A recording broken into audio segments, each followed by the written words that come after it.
For joining us. Today we're going to have an executive session. How long is the executive session today? 25 minutes. 25, 30 minutes? Okay. So item 1 is an executive session. Ms. Clerk? Item 1 is noticed as executive session, quarterly discussion, update, non-disclosure agreements, and is being held pursuant to ARS 38-431.03A3. May I have a motion to go into executive, please? So moved. Second. There is a motion and a second. Any further discussion? Hearing none. All those in favor, please signify by saying aye. Aye. Aye. Any against? Motion carries. So we'll be in executive for about 30, 35 minutes, and then we'll come out to deliberate. Thank you, everyone.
Motion to return to study session, please.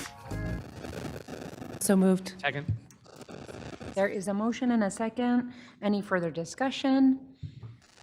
Without hearing any, all those in favor, please signify by saying aye. Aye. Aye.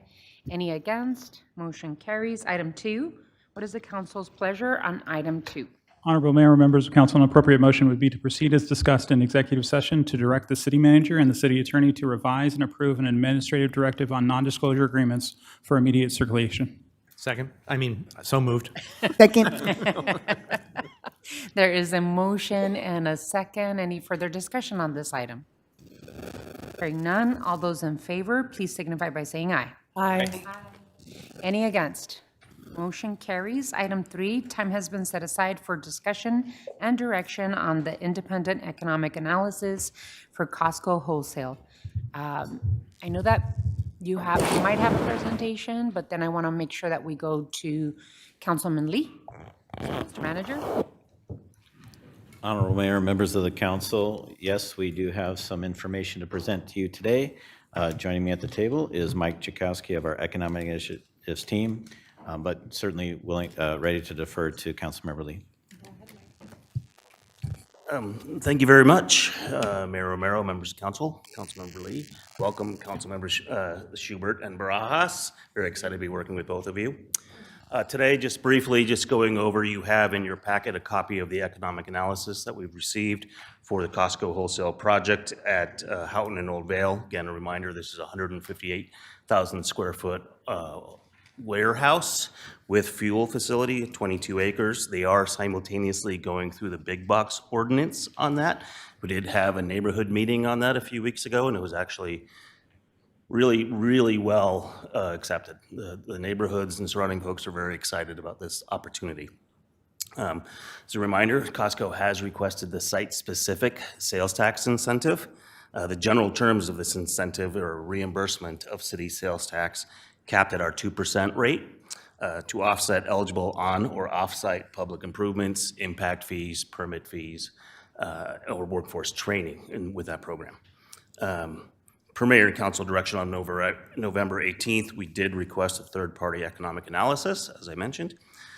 Projection of that is fairly strong for one of the projects that we've received over the history of our incentive program. They're projecting 320 full and part-time jobs directly with this facility.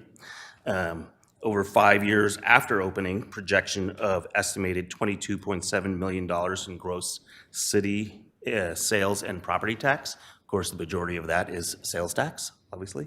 What's phenomenal about that is they are obviously sell food, which is not taxable. So this is a huge number for us on sales tax. $48.5 million is projected to go to the state over that same 5-year period, of which we would recapture a portion in state shared revenues as well. $6.6 million as well to this county and the school districts in the form of property taxes. And in its current vacant condition, it does generate $35,000 a year for all of us on that. So for the city of Tucson, we are grossing a healthy about $2,000 or $3,000 annually on the vacant site on that. So projected value of the incentive for this, based on the 45% of sales tax on that, would be $7.3 million over that 5-year period. Again, an average of $1.46 million per year. And again, the lesser of the incentive is the actual taxes collected, or the $7.3 million, or the value of the eligible reimbursements. Direction today is requested to formalize a development agreement with Costco Wholesale, bring it back to Mayor and Council for final consideration. And just as a reminder, next steps would be, if that direction is provided, we would enter into a notice of intent, which would come back as a Mayor and Council item, and then followed by that council item of a development agreement for final consideration. Councilwoman Lee? Thank you, Mayor, and thank you, Mike, for that briefing. That's wonderful. To double down on what you said, the neighbors are very excited. I know everyone is really eager to have a Costco in our area. I know that It is projected to not only serve the folks in the Ward 4 area and outside of Pima County, but Sierra Vista, Benson, and I heard even all the way from New Mexico, possibly. People might come all the way in to bring their money and spend it inside the city limits. So very exciting on a lot of fronts.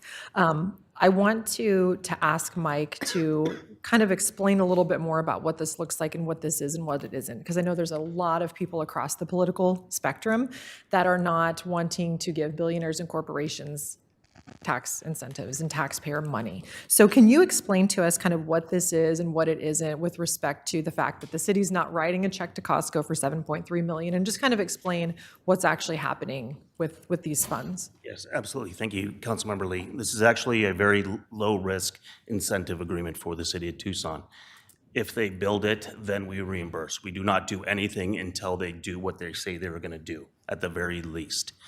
The reimbursement mechanism is an offset to those eligible costs that I spoke of. We do not reimburse more than what they have already paid for. So it's in essence, if they do a new traffic signal along Oldvale Road, and that's part of an improvement project to add capacity to the city, that would be an eligible cost for reimbursement. If they tear out a sidewalk that's already existing in perfectly good condition and replace it just because they need to, that is not an eligible cost for reimbursement. So we have those types of things for on and off-site improvements. We also have eligible for reimbursement is impact fees, permit fees, help offset those costs. And what I think is also very nice is the workforce training to help their staff to climb the ladder and increase their wage opportunity. So again, this is a reimbursement of taxes collected. We verify that once the project's complete, we verify they're paying the taxes, that they've paid us, that they've done all of those eligible items, then we reimburse to offset those costs. Thank you for explaining that. And one of the important points with this is in conversations with Costco, they're committing to putting that funding toward Oldvale Road and helping us out with that expansion, which you folks who live out in Oldvale Road know how critical that road is and how we're concerned about the flow of traffic and the capacity to get traffic around in that area. And that's something that we're talking to Tim as well about in terms of how we can get that road where it needs to be to support the growth that's happening. Also, with respect to jobs, I'm really excited. As Mike mentioned, 320 full-time and part-time jobs, looking at about $13 million a year in new wages going to our residents who are taking those jobs. So all in all, I'm really excited about this project, and I want to go ahead and put a motion that we move forward with formalizing the agreement. Second. There is a motion and a second. Any further discussion on this? Any questions, comments? For me, first and foremost, I can see the return on investment in terms of what the city is putting in, and the company, in this case Costco, is returning on the investment that we're putting in. So I appreciate that we are doing this. I'm very happy that Costco is building yet another a warehouse in the southeast part of Tucson, which is an area that is growing and always welcomes a lot of investment and new development because of the needs in services and retail that they have. I guess my question is, over the 5-year incentive term, the estimated amount is 7.3, which is a little bit more than $1 million, 1.3 you said, per year? And that 1.3 million could be put back into infrastructure or training.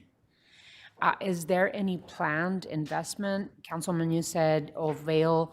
Is there any additional conversations or commitments from Costco that the 1.3 is going back into the infrastructure of the area? Yes, thank you, Mayor Romero. That has been the conversations ongoing.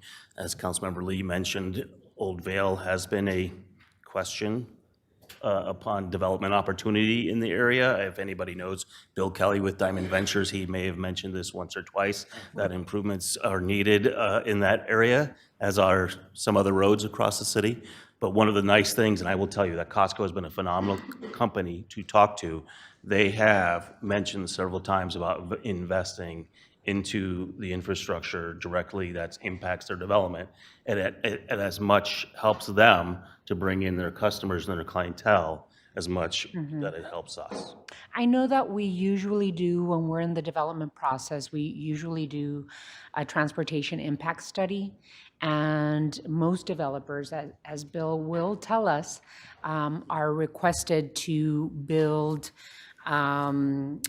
especially on the road pieces, capacity for the use that their development will produce. Are we doing the same thing with this one in particular? Yes, Mayor Romero, that is part of the normal process for submitting for a development package and permit for new development. And from what I understand, a traffic impact study has just been submitted. I don't think our team has had a chance yet to really review it and digest what's in it yet, but that will help indicating what needs and what improvements. And as you say, our perspective here in Tucson is that development absolutely pays for development For and itself, new yeah. capacity. And this incentive tool is a nice way for us to help offset some of those costs with that. And to see investment in the city of Tucson, which in this particular economy, I'm very concerned about not seeing.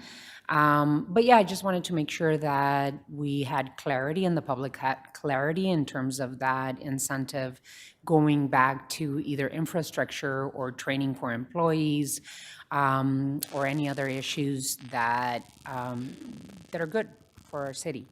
So for me, in terms of Costco, it's been a strong performer. Costco is a company that aligns with a lot of the, priorities of Tucsonans. And since Costco came into the marketplace, which is in Ward 5, we are seeing Costco become one of the fastest growing retailers in Arizona, and the Tucson marketplace becoming one of the fastest growing retail nodes in Tucson. So Costco's opening there actually attracted significant growth and sales taxes, additional restaurants, new retail pads, and improved commercial occupancy levels. So I would expect the same thing happen in this particular area in the southeast. And I'm looking forward to continue building on this growth and this success along with Costco. So with that, we have a motion on the floor. We have a second. All those in favor of the motion, please signify by saying aye. Aye. Any against? Motion carries. Thank you so much. Congratulations.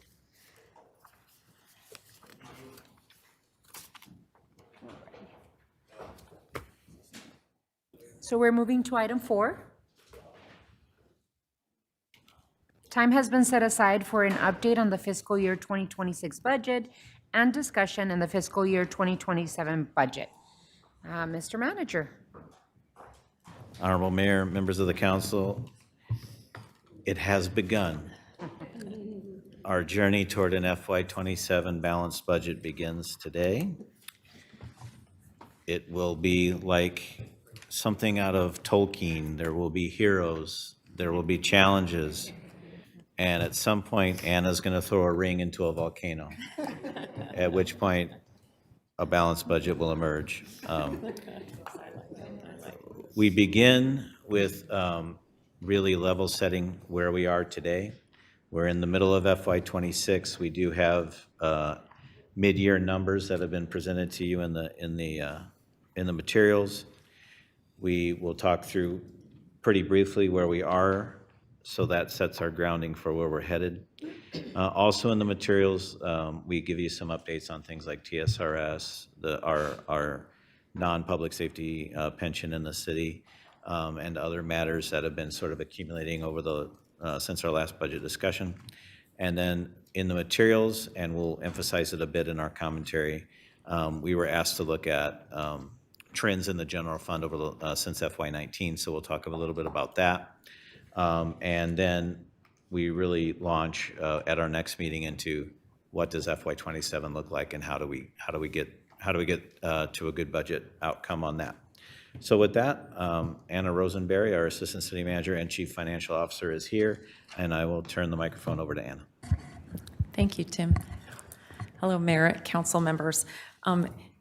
this is actually a good day. We're kicking this off. And I'm excited to do that. There is a lot of work that our team, as well as you as a mayor and council, will be doing over the next 6 months, 5 months, to get to a adopted balanced budget. I'm excited to do that work and do that work with everybody on this team, so thank you very much. Director Ozomalam and I have decided to divide the topics here. She is going to walk you through sort of the status update on fiscal 26, and then I am going to talk more about what we're doing to develop fiscal 27.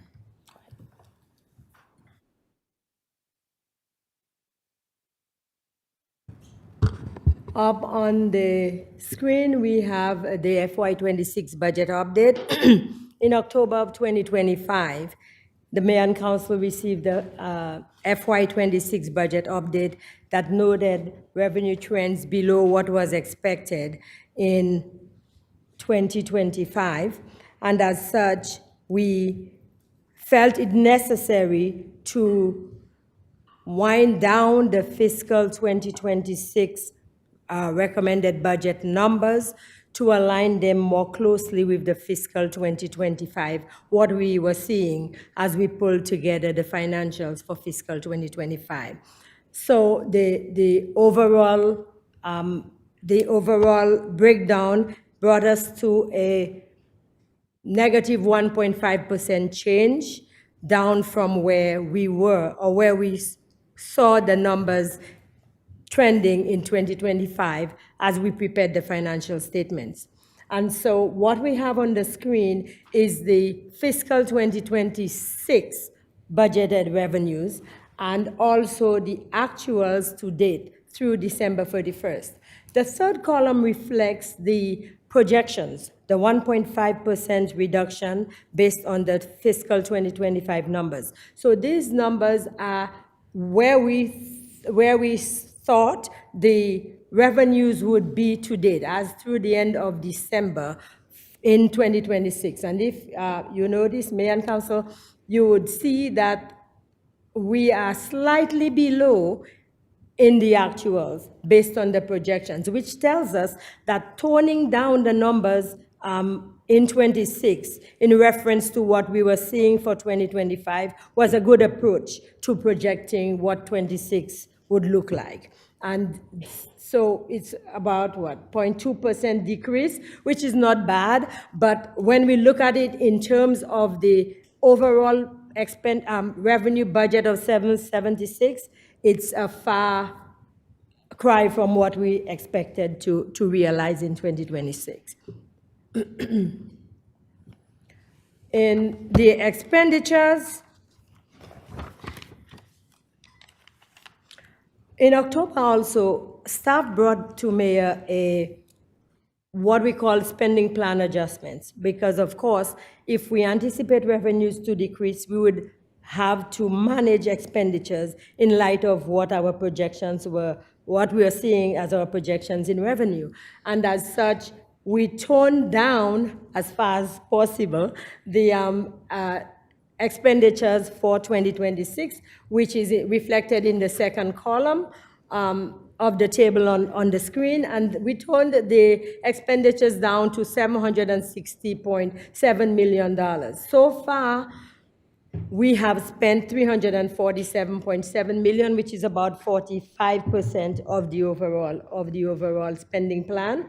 And of course, our largest cost, which is salaries and wages, we spend about 46. Given that we're halfway through the fiscal year, one would assume that we would spend probably 50, a little over 50, but we're holding steady at 46, which is a great indication that department directors are doing their best to try to level the expenditures based on where we're seeing the revenues trending for 2026.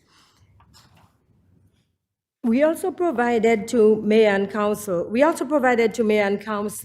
a breakdown of the framework dollars that were the investment plan dollars that were allocated in in fiscal 2026. This is not on the board, but it is table 3 in your packet, and we have expenditures at 16.6 million, which is about 34% of the budget, which again it tells us that staff are mindful of where we are financially and are doing their best to do more with less, if you will.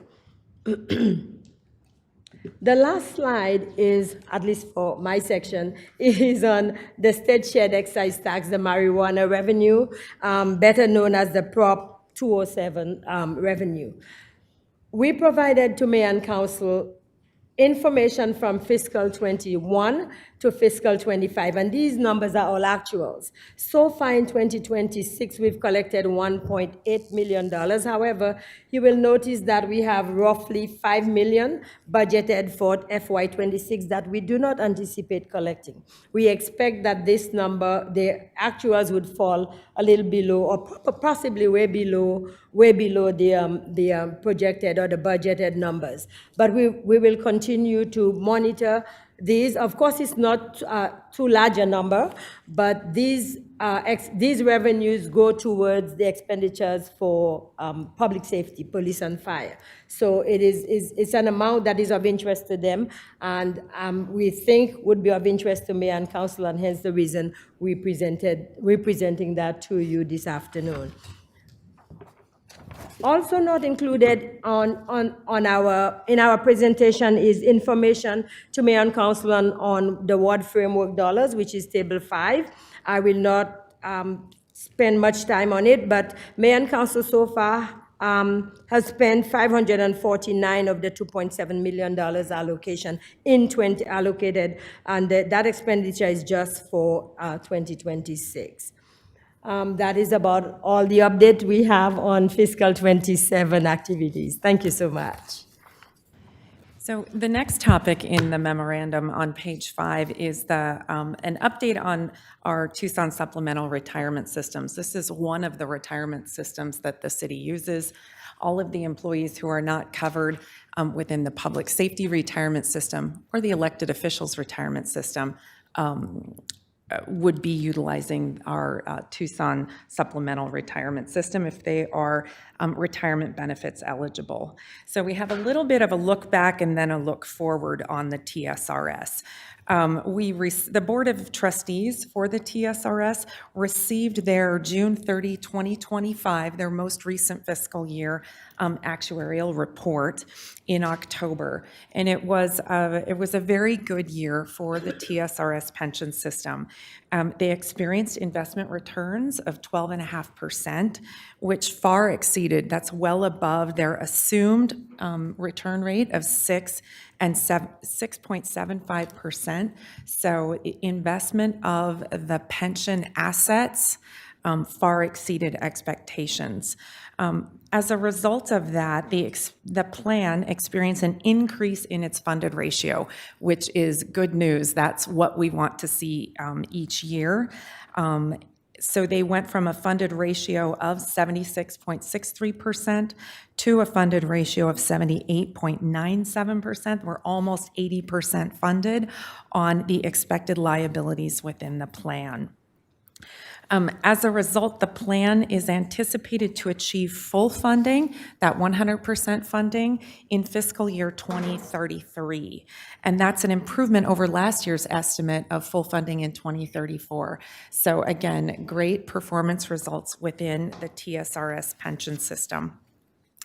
In addition, the board is recommending a continued increase to employee contribution rates in fiscal 27. So for the coming fiscal year, the board has forwarded a recommended increase in 2 areas. And they are the areas that are shown in red on table 6. So they're recommending that for Tier 1 members, the employee contribution would increase by 0.5%, and for Tier 2, the employee contribution would increase by 0.25%. Now, the city manager is evaluating that recommendation, and among among other factors related to total employee compensation benefits and the budget, and will be making a final recommendation to the mayor and council at a future date. There's no decision for you today, and there's no recommendation for you today, but I just wanted for your awareness to let you know that that is a recommendation that has been made by the board. We will, in addition to giving you this TSRS information today, there'll be a similar report of information for PSPRS, the Public Safety Pension System, in our next memorandum update to you in February. So let's talk in more detail, big picture, about fiscal 27's budget development. We have, staff has been working on fiscal 27 budget development for a couple of months now. Process actually begins in October, November. It's pretty quick after we get the one budget adopted. We're working to start develop the next budget.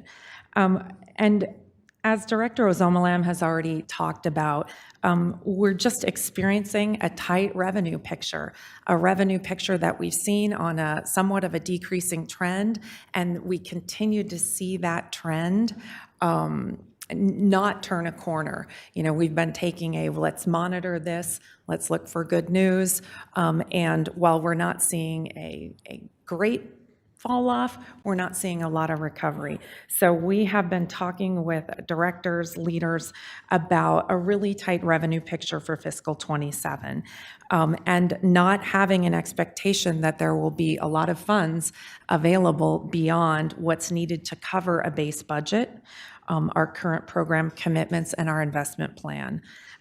Departments have been asked to limit what has been called supplemental requests in the past, and to really just focus on essential unmet needs.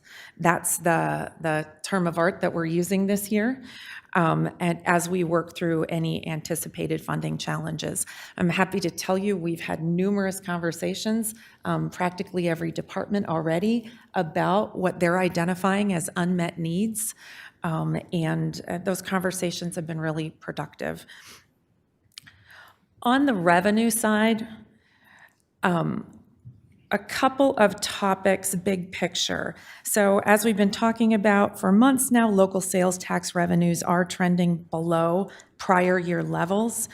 We've got a little bit more detail for you in the memorandum. We've seen the closure of 2 business establishments within the city, Big Lots and Sam Levitt's Furniture, and just declines in general visitation to Tucson, possible decline in border traffic from neighboring Mexico due to heightened immigration activities. All of those concerns continue. I think we've been fairly open about discussing those at the table as we've talked about local sales tax collections. In the area of state shared revenues for the coming year, there's a bit of a headwinds there too, particularly in state income tax revenues, as the state talks about their policies related to following through, honoring federal income tax reductions, deductions, and exemptions. What will happen to, what impact will that have on the pool of state income tax revenues that are shared with cities? We also have a new city in Arizona, the city of Santan Valley, which will now start participating in the urban revenue share. A new city doesn't grow the pot. It means that there are more cities sharing revenues out of that same pot. And so that's definitely going to be having an impact. The League of Cities is doing its best to help us project the impact of that. And so we expect to be talking a lot more about urban revenue share estimates as we go through budget preparation. So we're working on full revenue projections based on the information that we have to date. And there'll be a lot more to come on that topic. On the expenditure side, we start with this concept of a base budget, what is needed to fund our current operations. We are working hard on the topic of employee investments. The city is working to develop a budget recommendation that includes year 2 of the city manager's 3-year strategy for employee compensation investments. If you recall, last year, as a part of the compensation plan, of which we asked the mayor and council to adopt year 1, there were year 2 and year 3 projections and plans for employee pay progression, employee in-range adjustment, and employee market adjustments. Again, we will have more details to come on how we are able to incorporate those recommendations into the budget. I know that employees are very interested in this topic and seeing how we bring this item forward. Last year, year 1 of the plan had us dedicating nearly $21 million to employee salary increases all across all funds. Almost $14 million of that was within the general fund. That's not including increases for pension costs or health and wellness benefits. That's compensation. Year 2 of the plan is I would say even more aggressive, bigger numbers. So year 2 of the plan was forecasted to have a $15.3 million invested, an additional $15.3 million invested in the general fund, and a total of over $22.8 million of salary investments in city workers. We are, as I said, we are doing the work to bring forward a great compensation plan recommendation to the mayor and council. That compensation plan, which is really critical to the budget, that recommendation in detail will be coming to the mayor and council at your April 7th study session. And then within the memo, we talk about the other timelines for other pieces of the compensation plan. We adopt the compensation plan as a part of the budget, so it is also up for adoption on final budget night, which is expected to be June 9th. In the area of employee and retiree health insurance benefits, again, investments in employees, there's quite a bit of news to report.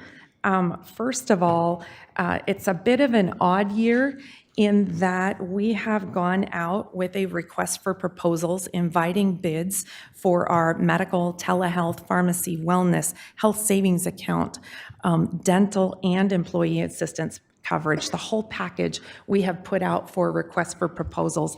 That hasn't been done in more than 5 years.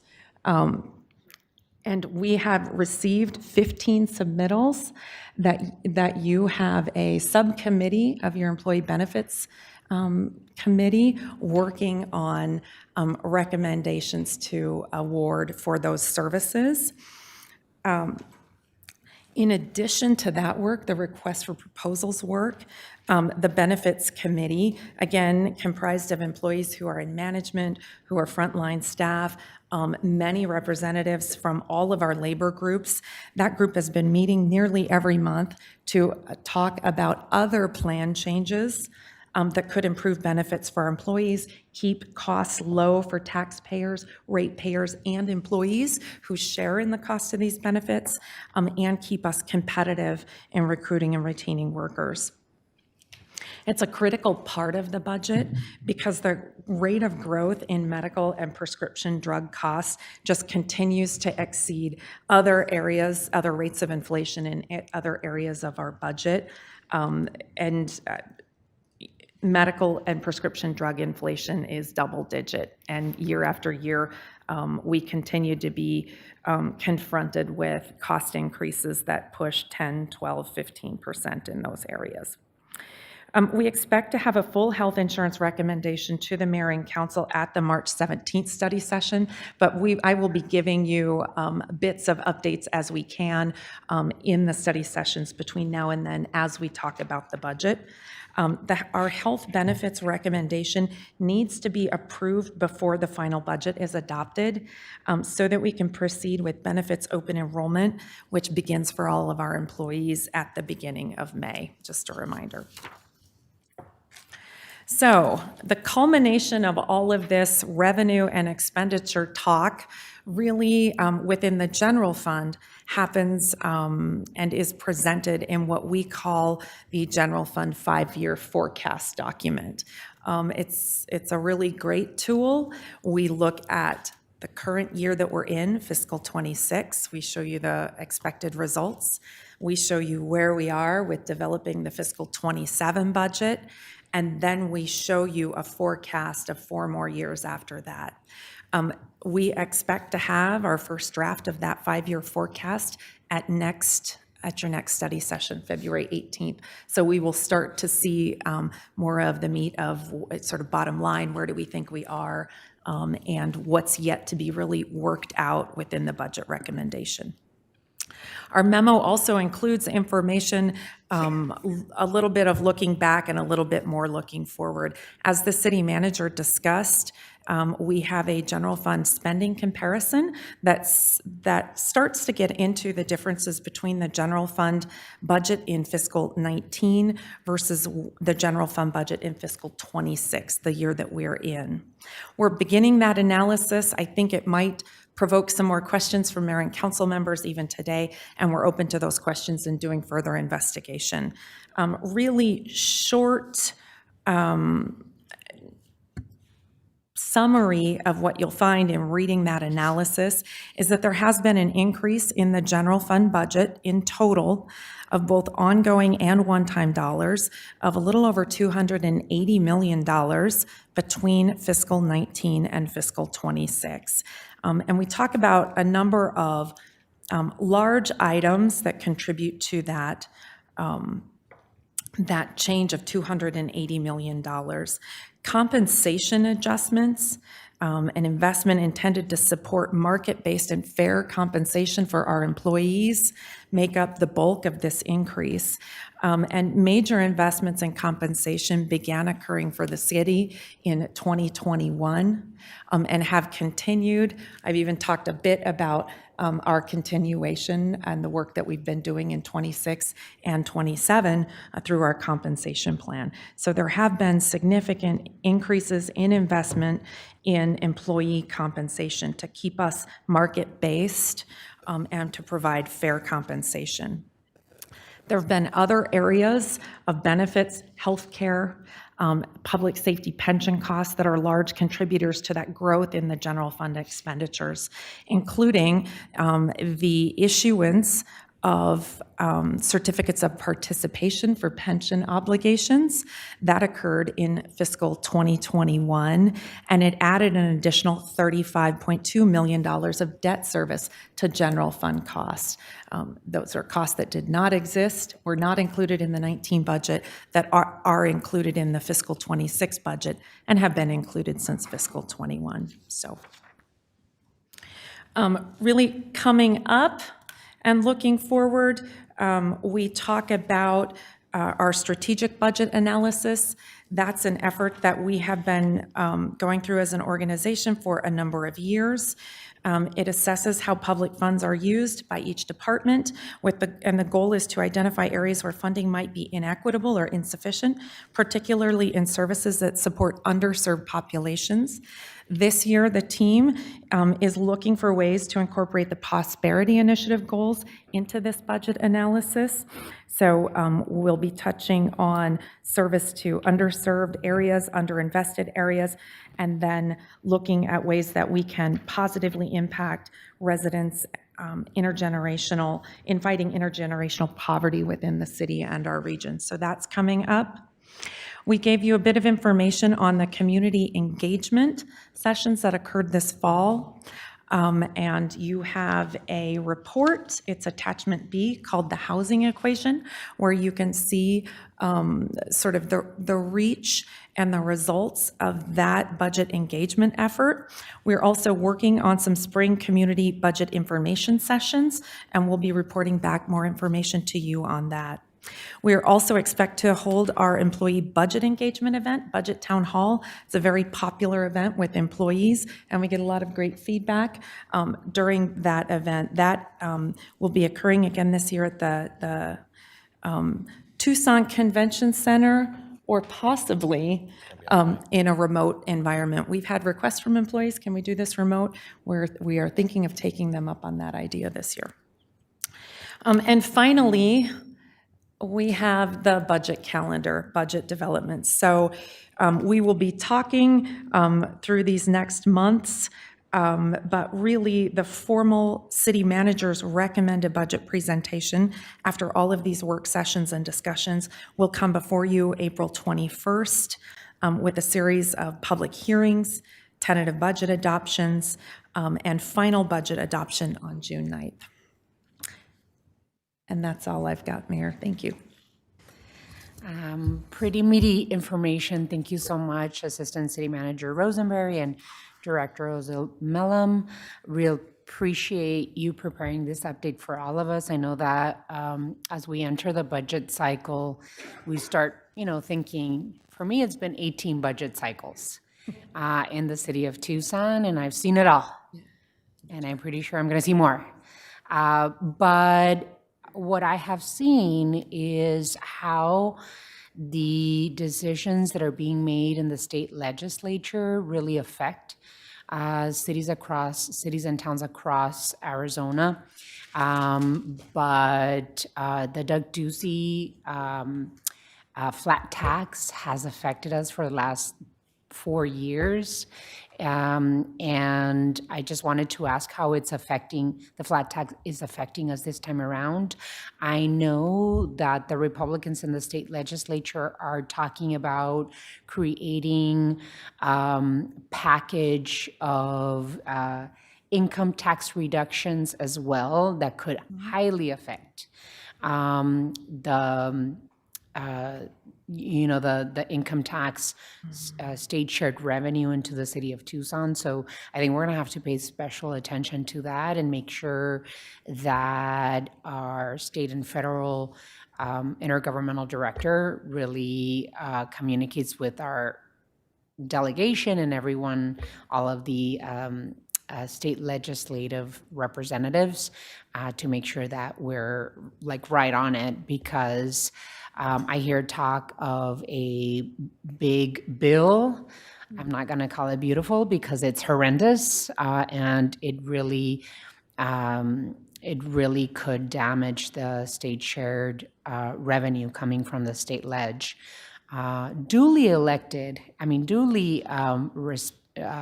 part of the state and income tax sent by Tucsonans to the state legislature. So we want as much of it coming back into Tucson as possible. So I would like to have you pay special attention to those bills that could possibly affect the state income tax, state sales revenues coming into Tucson as well. So I'm just going to open it up for my colleagues on the council, see if you have any observations, questions, or comments. Vice Mayor, and then Councilmember Cunningham. Hi, thank you, Mayor. My question is, so I know we're talking about actuals and projections for this current fiscal year, and then we'll start talking about the next fiscal year. City Manager, what are we thinking as far as updates of what we're how are we continuing to look at fiscal year 2026? In the next couple of meetings, if there are any, do you foresee any kind of decisions that we might have to take to address the current fiscal year as we start discussions about fiscal year 27?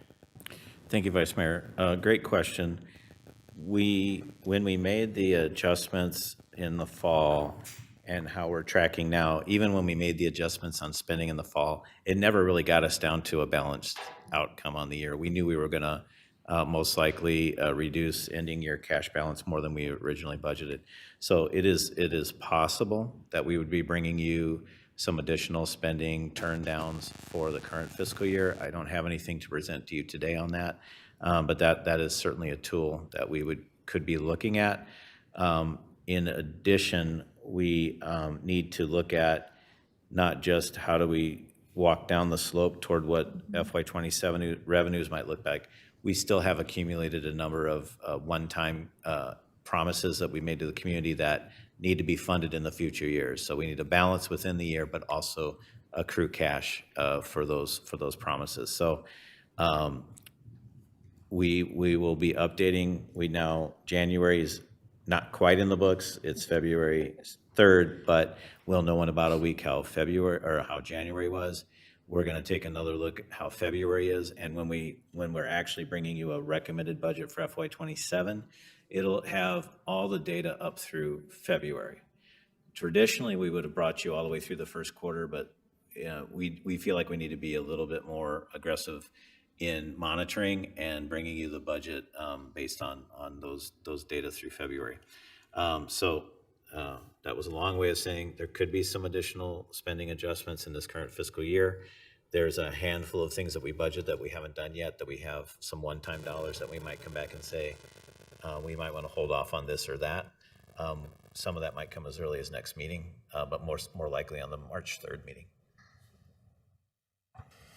And as we continue taking a look at the budget for '27, I know that I've been very insistent on including our labor group's representatives in the benefits committee, and they're the ones, as well as others, are making recommendations to mayor and council in terms of the benefits, healthcare, dental, vision, et cetera.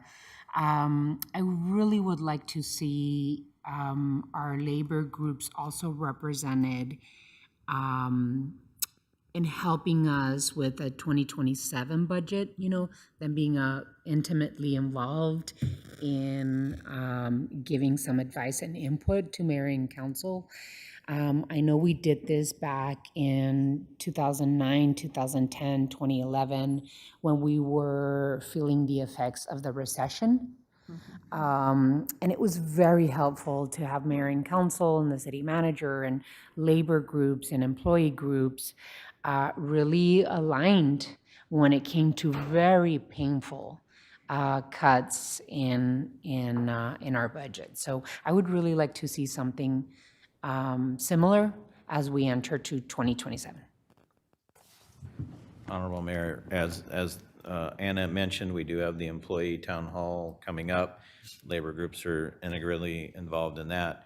We did open up an employee suggestion portal. We've always had sort of an open door policy, but not a lot of people walked through it. So we did enact an employee portal. We did pull the data recently to see if there's some suggestions in there that could be actionable that we'll fold in as we move forward. And of course, as you mentioned, the Benefits Committee, which does have representation from labor groups, has been a really effective tool for us. It really helps inform not just the types and quality of care services we can provide in health insurance, but also what the city, they're very mindful of the cost to the employee and to the organization. So, and we're really, it's one thing that looks maybe exciting about this particular area is that RFP process might have generated some savings for us, but don't count those chickens before they hatch. Absolutely, I've learned that. Councilmember Cunningham and then Councilman Lee. A few things. So Santan Valley Incorporated, that's a really big deal because Vail, Green Valley, and Catalina Foothills have failed to. And this is a big part of why we're always behind. So I think it's important to point out, if Santan Valley was in Pima County, because we're the only county that it applies to, but if Santan Valley was in Pima County and did not incorporate, how much money would they have lost? And we want to get that number out to the people who live in Green Valley, Catalina Foothills, and Vail, because that's part of the challenge that we're facing. Okay. That's why our property taxes are higher. That's why we pay more for jail board than other cities. It's just insane to me that people don't understand that. I've always said that one of the things I base some of our budgeting off is the take-home pay of our employees. We can't turn our back on them, especially the ones that stayed loyal. So it's really interesting to me that the pension board would recommend an increase on the employees' contributions when we had a 12.8% growth. I mean, look, that 80% means that the system is almost solvent. There's so many different other mechanisms that they don't factor in. And I still think our fund manager's fee schedule is sus. No offense to them. I mean, it's a standard fee schedule, but we made 12.8%. Great. They also made like 9% of that. And I'm sure those 6 people who manage those funds are really unhappy about that. So I think it's important that we continue to monitor that. And I don't really want to increase their pension obligation when we know that our health insurance provider is going to come out with us higher fees. They seem to never fail in doing so. And the next time we go out to bid, I want to be sure that we get to lock in what our fees are. Right now, I understand we're soliciting a new manager for our self-insured health insurance program. But I'm going to tell you right now, anybody who's willing to commit to a flat rate for 4 years has my ear. And we ought to probably consider that right now. We probably need to do a chart from year to year on how much one-time money we're putting into ongoing money to balance, especially our projections out and what we've done last year. It would probably be a little easier for the public and some of our newer council members to follow, where we're outlaying one-time money to cover our ongoing expenses, and I'm okay with that. Like, so you have to do that from time to time, especially when times get rough, but we need to be sure that that one-time money stays solid. It's like, I mean, the best way I can do it, if I was like teaching a class to help people visualize it, is that you have your house and then you have your monthly bills, and now you're going to sell a door from your house to pay your monthly bills. That's how I kind of look at it. So I'm okay, and again, not an uncommon practice in organizations like ours when times are thin, but we need to kind of chart that out. Like, hey, we're balancing, but we're using one-time money here. And in 2029, 30, 31, when one-time money runs out, if the economy doesn't come back, there's a lot of pieces that we can have some trouble with. Finally, I'd like us to take a look at procurement. And this is something that I've talked about at this table before, and I think we've got some really good people who are eager to try to take a look at those reforms where we have some type of sealed maximum when we put things out to bid, and that will basically disincentivize the folks who bid on projects for us to collude on how much they're going to spend. And if they all bid over, we'll just rebid the project. But I'm not going to take any 965 per square foot bids on a building that's already standing. That would be the library, everybody. That's the bid we got at the county. So I'm not going to, I don't want to entertain those things. So I think there's some opportunity, and if we do it right, and we're very methodical about this, I think we can project some savings over the next 3 years with procurement reform. We have a memo that's being prepared we're cooperating with the procurement office to try to get something forward. We just don't have all the specifics, and some of it's a little theoretical, but it's also really important. So those are my thoughts about the budget today. I'm really concerned. I'm looking at this $347 million number and the $313 million number. And, you know, that's the 6-month base. And I know that February is different and all that other stuff. But still, when you really look at it, you're measuring 694 versus 626 million. That's $68 million that we're running behind on, ladies and gentlemen. That's not good.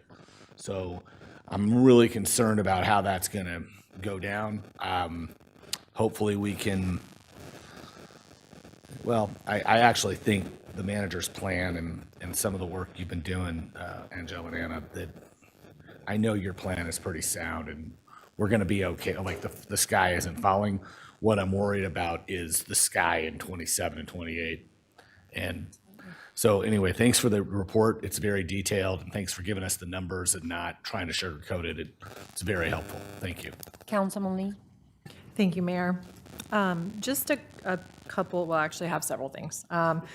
First, I want to go to page 10 in your hymnals, ladies and gentlemen. No, you laid out 4, and I love the way this is framed, practical actions the city can take to address structural pressure while protecting essential services. Could you tell us what number 3, can you dig into that a little bit? Revisit transfers and cost recovery. Fiscal year 26 budget allocates roughly 74.7 million, about 9% of general fund to support other fund operations through transfers. I'm really interested to understand what that includes.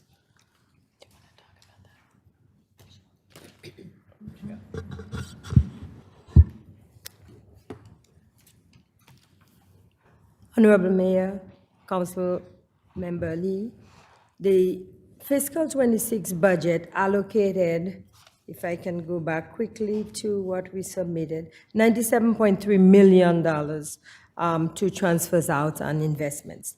Included in that $47.7 million are transfers for transit, primarily. We have transfers for transit, and that goes to support the operations of the transit system. When we suggest revisiting transfers and cost recovery, it is not a. We do not recommend a piecemeal approach. Rather, we recommend a broad approach that would look at all of the parameters involved in what makes up the transfers, out of the general fund. Given where we are with the transit operations, the system has to rely on transfers from the general fund to continue to provide the services to the public, which is a service, of course, that does not generate income equivalent to the expenditures. So it is something that we cannot necessarily set aside, but it is something that we can come together, staff could come together and take a closer look at to come up with suggestions to Mayor and Council on how best to handle the ongoing costs out of the general fund. Okay, thank you for clarifying. I think it's really important that we're citing specific things that are included, because the average person is not going to read that. It flagged to me because I'm aware that, and I've talked about this so many times, and spoiler alert, I'm going to continue talking about this every meeting until we fix this structural pressure, as you said, is that 9% of our general fund is being transferred out to fund transit. And even in a memo that you all submitted to us in April of 2025, and I've talked about this often, we're spending 9.04% of our general fund to subsidize transit, and that is completely out of alignment with every other city. Phoenix is 0% for its entire transit system. Mesa is 2.67%. I said 6.7 at the table. I don't know if I get a thing for that. My kids are going to be embarrassed, but that's the number in the spreadsheet. So to me, this is a major, major thing that we have got to talk about and we have got to solve, is how are we going to fund the transit system without relying on the general fund, because the general fund cannot continue to carry the weight of that. And to me, we either shrink the system to fit within the budget that we have, or we find another funding source to relieve the pressure off of the general fund. And to that end, I did have a question, and you may not know, Tim, how to answer this yet, but do you know the dollar amount that we are required to provide in terms of matching funds for federal grants and whatnot to fund the transit system?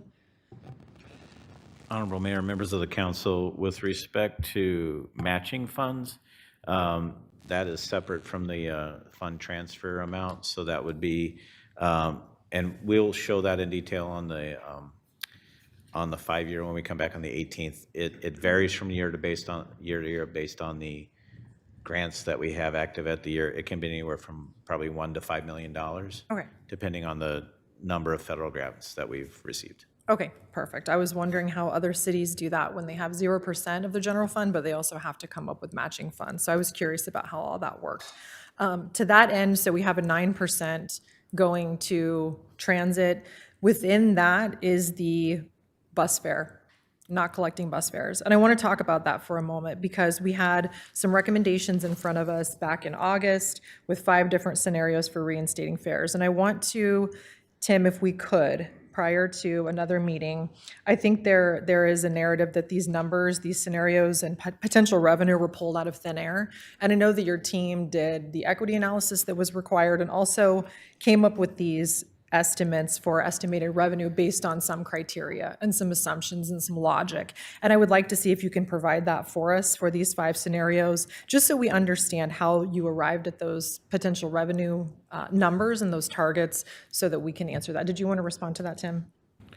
Yes, just real briefly, Honorable Mayor, Councilmember Lee, we are happy to revisit the basis for all of those estimates.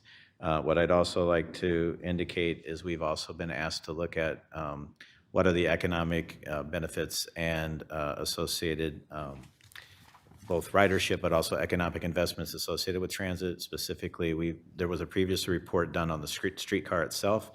We've been asked to look at fare free in that same analysis so we would be looking at both sides of the equation. Perfect. That is wonderful. Table 8 in the document. I love this fixed versus discretionary. I love this good table here.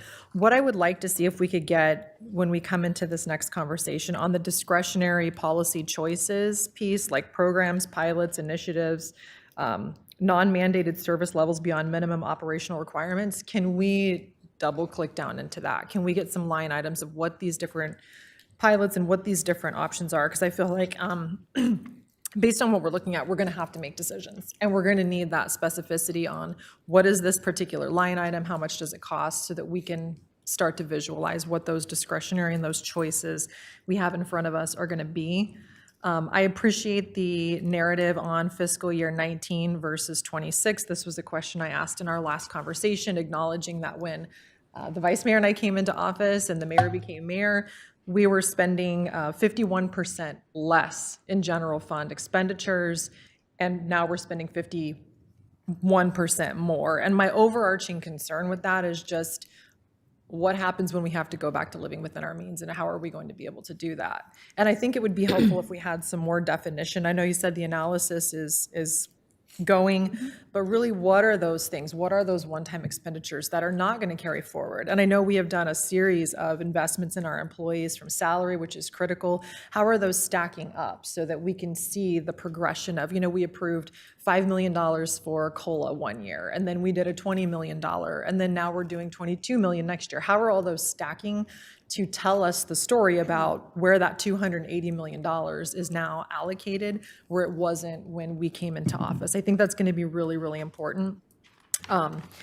Another piece, I know we talked about when we visited the transit safety item, revisiting at the second meeting in March, after we know what happens with RTA, how we can move forward on transit safety now that we know what's going to be coming in or what's not.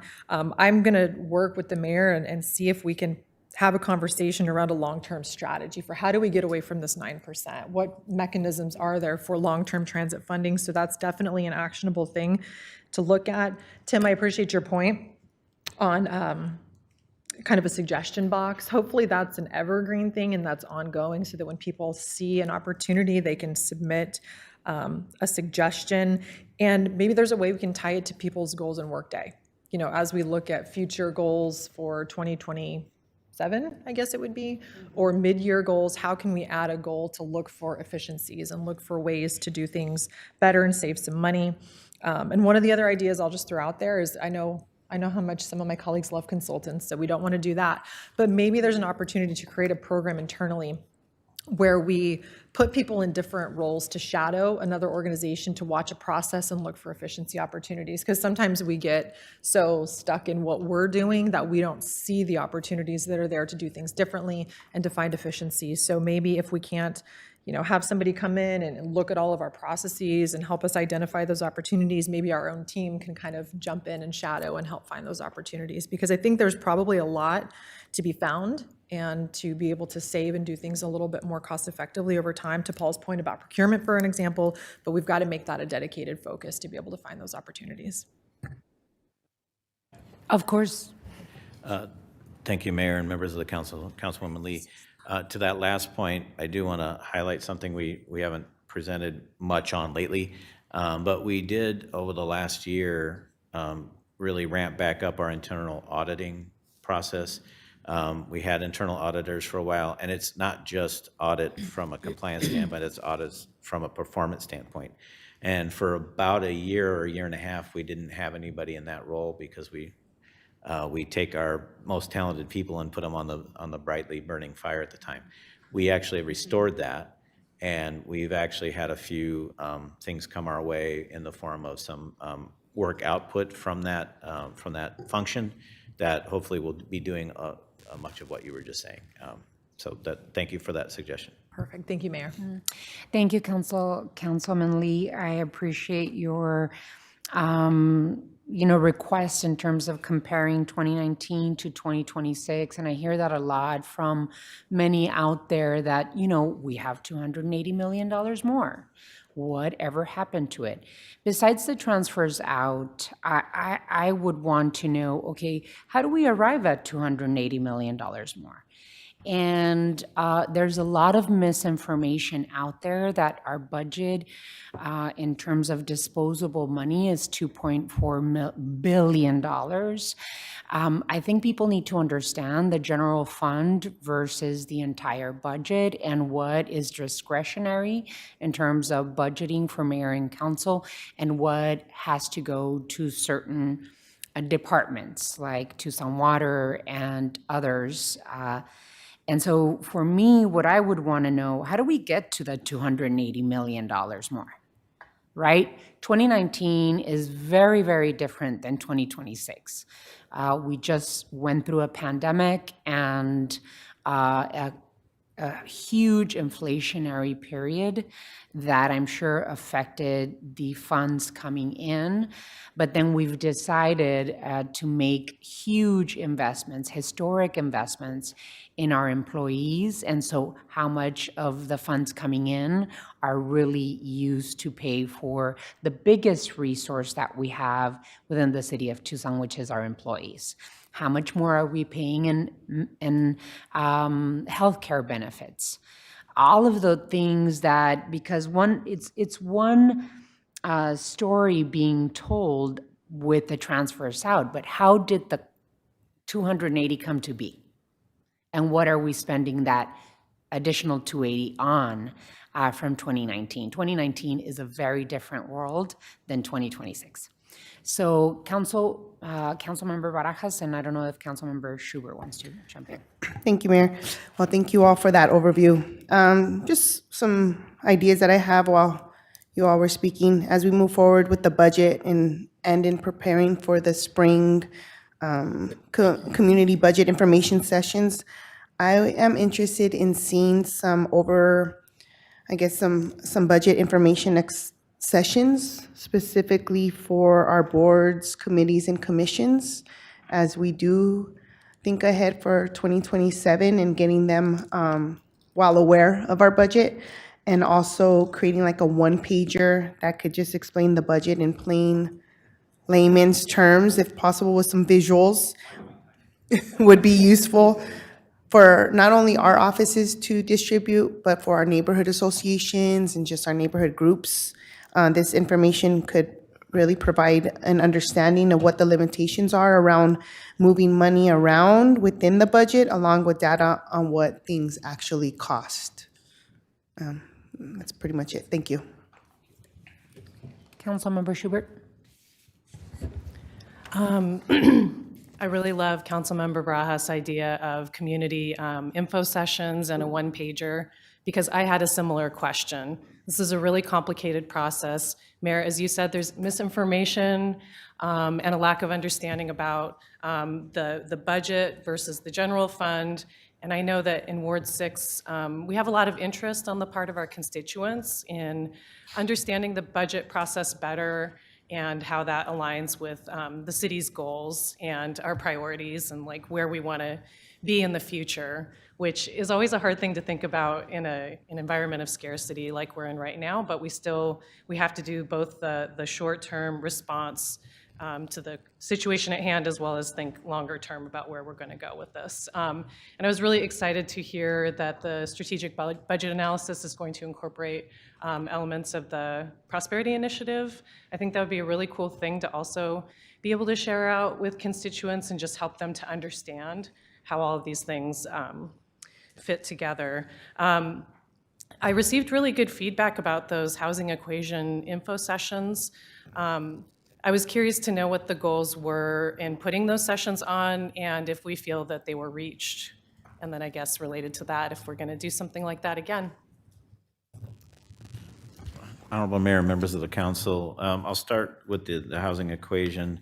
One of the primary goals was to have a more thoughtful, deeper conversation with citizens or customers outside of the time frame when we traditionally do it, which is the spring when we're in the middle of the budget.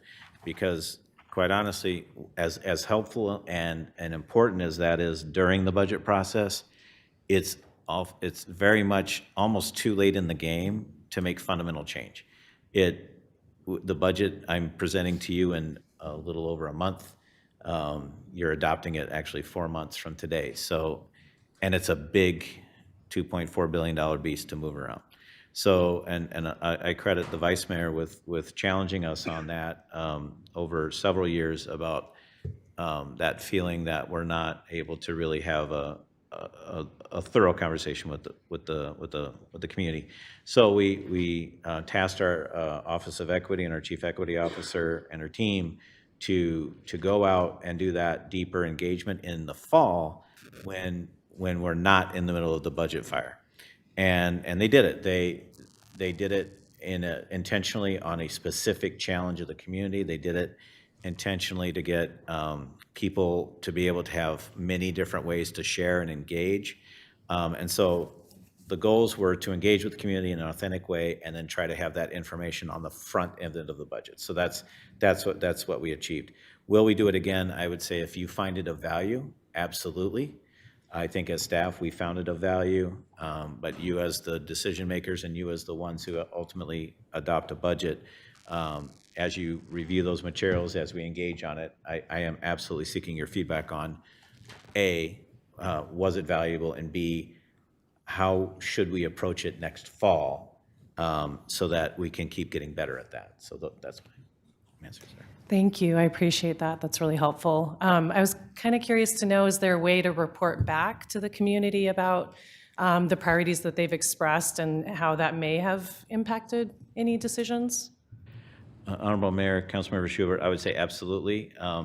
Right now, we've provided this report, which is what we heard, but I think what you're asking is what do we do with it? And so that would be something we can be tracking as we build the budget narrative going up to recommendation. Thank you. And then just to address the talk about how much of the general fund is devoted to transit and the fiscal impact of having fare free. Just want to mention that I always question the value of whether or not we're concerned about being out of alignment with other cities when Tucson can't form our own metropolitan transit authority. So, in Maricopa, for example, they don't have that kind of pressure on their general fund. So I think when we're doing comparisons, it's important to make sure we're comparing apples to apples. And I was glad to hear City Manager affirm that the plan to have a fiscal analysis because every piece of data and research that we've seen has shown that when fares are reinstituted in cases where they're fare-free, both revenue and ridership decreases. So, I too am interested in a long-term strategy to look for dedicated and sustainable transit funding and to just, again, help combat misinformation and create greater understanding. Much as these budget conversations will always prompt my colleague, Councilmember Lee, to talk about transit funding and fares, budget deficits these days prompt me to think about the RTA next, and that has us devoting $20 million annually to projects that are outside the city of Tucson. So I think that it's important to look at the whole picture of all the decisions being made about the revenue and how Tucson's revenue is or isn't being reinvested back into the projects we need. Thank you.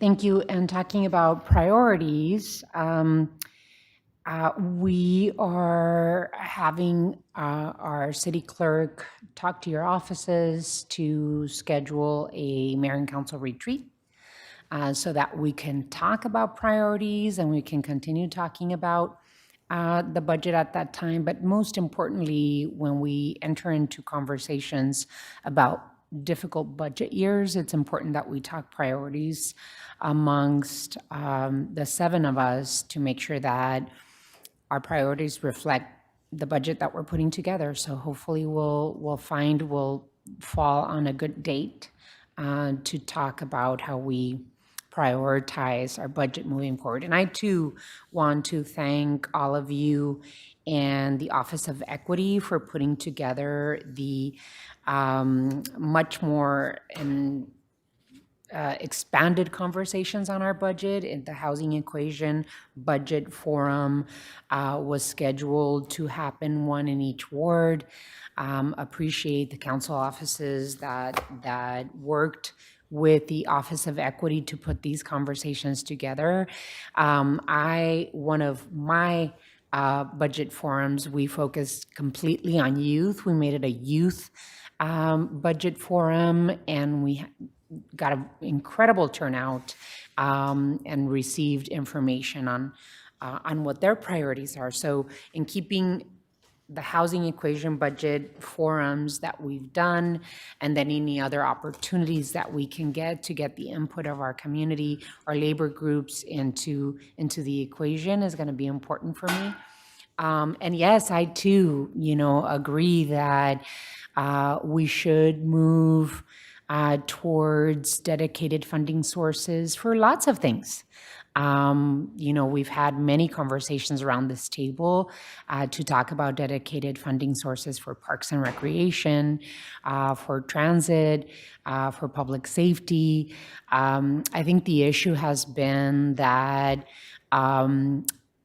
we have to convince the voters, and putting together a voter-informed question for them to tell us what they want to invest in is important. We went out and gave it a try with 414. Voters overwhelmingly rejected it. We're looking at 418, 419. Let's see what they say about that. I believe in yes and, right? Agree that Maricopa County and the city of Phoenix have very, very different charters. And the city of Phoenix, does have, and Maricopa County, they do have a transit authority. And so the transit authority is funded through sales tax investments of the entire county of Maricopa. And so the city of Phoenix does not have to spend as much funds, very, very little funds for transit, because why? Maricopa County residents decided to invest in themselves. So lots to talk about. I think I've said for a long time, if we want shiny, wonderful things, then we've got to learn how to pay for them. So with that, if there's no more questions, I really appreciate the presentation. Thank you so much. Thank you, Mr. City Manager. All righty, we are moving on to item 5. Item 5, time has been set aside for a discussion with the city attorney and city clerk regarding mayor and council authority and responsibilities. Mr. Attorney. Thank you, Honorable Mayor and members of council. I'd first like to thank our former city clerk for having this conversation, as well as our interim, Ms. Lozano, for having this conversation as well with our office to get this rolling. We thought it was very important to discuss with the current council. Obviously, we have new council members, but it's always good to sort of remind ourselves of what our playing field looks like. And so this is a lot because an attorney did the PowerPoint. I apologize for that up front. But yeah, Tim already started trying to do that. But we'll go through this quickly, and at any time, if you have questions, please feel free to jump in. I try to keep it as limited as possible, but there's a lot to cover, so I'll get to it. The first I'll talk about is the charter authority of the mayor and council. And we'll clicker thing. The clickety click thing. What's this? Obviously, and we're all familiar, the charter in the city of Tucson authorizes the government of the city of Tucson to be invested in both the mayor and the council, the mayor and 6 council members under Chapter 3, Section 1. The powers are also, of the mayor and council are also included in those provisions in Chapters 4 and 7, or 6, excuse me, of the charter. And they're carried out by official legislative action. So that means it's a vote by the mayor and council. Some of those powers include, obviously, taxation, which we've also discussed, budget, sale or purchase of property, regulation of streets, buildings, public safety, those sorts of things. I won't go into all of them because it's quite an exhaustive list of the powers that the mayor and council have, but it's important to understand that they are there in the charter. The mayor and council, obviously, as the city clerk and I are intimately aware, as is the city manager, appoint the city manager, the city clerk, and the city attorney directly. The remaining department directors are appointed by the city manager, and mayor and council are generally responsible for city policy. And again, that's through direct legislative action through the passage of ordinances and resolutions and orders and those sorts of things. The city, and we're going to talk more about this further along, but this is where it can be sort of confusing for folks. So this mayor and council are obviously responsible for city policy. The city manager and the various departments are responsible for implementation of that policy, similar to the executive branch and the legislative branch in both the state and federal governments.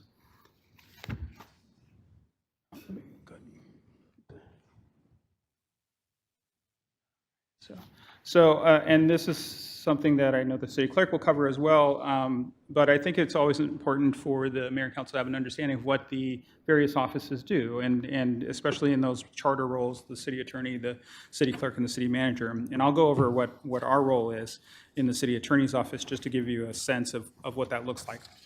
First, we'll talk about what the structure of the city attorney's office is. There's currently 3 divisions. That includes the civil division, the criminal division, and the internal litigation unit. So the civil division is what you would normally consider the city's attorney, right? So we represent the city as an organization and advise both the mayor and council and the city manager and all city departments in any civil legal matter, including some non-tort litigation. So non-tort litigation is something like a contract dispute or something like that. In addition, we also have the criminal division, which we've talked a lot about at this table, and I've tried to bring it up as much as possible because they engage in prosecuting misdemeanor criminal violations within the city limits. That includes many of the programs that you, Mayor, and others and the members of council have tasked with, things like community court and the Safe City Initiative and transit safety. Those are all things that get prosecuted by the criminal division. It's very important in our office. In addition, we have an internal litigation unit that has been very successful at defending the city and certain employees in their official capacity in tort lawsuits. So these are things like trip and falls, motor vehicle accidents, non-contract kind of disputes, those kinds of things that we have talked about in things like executive sessions and settlements and those sorts of things.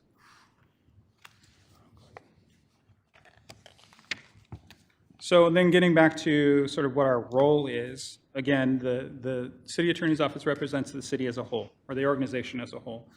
So that includes the policies and goals through the elected officials, including the mayor and of course the mayor and council, via those legislative actions that I talked about before. In addition, when the city attorney's office assists with those policies and goals, we determine the legal strategies and give advice as to those basic legal requirements and consequences.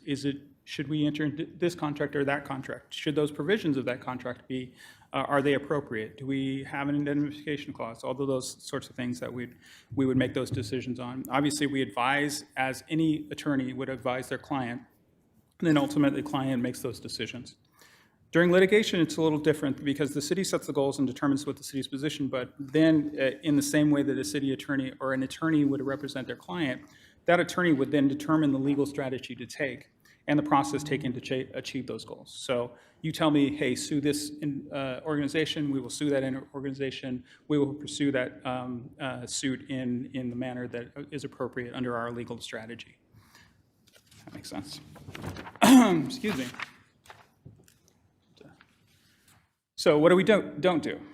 And this is always important to understand, just to, just a hint. We don't advise individuals as to their personal legal matters unrelated to the city. We don't advise individuals as to employment actions taken against them. We don't advise criminal defendants as to their personal legal cases. And let me just make that a little bit clearer. So we obviously deal with, in the criminal division, we deal with pro se defendants, defendants without attorneys, often. Often in the majority of those cases are pro se. We will advise them of what their rights are, but we don't get to determine what they choose to do with those rights. We just advise them, and then they get to determine what course of action they want to take. We don't advise third parties as to legal strategies or risks. And obviously, the city works with hundreds, if not thousands, of third parties in many different capacities. And they may have their own legal risks to determine. And if we are entering into a contract or an agreement or are implementing policy, and that may affect them, we don't advise them of the risks to those third parties. We may negotiate with them, and they may present those risks, and we can talk about that, but we don't advise them as to what they should do. And again, obviously, because the mayor and council sets policy for the city of Tucson, we don't make final policy decisions. That's up to the 7 of you. So obviously, this comes up quite a bit in our advising the mayor and council, and so we'd like to take just a few minutes to talk about it. Conflicts of interest are generally laid out in Arizona law under Arizona statutes 38-501 to 511. We also include those sections within our own Tucson Code, City of Tucson Code of Ethics, and our administrative directives, 2-0214. And basically, we just call those statutes out, so it's pretty similar across the board. So, and what that says is basically requires any public officer who has or whose relative has had a substantial interest in any contract, sale, purchase, or service to notify and refrain from participating in any manner as an officer or employee in such a contract, sale, or purchase. And that's pretty straightforward, right? Where it gets a little wonky is the application, right? It's not always clear if there's a conflict of interest, and we're always available, the city attorney's office is always available to discuss those items with each of you and your staff to determine whether or not there is actually an interest. Generally, what we're looking for is what we call a substantial interest. A substantial interest is any non-speculative pecuniary or proprietary interest, which is a mouthful, but really it's just a direct economic benefit or a detriment to the officer or their relative. So if I'm coming to the city and I want to negotiate a contract, and my brother's on the council, that's going to be a pretty clear benefit to me if I can negotiate that contract with the city. So I would have to probably have my brother recused and those sorts of things. Where it gets a little bit more interesting is those sort of more remote interests that people might have. This is not an exhaustive list of remote interests. And remember, if it's a remote interest, it's not a substantial interest, so that means there's not a conflict. Some of the remote interests are for folks that are on nonprofit boards. If they're not salaried, they're not getting any pecuniary benefit or not getting any direct benefit. If they're an attorney of a party, they're not getting any benefit because they would get paid either way. Member of a nonprofit marketing association, those are things that don't qualify as a conflict. Also a public officer of another municipality or another organization or political subdivision.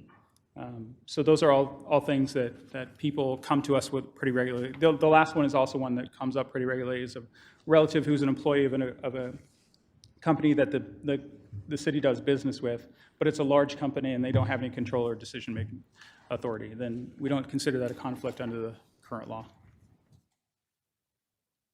Some of the more specific conflicts that are laid out in the Arizona statutes include, obviously, for mayor and council, if people generally, if they move on, they have to refrain from representing an entity for compensation before that body for at least a year. Additionally, they can't disclose confidential information for at least 2 years after that representation. Assuming you'll all be here for 50 years, it's not going to be an issue. You also can't use your, obviously, the biggest one is you can't use your official position to secure valuable things or benefits. You can't go to, Pat's and get a hot dog for free or, or anything. I would get more than a hot dog, I'm just saying. Yeah, this is this guy right here. Also, you can't use city equipment or facilities for what's called the general convenience or profit. Obviously, you can use city equipment and city facilities for work and for your appointed employees and those sorts of things. But if it's just, you just want to sit and play, the latest video game on your city computer all day, then probably not so much. This guy. While we're speaking of that, I also put in the Tucson Code Section 1018 in our political activity guidelines. I'm not going to go over them now.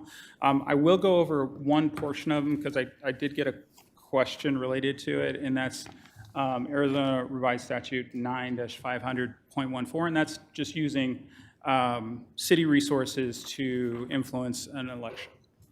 Obviously, that's a state statute, and the concern is that the political subdivisions, cities, counties have a lot of resources, and if there are elections, they can use those resources to influence the outcome of those elections. So that state statute exists for that reason.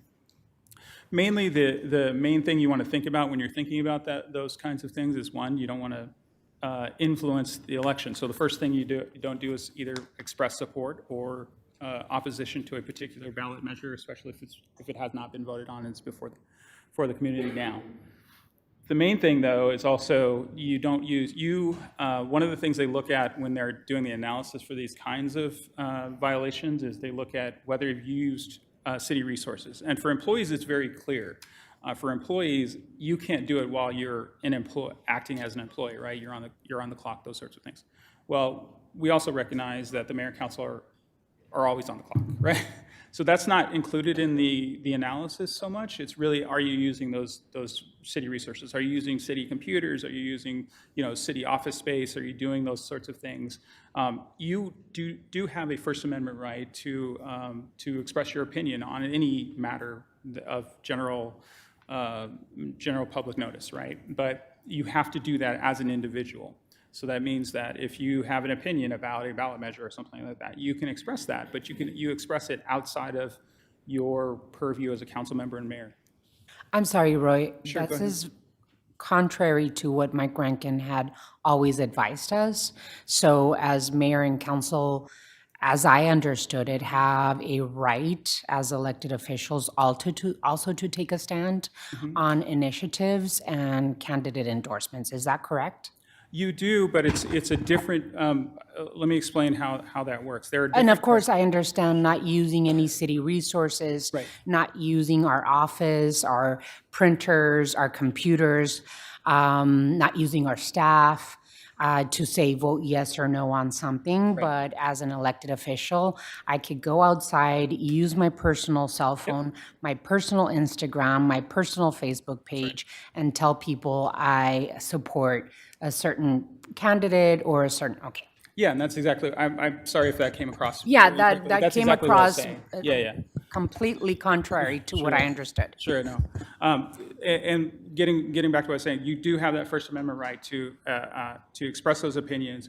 Again, you just don't do it as, you can even use the title, that you just don't do it using the resources available to by virtue of your position. So that means like your city-issued cell phone or your city-issued computer and those sorts of things.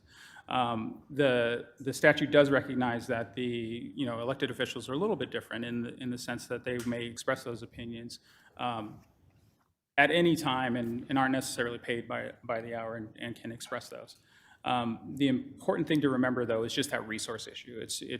It's really focused for elected officials. It's very much focused on using others. So we wouldn't be able to use our newsletters that we use to inform our neighbors as a mayor from the mayor's office, but we would be able to add our name to a political mailer paid for by whatever candidate campaign or issue campaign happening. Okay, I just wanted that clarity because there is an election happening right now. I noticed. And many of us are taking positions. Sure.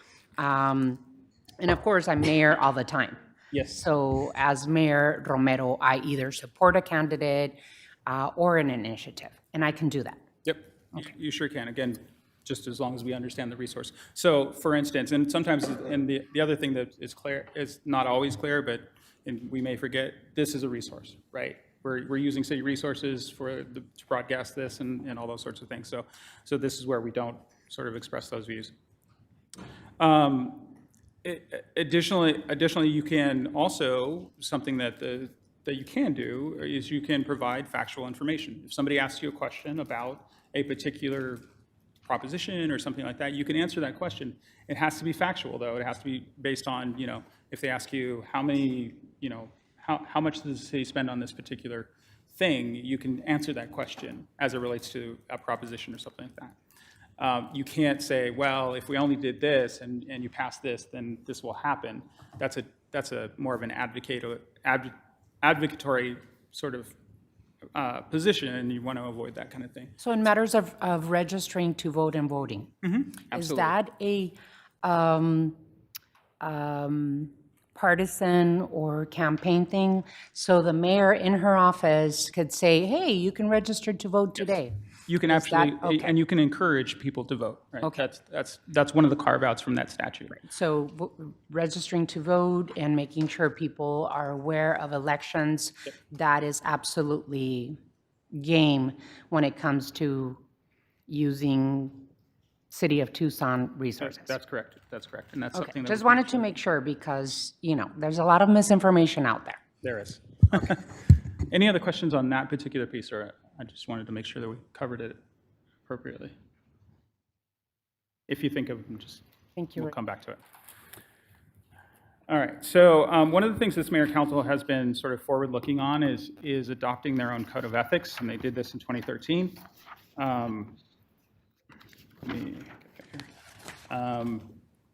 Generally, the code of ethics applies to all employees, but also the mayor and council have adopted it for them and for themselves and their own staff. It also applies to members of boards and commissions and committees. Includes rules related to the interaction between mayor and council and their staff and city employees. And I'm going to go, as I said before, I'm going to go a little bit into sort of that staff interaction with mayor and council because I think it's sort of important and can be a little awkward sometimes with folks just to understand the boundaries. So sections, and I've included in the materials the code of ethics as well as the ordinance and the rules of conduct for your own review. So if you have questions on those, feel free to ask those as well. Section 7 of the Code of Ethics relates to open government and transparency. So it talks about things like open meeting law and public records. Also notes that emails, as we know now, are public documents as well. Section 9 talks about the council manager form of government, and I know mayor, vice mayor, and others, we've had many conversations about sort of the different forms of government. In Tucson, we have a council manager form, which means that the council acts as a body, and then as we talked about before, develops those policies, directs policy, and then the city manager implements those policies. Some other forms are what we call a strong mayor form of government, where a mayor may act individually and independently of their council on certain matters, but still get advice and consent from that council. And sometimes it's a strong manager position where the manager does most of the policy work as well as some of the implementation. So here in the city of Tucson, obviously, we have the council manager form. The council and mayor as a body legislate, and so they create policy, they direct policy initiatives, and sort of set the parameters in which the city manager works. And then the city manager implements those policies within those parameters.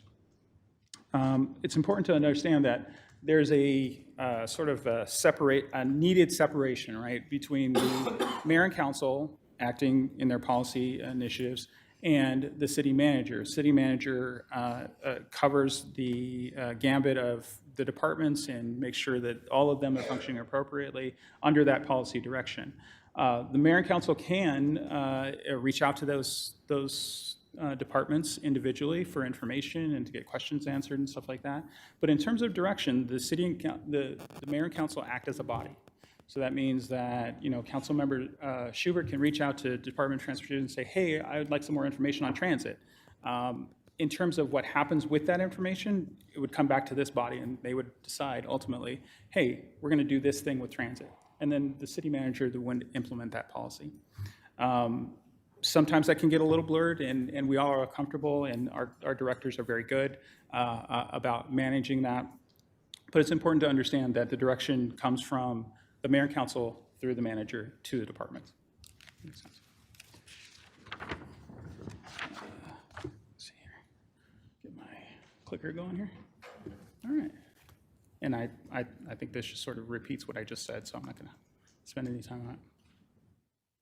And that's just a lot of words saying exactly what I just said. So we'll go through it. Just a real quick run through the rules of conduct. Those are outlined in administrative directives for employees, but also, again, because the mayor and council adopted the code of ethics, adopted those rules of conduct. So those rules of conduct apply not just for the city employees, but also the mayor and council, the BCCs, and the mayor and council's appointed employees in their ward offices. So it's important to understand that if you're ever, sometimes we don't get an opportunity to, I know the clerk's office does a really good job of onboarding city employees that work for appointed through the ward offices, but sometimes it can be a little bit challenging being not only the council member, right, and the mayor, but also a boss, right, because you have appointed members and you have to sort of work through those HR issues and stuff like that. Obviously, always reach out to your city clerk because they do a fantastic job of helping you with that. But just kind of to understand what are some of the basic rules and conduct. Those are covered in 8202-5. Again, that's also in your materials as well. Some of the things that covers their basic principles of conduct, but also being a work on time, obviously, how to use city property, what you can and cannot do with city property, how to keep accurate track of your time, how to conduct yourself, and this one comes up a lot, unfortunately, when we're dealing with disciplinary issues, but how to conduct yourself in a manner on and off duty that does not compromise your ability of themselves or their other employees to perform their duties, right? How do they make sure that they're doing their duties in a professional manner? Especially important for mayor and council members. Their staff are obviously much more so than some other employees dealing with the public on a regular basis, and so it's helpful to understand what those rules are, those sort of rules of engagement are. So it's always important to understand that. Obviously, we want our employees and our appointed employees as well to be truthful in pertinent facts, and we would use those rules of conduct if we're ever in the unfortunate position of having to engage in discipline of those individuals. All right, now you've always, what you've always been waiting for, the open meeting law conversation, right? And this is sort of, I'm going to have, Yolanda's going to smack me a couple times if I get this wrong, so I'll give it a shot. So open meeting law is covered in... You're supposed to video that, right? Yeah, please do. So open meeting law is covered in Arizona sections 38.431, 431 through 43109. Basically, it just requires an open meeting that the legislative action that we have been discussing through this whole time, that happens in the open, right, at a meeting. Meeting is defined broadly, includes gatherings in person or through electronic devices. We're in a whole new world, right, when we used to, back not more than 6 years ago, where we used to have, meetings in person, that was it. And now we have a whole policy on how to have electronic meetings and hybrid meetings and those sorts of things. The only thing to remember that didn't change with any of that, right, is open meeting law requires that if there's a quorum, it's a meeting.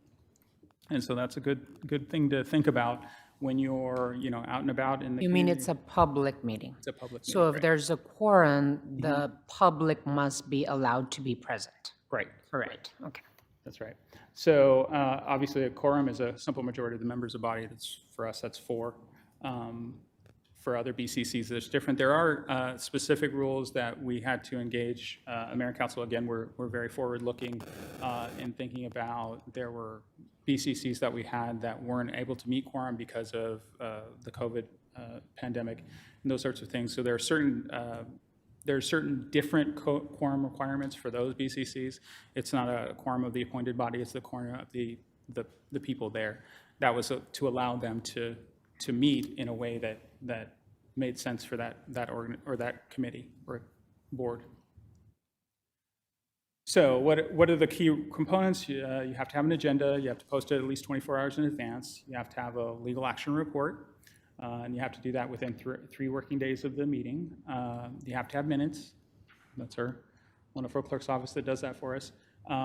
Call to the audience is not required. Obviously, in most of our public meetings, they are included, but it's not required under Arizona law. And executive sessions can be had. Now, executive session, for those of us who I think we're all familiar with that, but for those folks who might be listening, executive session is just an session that is used to consult their attorney of record, right, on certain matters like employment or settlement or litigation or those sorts of things where now what doesn't happen in executive session is any legal action.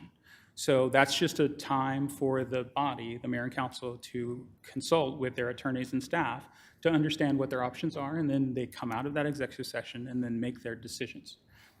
It's not a situation where we go into executive session, make a decision, then come back out.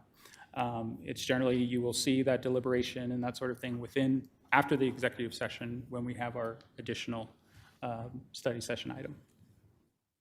Any questions up until? Yeah, go ahead. Councilman. I do have one on quorum, just out of curiosity. If 4 of us accidentally show up at the same place, is one of us supposed to pretend we're a stranger and we don't know? Like, how do we handle that? And that's obviously not for the purpose of discussing items, but we're kind of out and about all the time. No, it's a good question, and I can let Ms. Lozano speak to it, but generally we handle it in one of two ways in terms of the law. Nothing legal can happen there, so you can't discuss any items, but then also we can put out an agenda later at the time. So what we normally do, if you know ahead of time, or the department, whoever's hosting that sort of thing, knows ahead of time and mayor and council is invited, they send us an email stating that this is going to happen. A majority of the council members will be there. We post what we call a public notice of the event, and then at the bottom note that no items of business will take place during this time. But if you want to ignore me, council member, that's okay. I would never. I was talking more about Kevin. Just kidding. Wow. But I know that many of us are like walk away if a few of us are in a group, we just walk away so that we make sure. I'm always very aware to walk away if there's more than 3 of us there. So I try and just run the other way. So I would just recommend, if you know ahead in advance that that's a possibility, send us a quick email with the details of the event, and we can post that notice and post it to the web. That's right. A couple additional items that are required components. Legal action, and this gets more to what you're asking about, Councilmember Lee. Legal action is defined as a collective decision, commitment, or promise made by a public body pursuant to the Arizona Constitution, Tucson Charter, bylaws, or the specified scope of the appointment of the laws of the state of Arizona. So it's something that some legal action that you're taking. So if you just, if you're at a meeting out in the public and the 4 of you get together and say, hey, we're going to do this thing, that's a legal action, because then you can come here and do that same thing, and it becomes a legal action, and it becomes a little bit problematic unless we've done what Ms. Lozano has already talked about. For any of those open public meetings, the public must be permitted to attend and listen. Any member may record the meeting. The room must be large enough to hold the number of people reasonably expected to attend. And again, all legal action has to occur during that meeting. So a couple of violations that I wouldn't say we see this regularly because most people are really good at this, but email can be a problem. And that's because if one of the mayor and council send an email to a quorum and then that proposes legal action, nobody even has to respond. But if you propose legal action and you're sending it to a quorum of the mayor and council, that could be a violation. So you want to be very careful about the discussions. Obviously, when the city manager and the city clerk or I email you, we generally put in a disclaimer that says, please don't respond to this email. We're informing you. Then you can discuss individually and then come back for legislative action if necessary. So an example of proposing a legal action is, I think we should put in a crosswalk at First and Main. If any of you sent that to all our quorum of the mayor and council, that could be considered a violation, because it's even though it's not a discussion, it's still proposing legal action. So you want to be very careful about that. The other thing that can happen is sort of, and this happens more with the BCCs than mayor and council, again, because I think you are all very good at this. There might be, sort of a chain of email that kind of makes it around in a committee or on a board, where it starts with one to another, and then that gets to the third, and then it gets to the fourth, and then all of a sudden now you've got an email chain that has all 4 board members or council members or something like that on it. That can be considered a violation. The other one, less common, but can be problematic, is one individual going to each of 4 or 5 or 6 council members and talking about the same legal action. Again, just be careful about that kind of thing. Yeah, absolutely. So when you say BCCs, can that be different members, like from different boards and commissions, or are you talking about one within? I'm generally talking within one board and commission, because we're talking about a quorum from that board or commission. That can be the challenge. Sometimes, though, obviously people, different organizations can be part of multiple, and so you want to be careful about that as well. Roy, I hate to be rude, but we have 10 minutes to go and 20 more slides. Okay, we'll get through it quickly. We'll go through it quickly. These are just some general, what happens in the investigation. The investigation, the AG or the county attorney can investigate. They can do records retention, our record requests, all those sorts of things. Stay on topic, violations. The main thing is, violation is $500 per violation, attorney's fees, and if found to be done with intent, the court can order removal from office. So that's the main one you want to be careful about. Emails are generally the issue. But Roy, that violation, that $500 is the council members. Yep, personally. Yeah. It's not something the city. Also, does. the city attorney's office can't represent you either. Email scenarios, again, I think we've sort of covered that. I just talked about that. So now I'll hand it off to Ms. Yolanda, who, will do much better job. So for me, yes, because we are short on time, and I knew that Roy would take up all the time. On what the clerk's office do, all of you know, because we work with you on a daily basis, but we do mayor and council agendas, meetings, and the logistics for mayor and council meetings. I won't go into that because you basically know all that, other than, agendas have to be put out usually the week prior to the meeting. If you want to add something to an agenda item, if the agenda has already been set, it's got to be approved by the mayor. If you want to request that an item be put on an agenda, a memo needs to be sent to the mayor, city manager, and the city clerk's office, and the mayor will decide which meeting that gets put on. Then we do oversee BCCs. There's like 50-plus BCCs that we oversee. Our staff supports at least 7 of those. We also do open meeting law with BCCs and make sure they stay on track and stay out of trouble. We administer city elections, which includes candidate filing, campaign finance, public matching funds, initiative referendum recall, redistricting. When redistricting comes about, even though that's a BCC, it's still part of our elections process.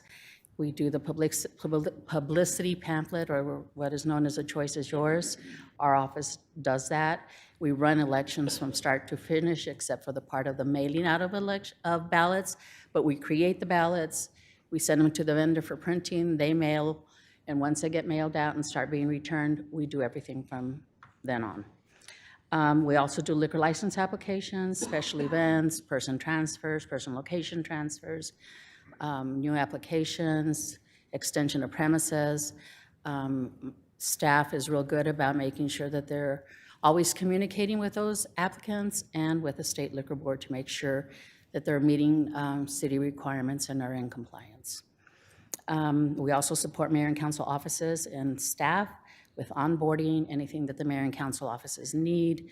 We're not as involved with your budgets because I think now you have a budget liaison that works with you, but if you need help at any point in time, call our office and we'll be more than willing to help and assist in any way we can. Two areas that I really want to focus on is records management. For some time, our records management has kind of been falling through the cracks, but we really need to beef that up and make sure people are following state retention schedules. Jesus, our records manager, has been reaching out to the different departments, trying to get people on board, trying to get them trained, to know what needs to be done, so that's in the works. Plus, and then our other thing is the public records request. We do both internal and external. We have gotten, our numbers for public records requests has like doubled in the past year, and I think I heard in our legislative update that there's legislation to change public records requests and the time that we need to respond to those requests. Right now, it's respond in a timely manner. What does that mean? It means something different to everybody, but our staff is really good about staying up on that, making sure that we're responding to the requester, keeping them updated. So it's a big area that we're working with, and Jesus and his staff have really been good about that. So that is in a nutshell what our office does. We're a small, as Roger and Suzanne always used to say, a small but mighty department because we do a lot. We're always the first office that people call for direction and help when they're trying to navigate through the city. And I'm sure, you know, with the hiring of the new city clerk, some of those processes will change to whatever she will want to update, bring new ideas, that sort of thing. So more fun to come. And that's it, and thank you for your time. Thank you so much. Thank you, Mr. Attorney. Thank you, Ms. Clerk, for the presentation. I think Roy, you had suggested that we have this little 101 session with our new council colleagues, but for me, it's always good to, you know, refresh and ask questions over and over again. You know, as an elected official, usually there's people out there wanting to get me. So I think that that'll be for all of you, the same situation. But it's really important to know the charter so that we can perform the duties that the charter is very specific on us having the power to. A lot of people come to me and say, hey, look, the mayor of Chicago did an executive order to do X or Y. And the mayor of Chicago is a strong mayor system. I don't have the power, and many times the state of Arizona and the state legislature preempts any type of power for cities and towns in Arizona. So usually I find myself explaining the powers of the mayor and the council very frequently, especially in these you know, in these unsettling times that we're living in, that people ask, especially me, to be able to react or act upon different things that different mayors around the country do. And what I've seen really that every single mayor and council have different abilities depending on the charters, or even there's some unchartered cities that have different rules, even here in Arizona. So every single jurisdiction I've come to find out has different rules of what their mayors and councils can do. So thank you for the update. Thank you for all of the help and amazing support. Ms. Clerk, I really appreciate you and all your staff for the work. Any questions? Councilmember Dahl. Thank you. I just want to say, great job. I wish this was available when I was elected. Months later, I found an old document, advice to the new city councilman, and it was outdated. But this is great. I learned something, and it's really great to have it all together. Thank you, Roy. Thank you. We just knew you knew it all, Kevin. All righty. So anything else that you'd like to add? No, thank you.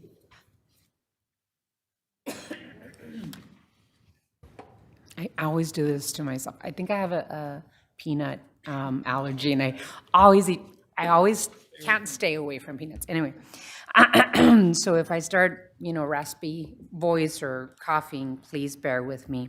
We're going to move to item 6, which is I requested this item to be discussed at this agenda, the Safe City Initiative update.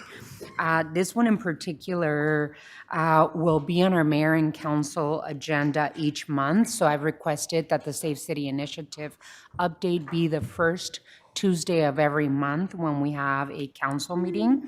I think it's important for us to make sure that we're discussing the progress that the city of Tucson and each of our departments are achieving through the Safe City Initiative. As I said before, and I will continue to say every day as mayor, I believe that every resident in Tucson deserves to be safe in our public spaces. And, we have a duty and obligation to do that work.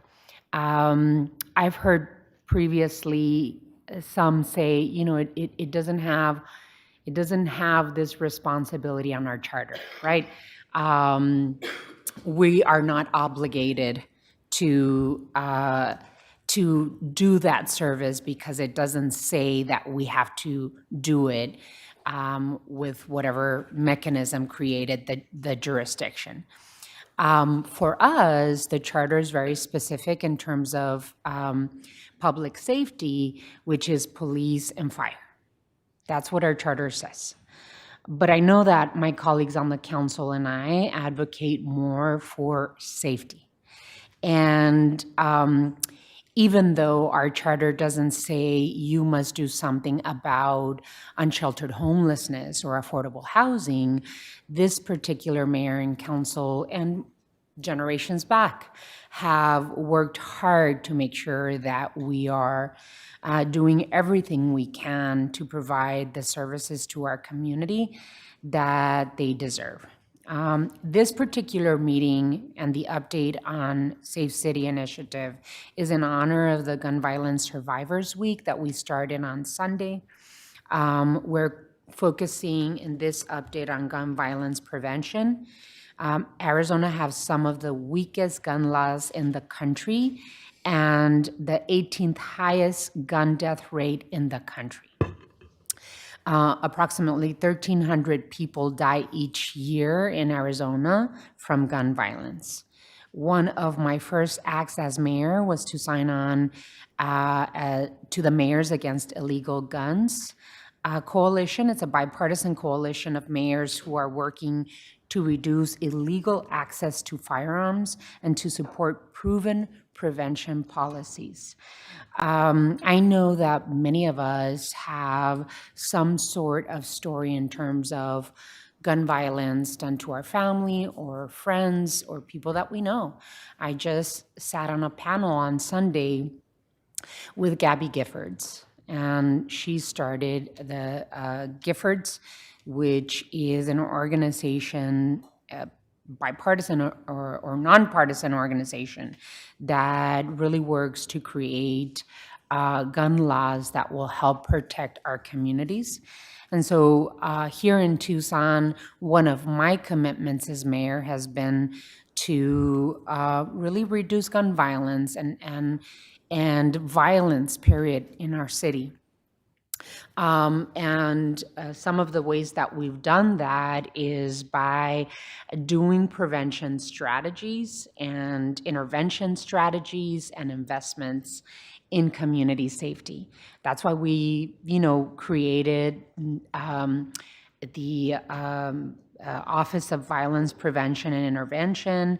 We recently hired our first Violence Prevention and Intervention Program Manager, Oscar Medina, who's here with us today, and other incredible work that we're doing in partnership with each and every department in our city, very specifically Tucson Police Department. That's an incredible partner in gun violence prevention and intervention in our city. So I just wanted to start it off.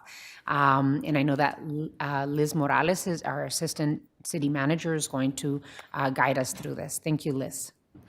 Thank you, Madam Mayor and members of council. Thank you for this opportunity to give you an update.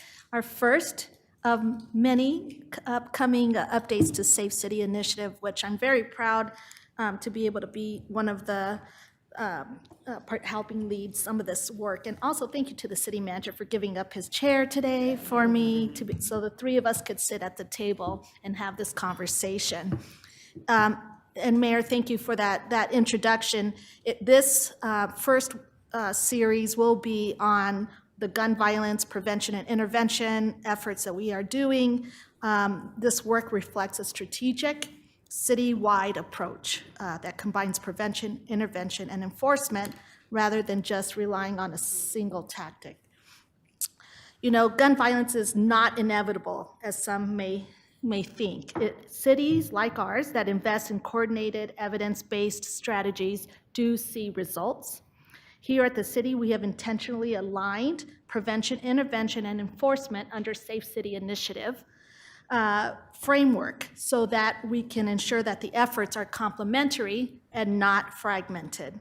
This alignment also allows the city to intervene earlier, respond more precisely, and focus enforcement where it is most effective. And as a result of this alignment, we are already seeing meaningful reductions in gun violence in targeted locations, and which validates the approach we are taking. For those in our city who are not aware of what Safe City Initiative, here's a brief overview. Since October 2025, Mayor, you had an open letter to Tucson residents. We have worked to integrate responses to violent crime, unsheltered homelessness, the opioid crisis, and quality of life concerns.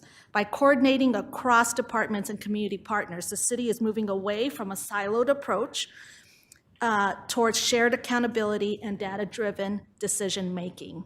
This structure allows resources to be deployed more efficiently and with greater impact. As the mayor already indicated, we've been really working on building the infrastructure needed to sustain the work long-term. Tucson Police Department, who's been doing this work for a while now, has expanded the community-based violence intervention as part of the greater public safety strategy. As the mayor indicated, in 2025, we established the Office of Violence Prevention and Intervention that sits under the city manager's office to lead the coordination across systems.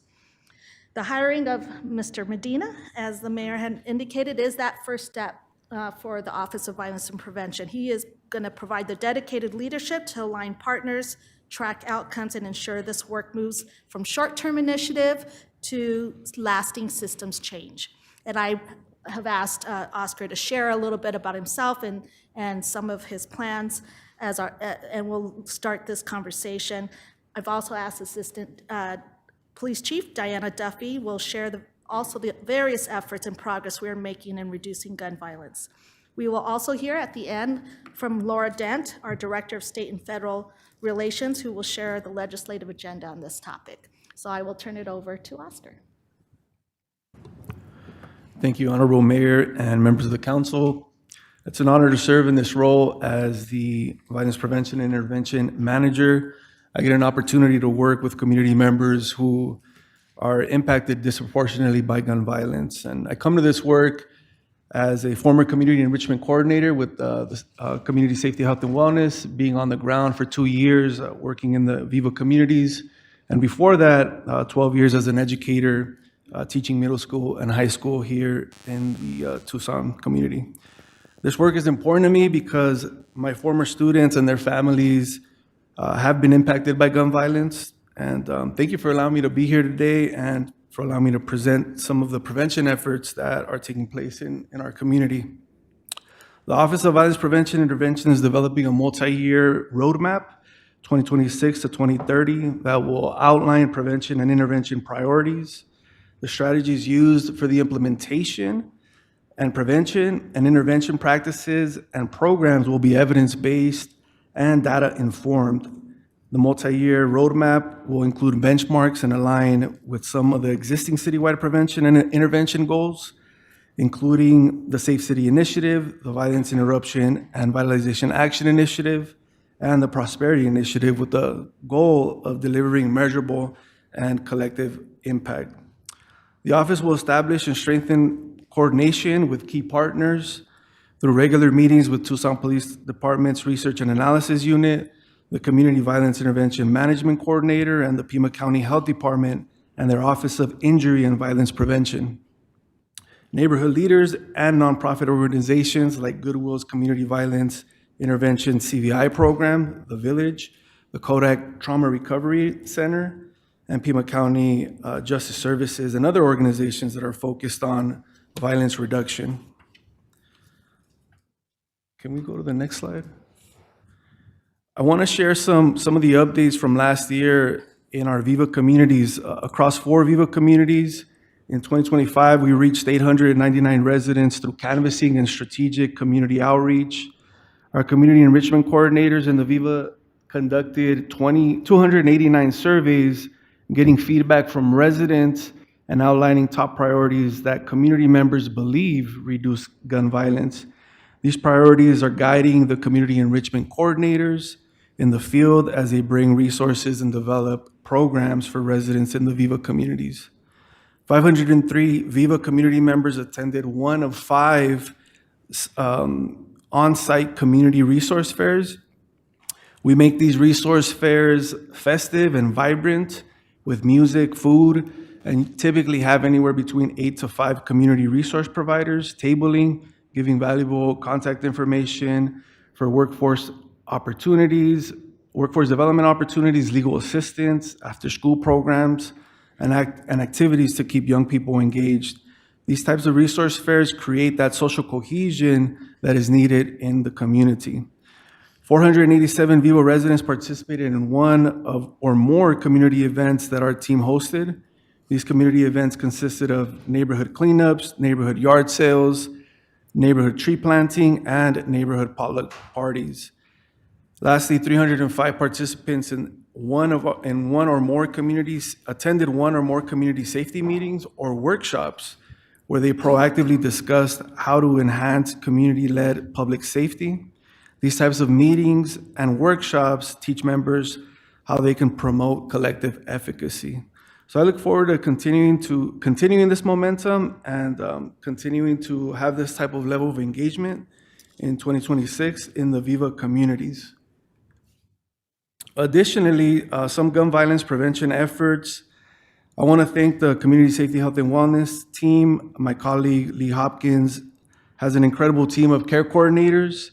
In 2025, 35 households within the Viva communities received some kind of care coordination. 17 of those were referred by our community enrichment coordinators, and 10 Viva households received higher level of intervention by care coordinators assisting them in housing navigation, food assistance, filling out an order of protection related to domestic violence, substance abuse treatment services, enrollment in workforce development programs, and mental health services.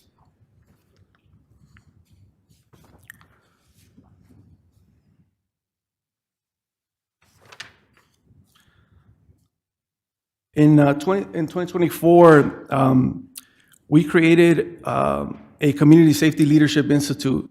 And this Leadership Institute took community members through an 8-month Leadership Institute.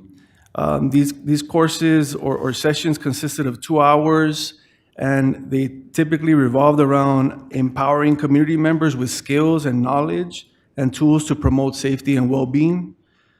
In May of last year, 19 of those community members completed the institute, and many want to remain engaged and help the city and their neighborhoods.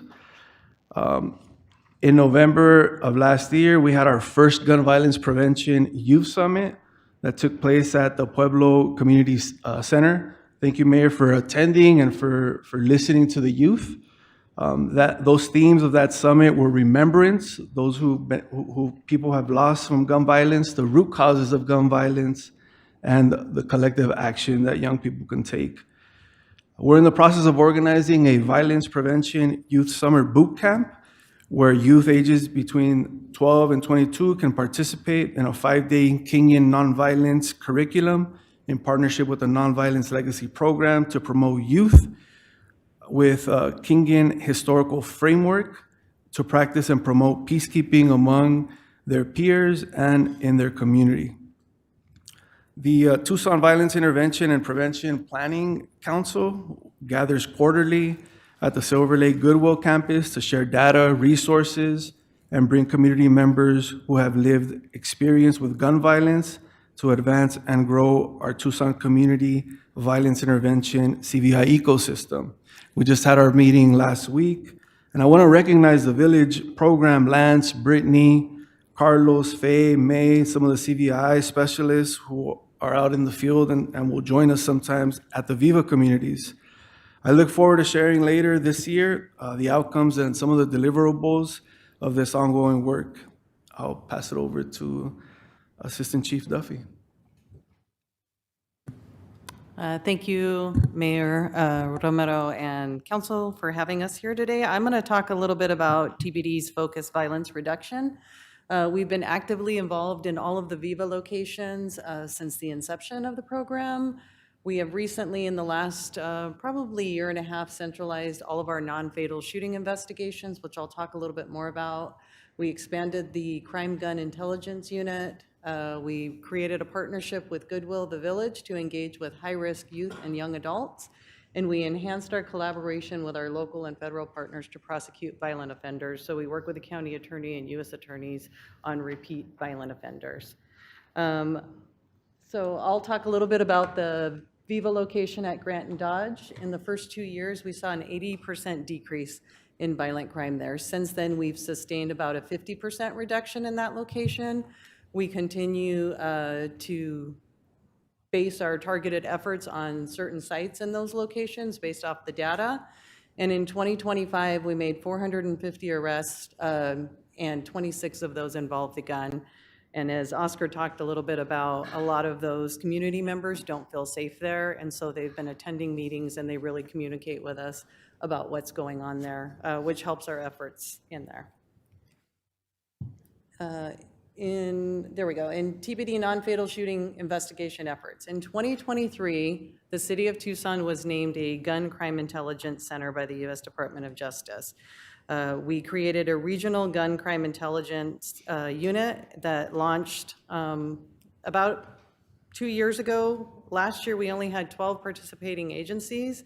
This year, we're up to 24 participating agencies, and that's really important because they're no longer siloed. All of Southern Arizona is communicating about gun crimes because they don't stop at certain streets, they don't stop in the city, they go into the county, and so we've really enhanced those efforts. We hold a weekly shoot team meeting that involves all of the partners, juvenile probation, it involves the county attorney, it involves all the attorneys in the room to really discuss how we're gonna work these cases and then what we're gonna do.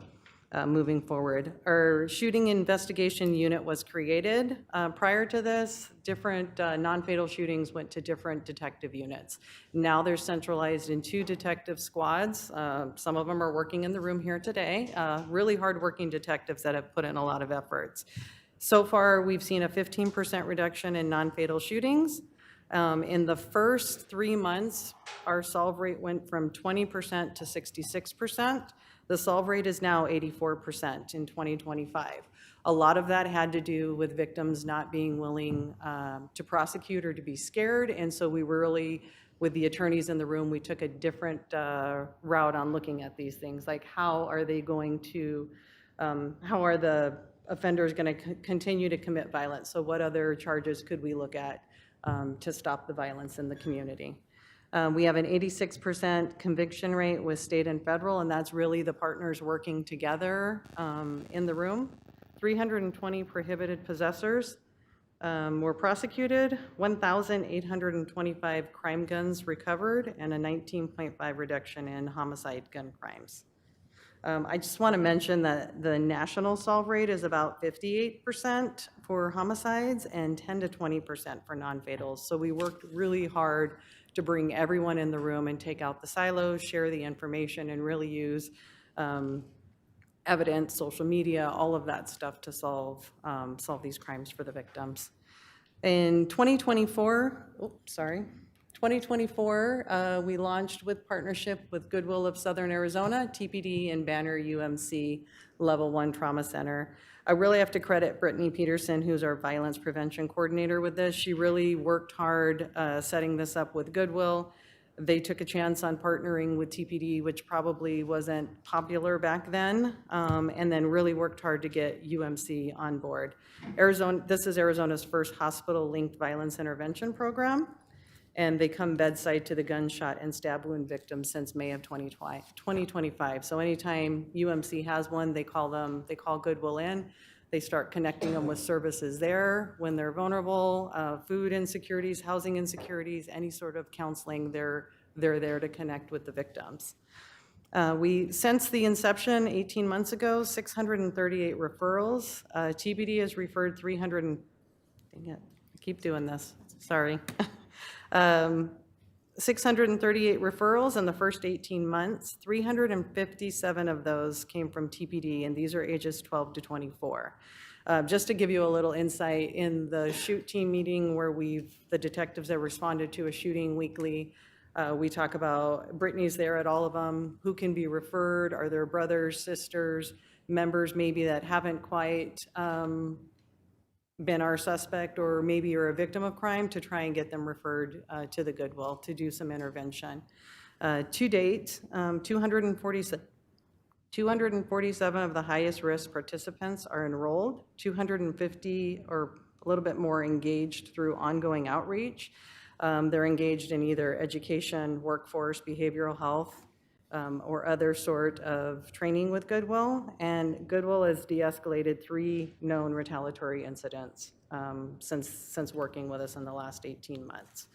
We have also recently seen that court is now not in place of punishment, but they're also referring some folks that go through either Superior Court or Juvenile Court to participate in Goodwill.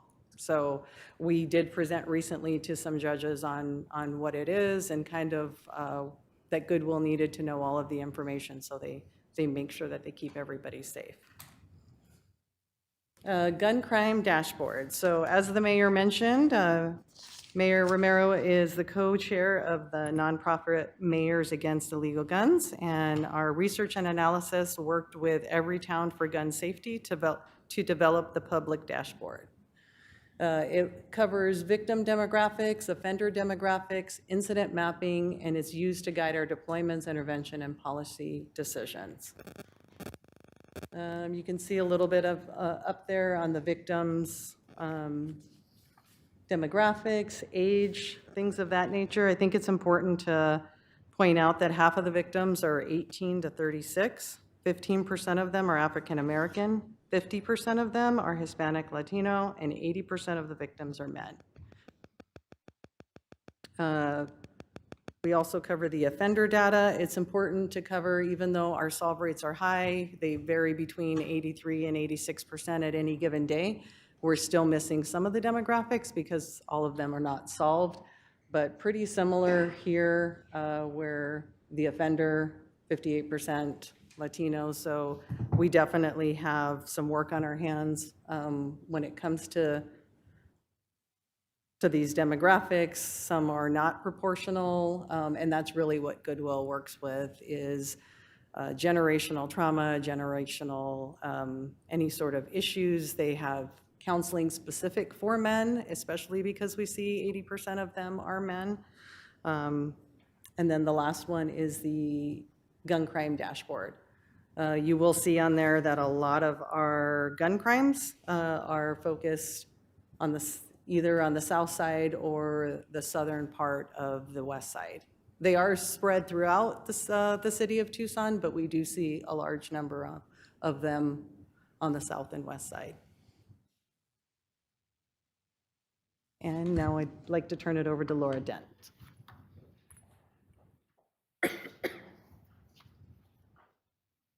Good afternoon, Mayor Romero, Vice Mayor Santa Cruz, members of the council. It's great to be with you. I'm going to just share a little bit of a snapshot of what's happening at the legislature in relation to gun regulation and proposed legislation, preventing gun violence and preventing the preemption of local communities to prevent gun violence is a priority in your legislative agenda. So far, more than a dozen bills have been introduced this legislative session that relate to the regulation of firearms in the state. A subset of these bills relate to the regulation and destruction of firearms and overall public safety. Current state statute preempts local governments from destroying weapons and obligates confiscated firearms to be made available for resale. I believe this legislation was signed into law in 2013. Several bills introduced this session would modify state statute, allowing local jurisdictions to destroy firearms, prohibit the creation of a firearm registry, or carve out circumstances for firearm destruction. A few of these bills include SB 1028, SB 1079, and HB 2861, which would require the destruction, of firearms used in the commission of a homicide. I do want to uplift a powerful story and anecdote related to some of this work. Julie Erfel, I don't know if you all are familiar with her in Phoenix. She's the widow of Officer Nick Erfel. Tragically, Phoenix PD Officer Nick Erfel was killed in the line of duty in 2007. His widow, Julie, was later made aware that the firearm utilized in the killing of her husband still existed and under current statute was eligible for resale and recirculation. Ms. Erfel has filed suit against the city of Phoenix to stop the auction of the gun that killed her husband and is now working to change the law. It just goes to kind of uplift the very human experiences and stories, and really the power of those stories to move the needle. It does appear that those bills do have good traction at the legislature this year. So just the second bucket of sorts are proposed firearm regulations, including sales, background checks, liability, and access. These bills will obligate background checks and update prohibited weapons. There's also been one referral introduced. As you all know, a referral goes directly to the voters. HCR 2019, which if passed would go directly to voters and require firearm sales or transfers through licensed dealers. Obviously, there's many political factors that influence what passes and what moves and what does not, but this is a bit of a snapshot of what's happening at the state capitol in relation to gun regulation this session.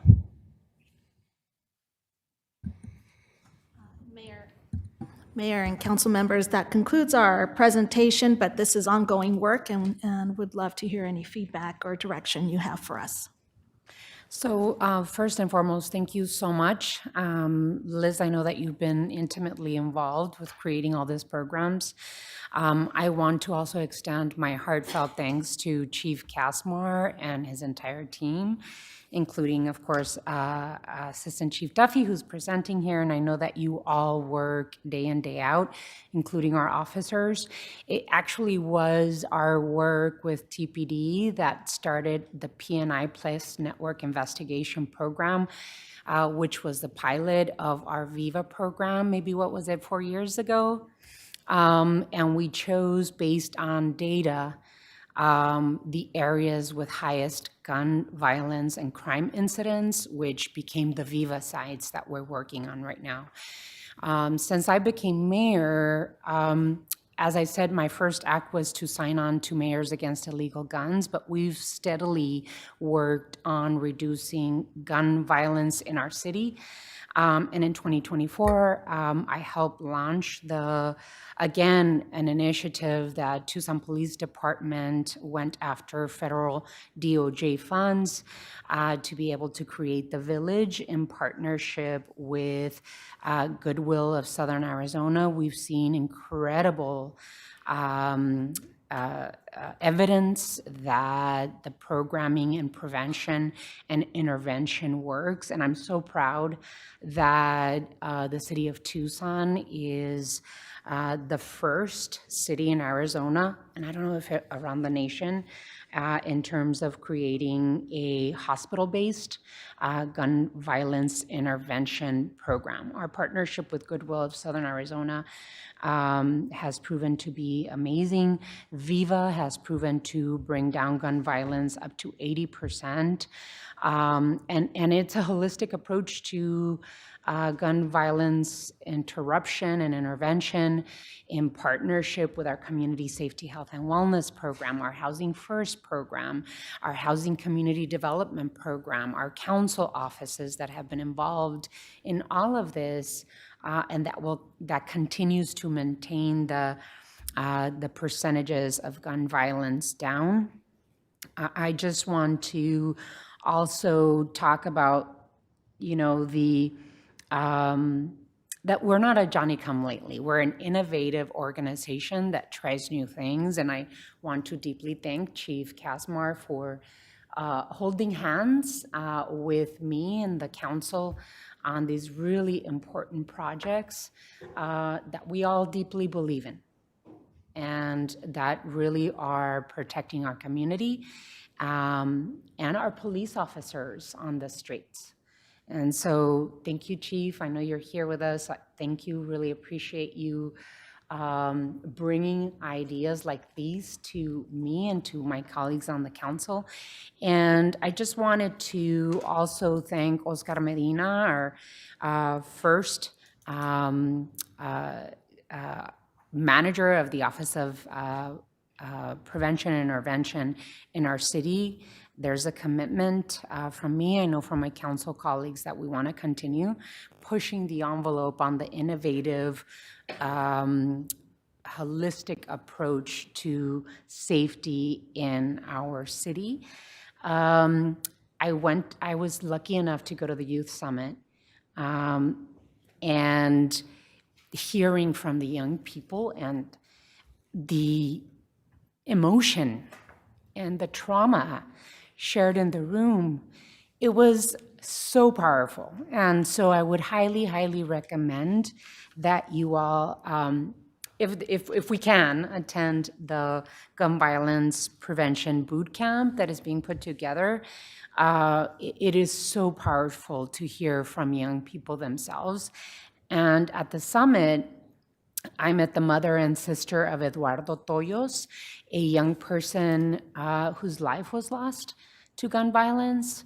And oh my God, it was really waterworks from all of us, them and I included, their courage and love and their willingness to work to change the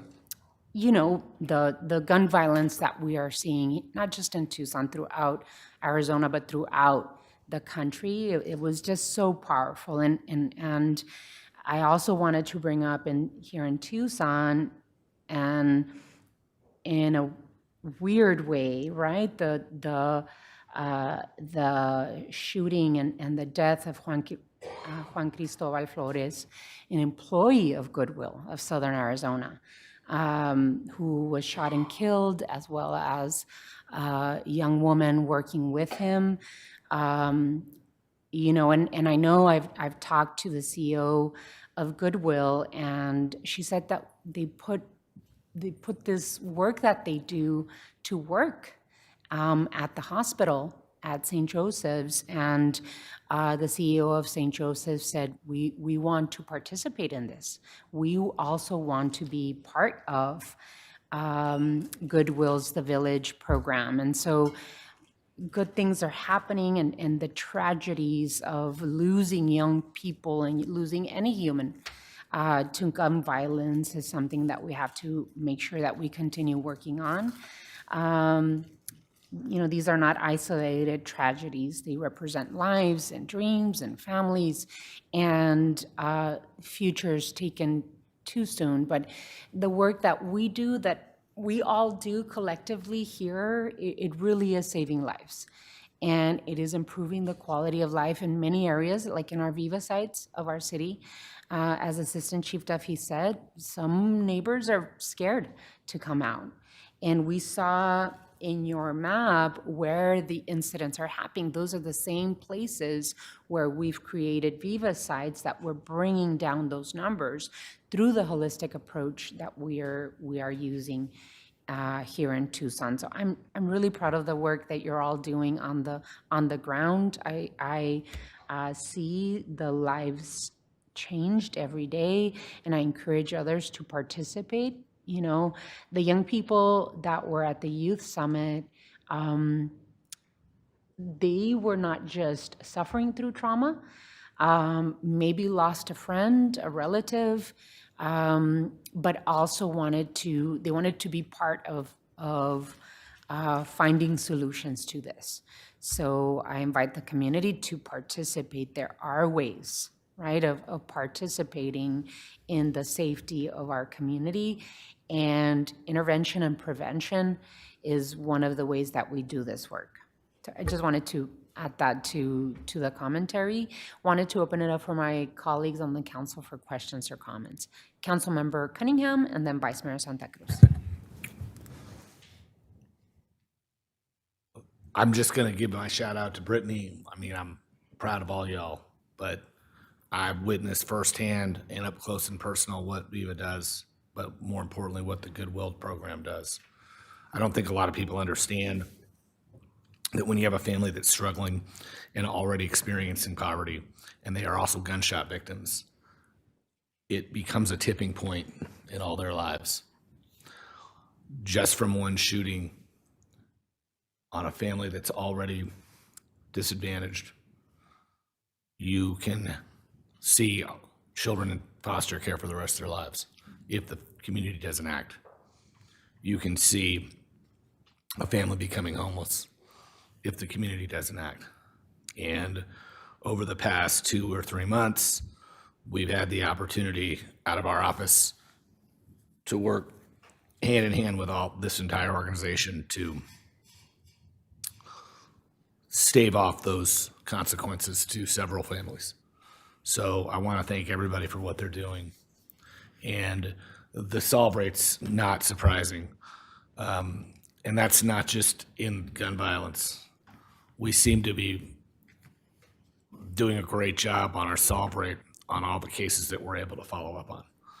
And it's really about personnel and how many more people we need to be able to meet the solve rate that we really want. Well, not the solve rate, to address every single incident. So with that, I'm just happy to hear that with the resources we have, we're utilizing them and optimizing them. But it's our job on this side of the table to figure out how we can gather and distribute more resources to you so you can keep this work up. So that's my piece. Vice Mayor? Yeah, thank you, Mayor and staff, for this comprehensive overview of the work that's been happening over the past couple of years. I know just seeing the map is helpful, and hopefully the Ward 5 office and our office can be brought in, to, support these efforts and be a little more connected to, these gun violence incidents. So thank you for putting all that work together, and thank you, Mayor, for leading on this. I know it can be so overwhelming and emotional, but I think all the steps that y'all are taking are putting us in a better position. I had the opportunity to go to Goodwill last year and look at a lot of their youth programming and talk to a lot of their young people who are part of their programming. And I was curious if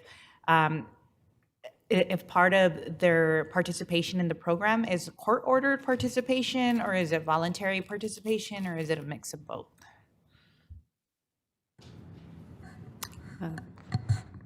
Thank you, Mayor Romero and Vice Mayor Santa Cruz. It's actually all voluntary, which is why we met with the courts.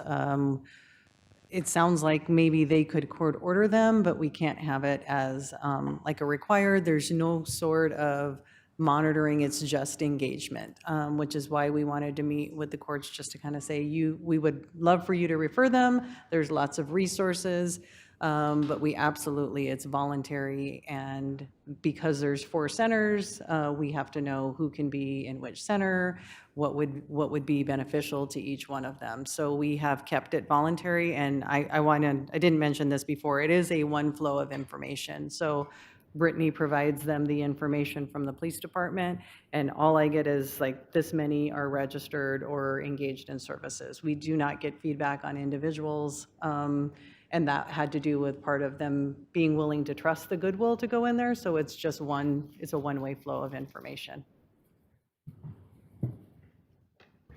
Councilmember Barajas.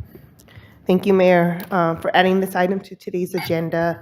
And just thank you to the Office of Violence Prevention and Intervention for presenting today, for you all for doing the hard work. You know, your dedication means so much for our community. I want to piggyback a little bit on, Vice Mayor, on the collaboration piece. If you can provide maybe more information on existing partnerships, specifically with our local school districts, because we all know, the ages are getting younger and younger, specifically with our young men. Is there any type of collaboration with our schools, school districts, specifically SUSD and TUSD?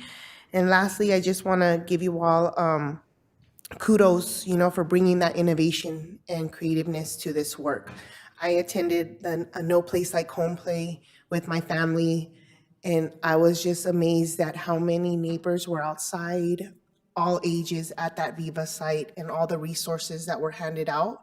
There was not an empty seat in that Borderlands play, and I hope to support more opportunities like that, specifically in these areas that I represent. So thank you.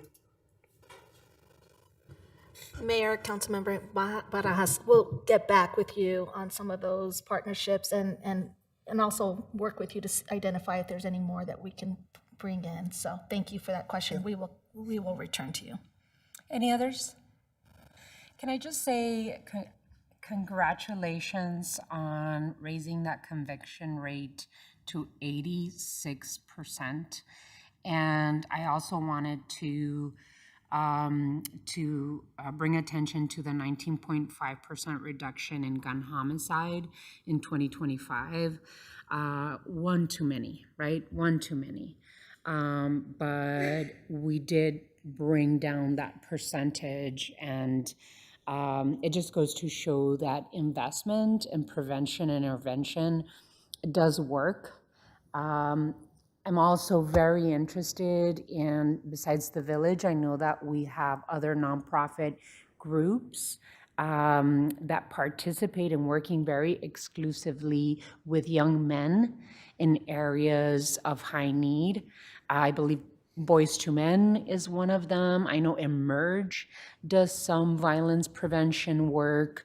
It would be really wonderful to partner with school districts to be able to, get them younger, because the exposure to violence is there, and the trauma is created at a very, very early age now. There's so many layered issues in terms of need in the areas where where it's happening, right? The Viva sites where it's happening, there's layered reasons as to why this violence is a continuation of what is happening in those areas. And poverty is a huge piece of what we're seeing. Lack of education and educational attainment just continues a cycle of violence. So I think the Prosperity Initiative and all of the work outside of this in particular are, it's just it's a layered approach to creating community safety in our city. And I just wanted to again thank you all so much for the incredible work that's happening. Thank you. All righty. Thank you all. Thank you all so much. Really appreciate it. Yes. Okay, so we move on to Item 7, time has been set aside for the discussion and direction relating to matters pending in front of the Pima County Board of Supervisors and other regional jurisdictions. Ms. Morales, go ahead. Madam Mayor, we have Jackie who will come and provide us an update. Good afternoon, Mayor and members of the council. We have brief comments for you, starting with Pima County. The Board of Supervisors approves the option notice and rent for 75 East Broadway site to Rio Nuevo.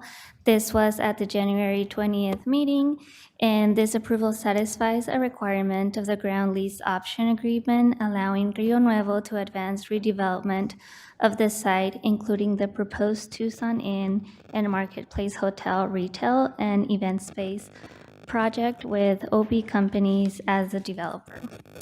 Moving on to Rio Nuevo. Rio Nuevo approves financial assistance of $250,000 for new spa and wellness center, El Ritual, and this will be located at 410 North Toole Avenue. Moving on to regional updates.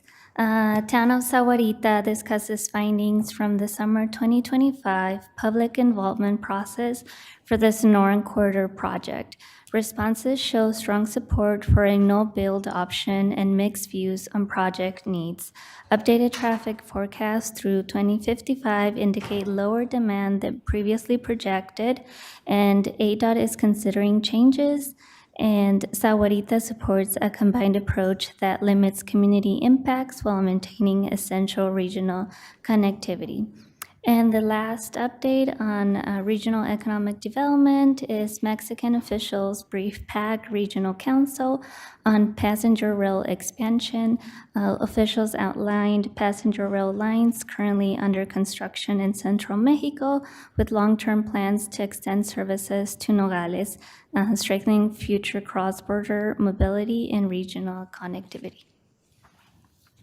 Thank you so much for the update. Really appreciate it. I just recently, I think it was last week, I went to the Safer Center that was stood up by opioid settlement funds in partnership with CBI. I would encourage my colleagues on the council to do a tour to see what is happening there. I came out like very, very happy and impressed with the work that CBI does. And one of my questions was, it's a 6-month pilot with opioid settlement funds, but how do we decide how to move on with Safer Center and investing in a Safer Center, expanding and making sure that we look at the data to see if it's successful and how many people are being served by the Safer Center?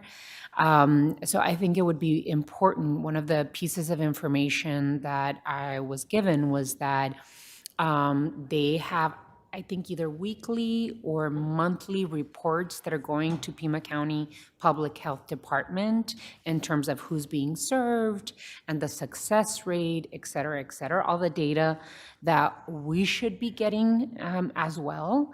The other thing that I'd like to make sure that we are paying attention to, 6 months go by pretty quickly. And so at the 4th month, what will be the course of action to evaluate the Safer Center and continue funding it with opioid settlement funds. So I'd really like to make sure that we look into that and that we prepare for whatever's coming next. But I highly recommend you all attend. It's clean, you know, the individuals there are fed, well taken care of. It really is an incredible organization. And, you know, I know that some people are concerned with a possible expansion of a Safer Center in terms of other areas of our community. But, you know, it's a building. It's a clinic. And I don't think people should be afraid of having a safer center close to their neighborhood. I would highly recommend people and elected officials, both on the Board of Supervisors and here with us, to take that visit. You will be absolutely impressed by the work that CBI is doing there. Just wanted to mention that. Thank you so much. Any questions or comments? Councilmember Dahl. Thank you, Mayor. And my staff and I are going to tour the Safer Center Thursday. But I had a question about the Suarito item. That had to do with the highway bypass. And you said something about a no-build option. I couldn't quite get the context. Are they proposing, are they basically opposing the bypass? Yes, council members. So there was a public involvement process, and they talked about the results at the Sahuarita Town Hall meeting, and the results said that there was a strong support for a no-build option. However, nothing has been decided. ADOT is evaluating options, but it was basically responses to the It was the survey. public, it wasn't Correct. Suarito saying, we support the no-build, which is saying, hey, don't build it. Correct. Okay, thank you. Any others? Thank you so much. Really appreciate it. Thank you. All right, so we move on to item 8. Time has been set aside for mayor and council to receive an update on state and national legislation and regional committees, executive orders, and direction to any associated litigation. Ms. Assistant City Manager. Yes, thank you, Mayor, council members. I again welcome Laura Dent to be able to provide us this update. Thank you. Mayor, Vice Mayor Santa Cruz, members of the council. Good afternoon. I will start with a state update on our state and federal updates. State lawmakers have submitted more than 1,800 bills for consideration this session, so we have officially broken the record for the most number of bills filed in Arizona history. That was set in 2021. So, and the work continues. So we'll see a few hundred more of those probably coming soon. Our organization has weighed in on 22 bills to date, ranging from water issues, preemption, housing, public safety, and more. You have the updated resource, the tracking list that is provided to you all will populate in real time. So if you ever have questions about what's moving, where we've weighed in, you can always reference that and of course connect with me. I do want to just acknowledge Chris Avery and Natalie DeRook with Tucson Water for joining me at the state capitol last week and testifying in opposition to HB 2328, a bill that would undercut City of Tucson differential water rates. And I want to thank again city staff for engaging on bill review and to your offices for raising priorities as they develop at the state legislature. Just today, as a sidebar and an update, HB 2116 passed unanimously. That bill would invest $1 million in the Colorado River Litigation Fund. So that parlays quite nicely into our federal update. I'll start with Colorado River. Last Friday, Interior Secretary Doug Burnham convened the 7 Colorado River Basin state governors, including Arizona Governor Hobbs, to advance post-2026 Colorado River water sharing talks. There was no agreement reached. However, discussions continue alongside Reclamation's draft EIS for future river operations. The deadline for agreement has been set for February 14th. And then a final update on the federal level. Last week, the Senate approved 5 fiscal year 2026 spending bills, funding most of the government through September 30th. They also approved a 2-week continuing resolution for the Department of Homeland Security through February 13th to allow continued negotiations. Today, just a couple hours ago, the House voted to end the partial government shutdown and fund DHS through the 13th as well. So that will allow for bipartisan negotiations over immigration enforcement over the next 2 weeks. This concludes my update. Thank you, Ms. Dent. I really appreciate it. I want to thank the leadership that Governor Hobbs has brought all of us to the Colorado River negotiations on Monday. Tucson Water Director John Kimmick delivered a statement on my behalf at the Arizona Reconsultation Committee meeting in Phoenix. I also will be sending our congressional delegation further laying out the City of Tucson's position on the Colorado River negotiations, which is very important for the future of our community. I also want to take a moment to acknowledge all of the people who came together last week, students, educators, other elected officials, Tucsonans from all walks of life who joined people across our city to encourage our federal delegations to bring more accountability to ICE, CBP, HSI, and DHS, and to stand in solidarity with people across our country using their First Amendment rights. I think more than 2,000 people showed up last Friday, including some of us here at the table, and it really felt safe and incredible, energetic to be there with community. I'd also like to thank Senator Kelly and Senator Kelly and Senator Gallego for bringing the bicameral bill to stop excessive force in Immigration Act for consideration. I understand that Representatives Grijalva, Representative Ansari, and Representative Stanton are all supporting the Stop Excessive Force in Immigration Act. So I'd like to thank the senators for that as well. Other than that, I wanted to also mention that the City of Tucson joined an amicus brief in partnership with the City of Boston and in support of Minneapolis, Minnesota, in their lawsuit against the Department of Homeland Security.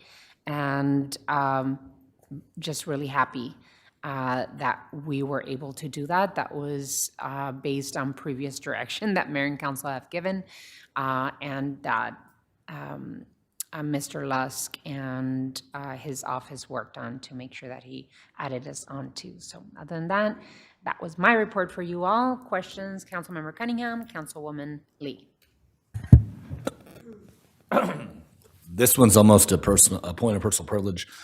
I've been working on it a little bit. February 19th, tentatively, is the date where they honor fallen legislators. So they'll do a death resolution for my father. Before he was a legislator, he served at the University of Arizona, and he served the state government. He was a lobbyist in between. He was actually a lobbyist for the University of Arizona. And after he retired, he became a lobbyist for like his own private thing, but in my opinion, very righteous causes. So we're asking the state to also, my family's asking the state to take the lobby of one of the state buildings right 2 doors down to be the George Cunningham lobby, a little play on words. And I just wanted to make sure that it was appropriate that we coordinate. Well, I mean, I'm doing it on my own, and I don't want to use any city resources per se, but, you know, the conversations always come up with you're talking about one thing and another thing. So I wanted to make sure it was kosher. I don't know if the city attorney needs to chime in, that we can actually at least say that I've got permission to talk to legislators about it. So it's kind of above board. And I don't know if we need a motion for that. Yeah, thank you so much for sharing that. Really appreciate it. I don't know if we need any direction, Mr. Lusk, on It that. hasn't currently been agendized, Your Honor, but we could do it at a later date, I'm sure. So I think that, you know, as a family, you have every right to lobby our Southern Arizona delegation and any other legislators up in Phoenix. If you do want to coordinate with us, I think it would be appropriate to just make sure that we agendize it in whatever way necessary. But I think it's a great idea, Councilmember Cunningham. I think it's a good, it really is a good act to honor the work that George Cunningham did for Arizona. So, Councilwoman Lee. Thank you, Mayor. So in our legislative agenda, and I talked to the team about, you know, how do we use more technology for public safety in a responsible, transparent way. And last legislative session, there was an attempt to refer to the ballot something that would prevent local jurisdictions from using technology for traffic enforcement, red light camera bans, not being able to use traffic cameras for speed enforcement. So I've been keeping my eye on this ball for probably 18 months to figure out how we can start to try to build trust with the community while also enabling technology to assist our officers because they can't be everywhere all the time. So unfortunately, this came from the League of Arizona Cities and Towns. Legislation targeting traffic enforcement systems continues to advance. So I want to put these on our radar. SCR 1004, which is photo enforcement systems prohibition, passed the Senate Appropriation, Transportation, and Technology Committee on a party line vote last month, and a mirror measure HCR 2004 is scheduled for a hearing on Wednesday in the House Transportation and Infrastructure Committee.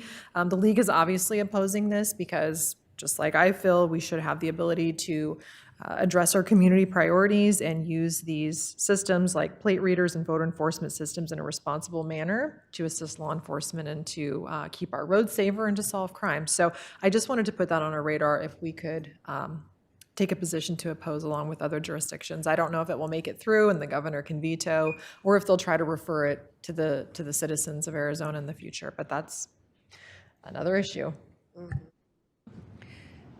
Thank you, Councilmember Lee. Just to add some context to that, yeah, SCR 1004 is sponsored by Senator Rogers. It would be referred directly to the ballot. This bill did come up last session, and my understanding is that it was narrowly defeated and that many of the partners and coalition folks that engaged last round might not be participating this time. So it really will be interesting to see how far this goes. The League is very adamantly opposed. I think historically the city hasn't taken a position because of action by voters more than 10 years ago now. But I definitely appreciate that this is a safety issue, and so have had discussions with our team and have also flagged that interest that's come from you and other members of this body. So I will certainly keep that on the radar. Thank you so much. Any others? All righty. Thank you so much, Ms. Dent. Really appreciate your update. Thank you all. Keep us informed. I know things are moving fast and furiously in the state legislature, so appreciate it. Item 9, does anyone have any items to remove from the consent agenda? Vice Mayor? Hi, Mayor. Yes, I want to remove items B and item E from the consent agenda. Okay. Any others?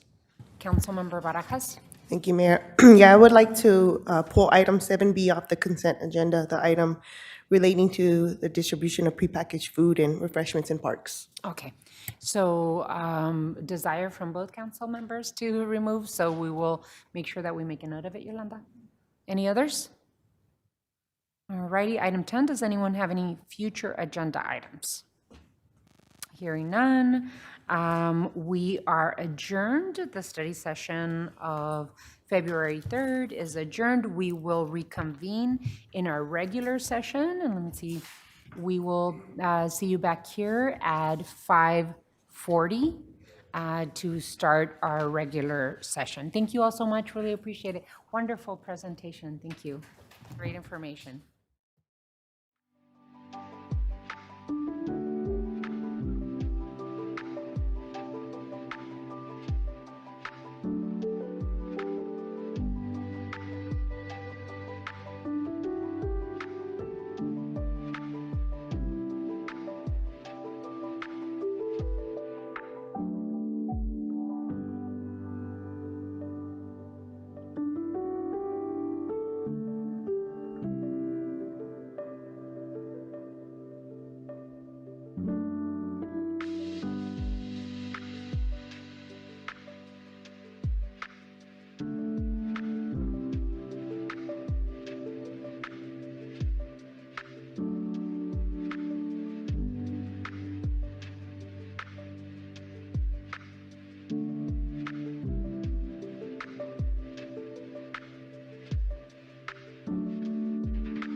Thank you for coming and joining us today.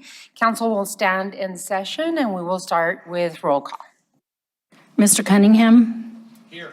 Mr. Dahl? Here. Mrs. Lee? Here. Mrs. Barajas? Here. Nick Schubert? Here. Vice Mayor Santa Cruz? Here. Mayor Romero? Here. Before we go to item 2, the city attorney will go over the rules of decorum for mayor and council meeting. Mr. Attorney. Honorable Mayor, members of council, Arizona's open meeting laws provide that members of the public may attend and listen to the proceedings during tonight's public meeting of the mayor and council.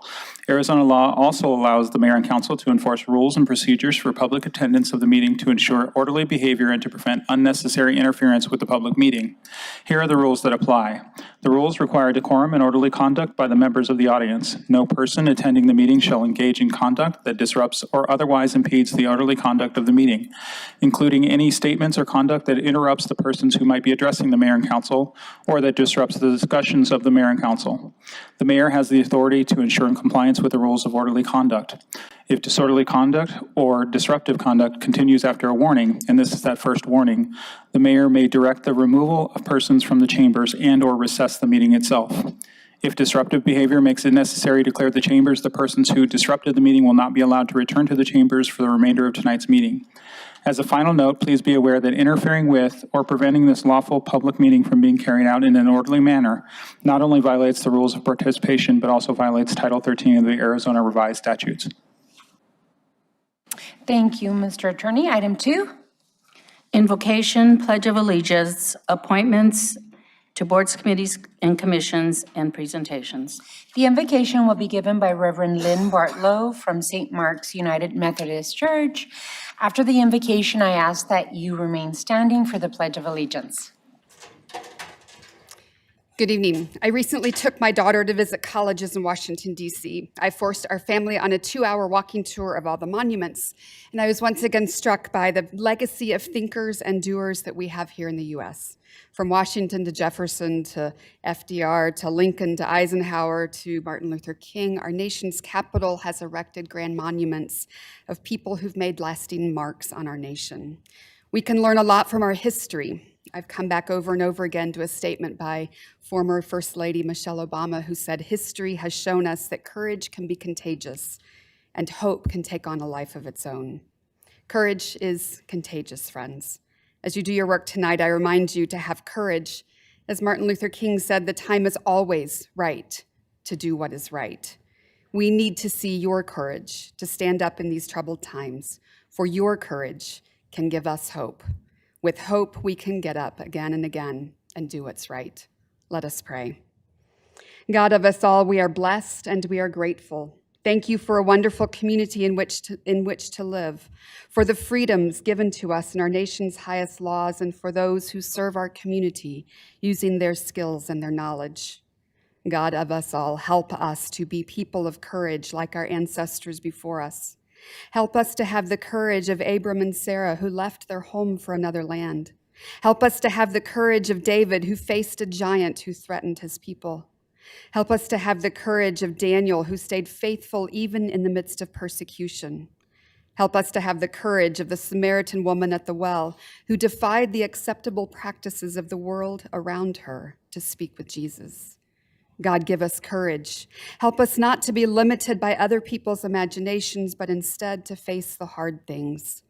Help us face those things that can lead to a better life for all among us. Help us face those things that must be faced so that there will be liberty and justice for all. Tonight we pray for those before us who were elected to govern. May they govern with courage in all that they do. Give them courage to stand up for those whose voices are silenced. Give them courage to ensure public safety for all people. Give them courage to tackle environmental issues that are easier to ignore. Give them courage to ensure economic development helps each person, not just big corporations. Give them courage, loving God. May their courage be contagious, that we all may hope for a better community. Amen.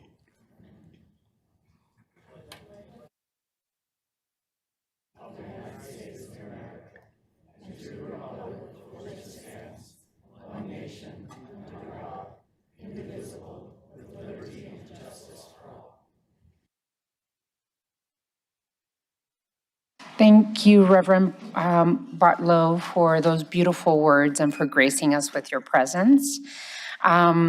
We now move to item 2C.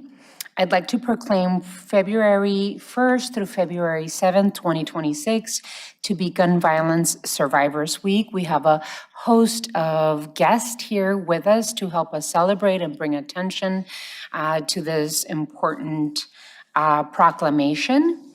I'd like to invite our guests to come to the podium and join us there. Pam Simon will be with us, survivor of gun violence. Patricia Maish, survivor of gun violence herself. Emily Nottingham, mother of Gabe Zimmerman, whose life was tragically lost to gun violence. Azul Navarrete Valera, and Oscar Medina from the City of Tucson's VIVA, Violence Interruption and Vitalization Action Program. The University of Arizona Student Body President, Adriana Grijalva, students, faculty, and staff that are here with us. Members from Moms Demand Action, members from Giffords.org, Denise Lay, and members of Homicide Survivors, Inc., Milta and Mark Ortiz from Borderlands Theater, youth participants of the Gun Violence Prevention Youth Summit organized by Community Safety, Health, and Wellness, our TPD team, Gun Violence Prevention Coordinators at UAPD, and then these next two teams are partnered together in Arizona's first hospital-linked violence intervention program, a level 1 trauma center at Banner University Medical Center. Dr. Colin Stewart, Elisa Mikal, Pete Palmer, Goodwill's, the Village Community Violence Intervention Program, Mr.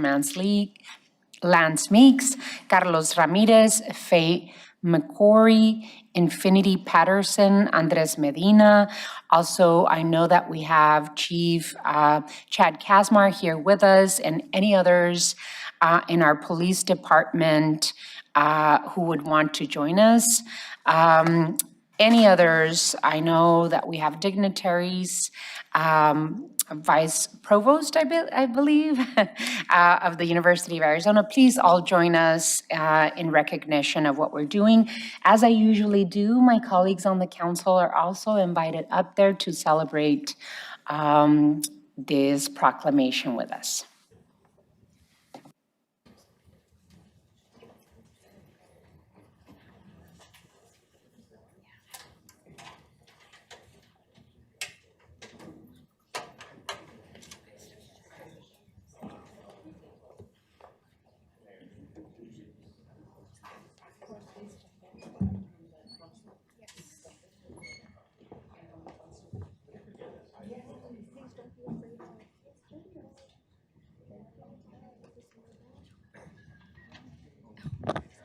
This is a huge and beautiful group. Come join us. Thank you so much.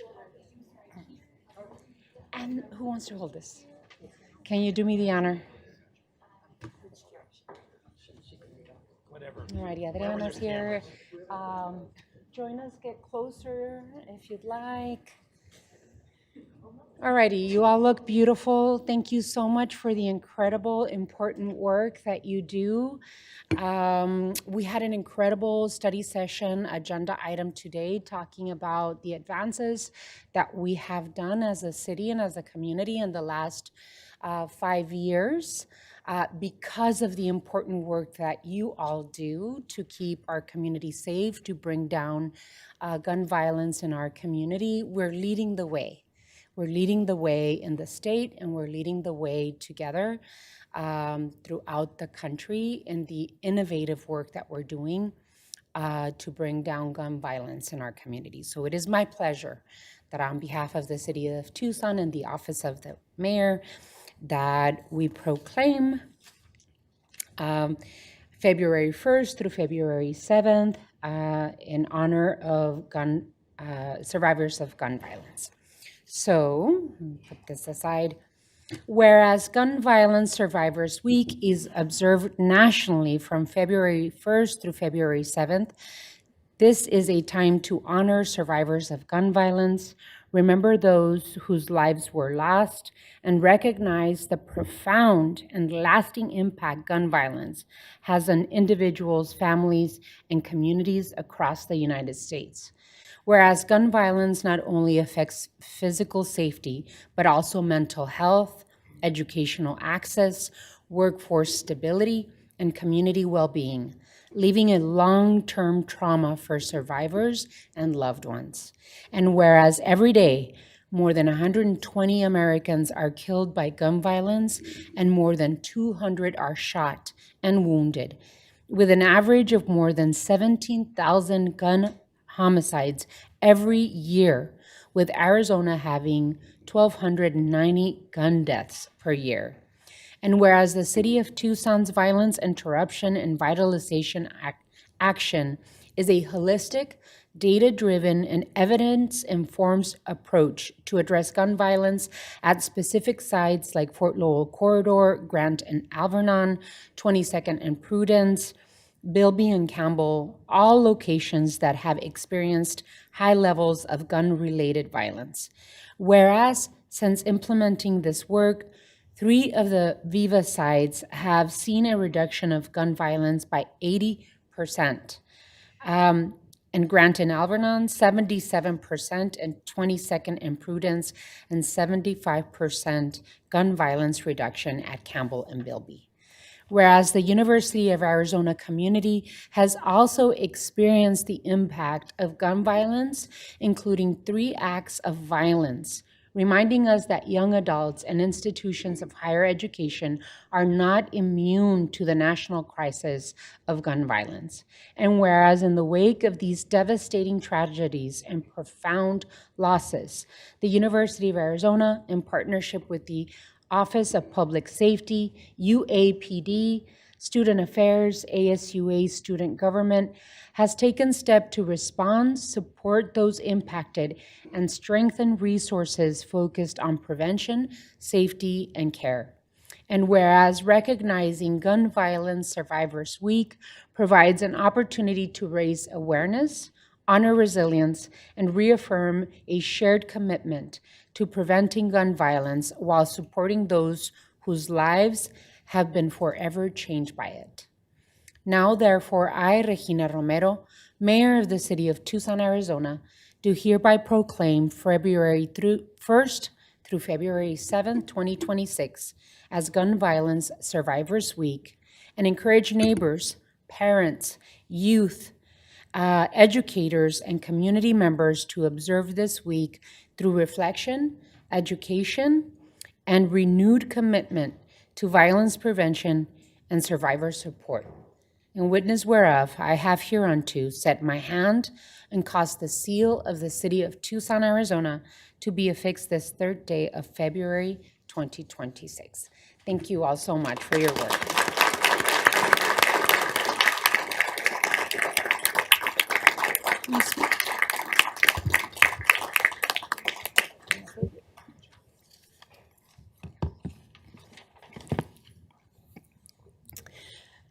Mayor and Council, my name is Pam Simon.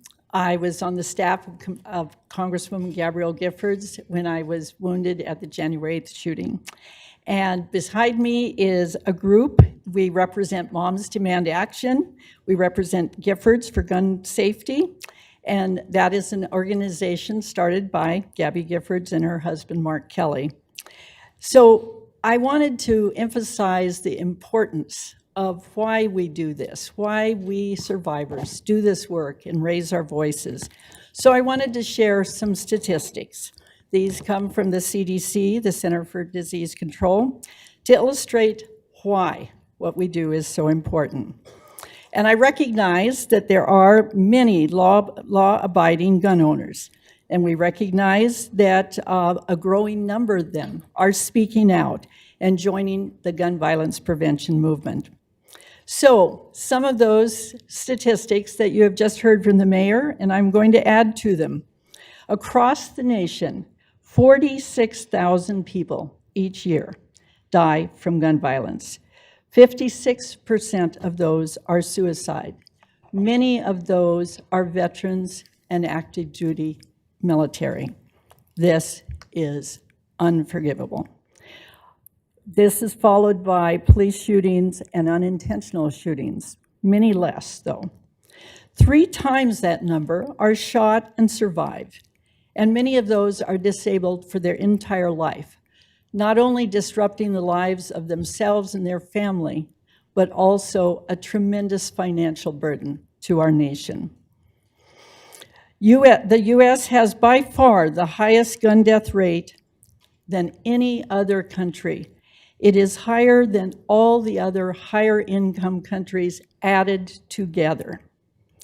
Our nation has more guns in the hands of civilians than we have people, over 400 million. If more guns make us a safer country, then we should be the safest country in the world. Instead, we have a national crisis, a national shame. Since 2020, it is unbelievable, but gun violence is the leading cause of death for children and youth, ages 1 through 17. That's more than car accidents, more than disease. So let's look at Arizona. How are we doing? Well, we are 41st in the nation for the weakest gun laws. There are only 9 other states that have weaker gun laws than Arizona. The Giffords organization gives us an F. We have the 18th highest of all 50 states for gun deaths. That means that 32 states are safer than our own state. Each year, there are over 1,300 gun deaths in this state alone. And consistently, research has shown that states with the highest gun ownership also have the highest suicide rate. But progress has been made. States with the strongest gun laws have the lowest gun deaths rates. So progress has been made as more and more states are passing gun safety laws.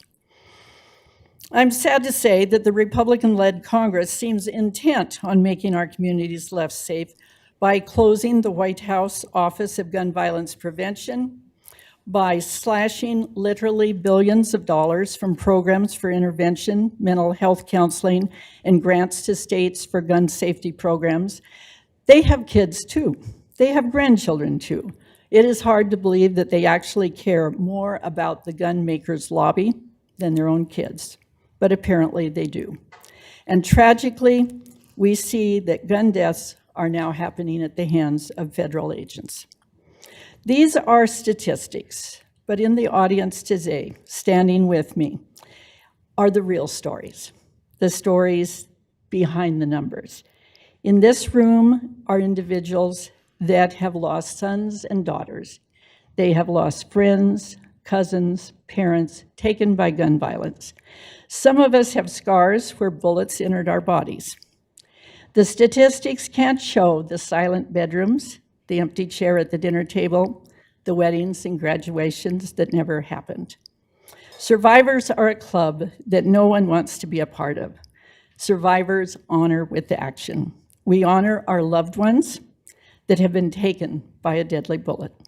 We tell our stories, and we have the moral authority to advocate for gun safety laws and programs because we do not want others to experience the pain of being a survivor. Mayor Romero and City Council members, we want to thank you. We thank you for recognizing this day as National Gun Violence Survivor Week. We thank you also for joining the bipartisan Mayors Against Illegal Guns, one of your very first actions, and we realize that that puts you in communication with other communities seeking solutions. Thank you for looking for ways to make Tucson safer in the face of the draconian and ill-conceived state statute that ties all of your hands. For making laws and making rules that would make us safer. The same Republican legislature is continuing to block any safety bill from even getting a vote while introducing guns everywhere, especially a bill that now wants to have every student and professor at the University of Arizona armed. What could possibly go wrong? Thank you for finding creative ways to reduce gun violence in our city, such as the VIVA, the Violence Intervention and Vitalization Act initiative that has led to a significant drop in gun violence, as you said. Thanks for focusing on youth and youth adult programs. The saying says nothing stops a bullet like a job, and you are following through on that. Thank you for creating the 311 non-emergency line to de-escalate situations that could build to tragedy. Thank you for expanding the community service officers. Thank you for opening the Kodak Trauma and Recovery Center. As survivors, as a group here, as friends, not only those of us that are survivors, but our friends and fellow advocates, we look forward to working with you, Mayor and City Council, as we look for ways to solve this problem. And we look forward to the day when our Congress and state legislature will work with you to support that.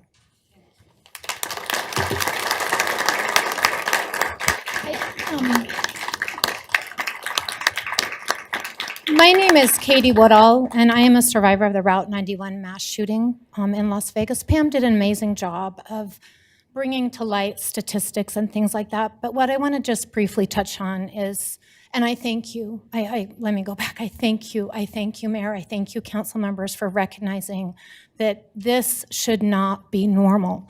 But what I want to share with you is when I go out and speak, oftentimes when I say I'm a survivor of the Route 91 mass shooting, the deadliest mass shooting to date on U.S. soil, people often say to me, oh, I'm so sorry, I don't know what shooting that is. Okay, think about that. Think about that. The fact that I can say I'm a survivor of the deadliest mass shooting to date. When I go on to explain, 60 people were gunned down by an assailant using an assault rifle he had armed with a bump stock, who were simply at a concert trying to enjoy the evening. I am often looked straight in the face and told, well, at least it wasn't children. My response to that is they were innocent people. They were someone's daughter. They were someone's son. They were someone's mother. They were someone's sister. They were someone's friend. They were someone's husband. They were people. So as you continue to do your work, and again, I thank you, I ask you to just look at the 60 hearts on my back and never, ever accept that it's normal in our society that we can rationalize that it's okay that they were gunned down because they weren't children. Again, they were someone's children. So as I leave, and again, I thank you from the bottom of my heart, remember the hearts on my back that don't beat. Those heartbeats no longer beat because we've rationalized and normalized gun violence to the point where we say, it's okay, because at least they weren't children. It's not okay. So thank you for all you're doing to never allow 60 people to be gunned down on American soil ever again. Thank you.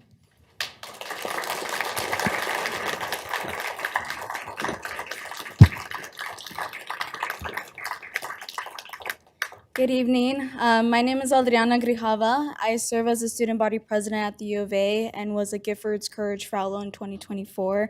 I first want to thank council members and Mayor Romero for recognizing this week. As a student that has not remembered a day without an active shooter drill, how normalized gun violence is in our communities. Seeing everyone here today shows that there is progress to making change. And I think at the University of Arizona, being a student that has seen shootings there, I want to thank our Office of Public Safety, UAPD, Student Affairs for the efforts that we've put to making sure that students don't have to live through this, professors, families don't have to go through this, because enough is enough. And I think prayers and thoughts is only a saying, but legislation and this is where it really is, and action behind it. So I want to thank everybody that is here today. Thank you to all of you for letting us put this in, and to our survivors that speak out and their stories are never forgotten. So thank you all for being here, and thank you guys for all.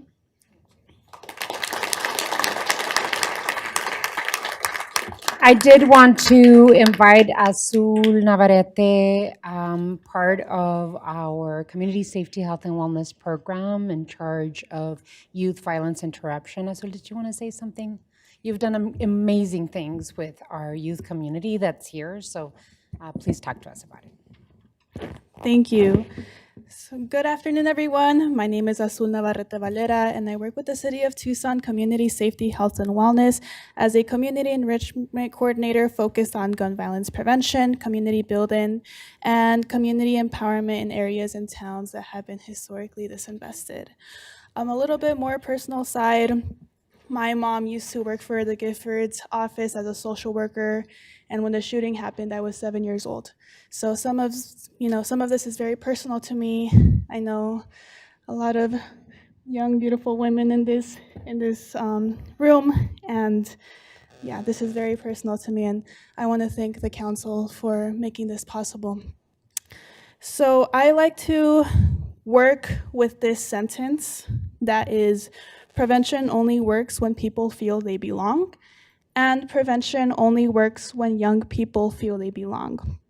So an example of how we made this possible is that we organized the Gun Violence Prevention Youth Summit, where youth participated in 5 circle dialogues exploring the root causes of violence, grief, healing, and resilience. We had about 35 participants, and each participant had different lived experiences. Some have been victims or perpetrators of gun violence or violence in general, and some were more familiar with the systems put in place that create violence. So the mix of lived experiences was very interesting. Conversations and debates began to spark, concerns and worries began to be vocalized, and for me, that's progress. Talking about gun violence and its potential solutions is progress. Planting that seed in young people's minds and continuously watering that seed and providing its sun is progress.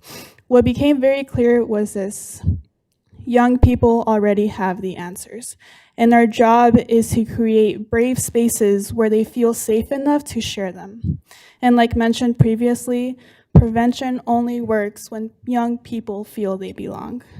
So I'd like to recognize the Indigenous Peoples Movements Council. If you guys can raise your hand.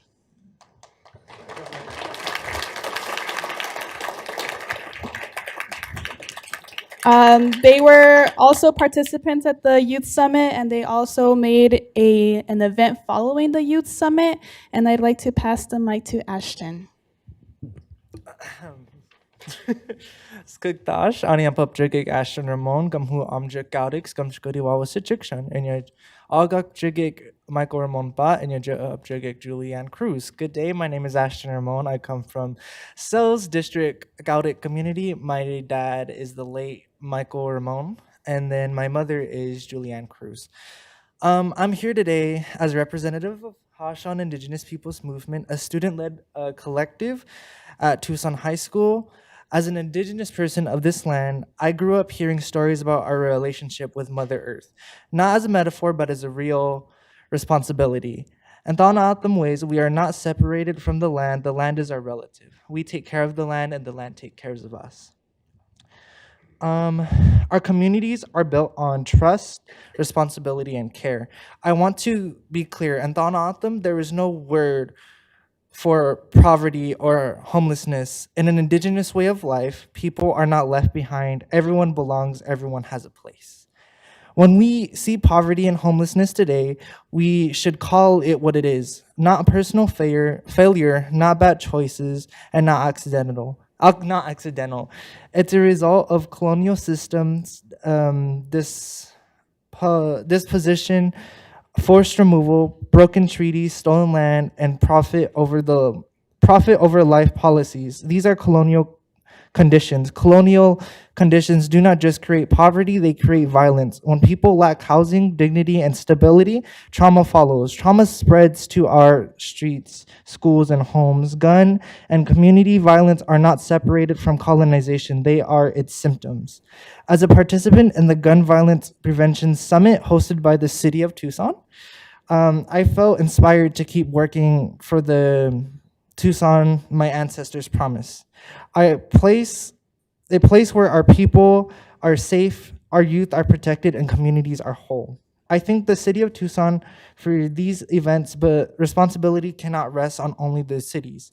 Governments have roles, but so do we. We have a collect responsibility to our children and our communities to interrupt violence, rebuild care, and restore balance. This is a political and a indigenous way, not just voting or speeches, but living responsible every day. I want to extend the support of Hashan Indigenous Peoples Movement as we continue to beautify our communities and rebuild the reciprocal responsibility we have to the world and to each other.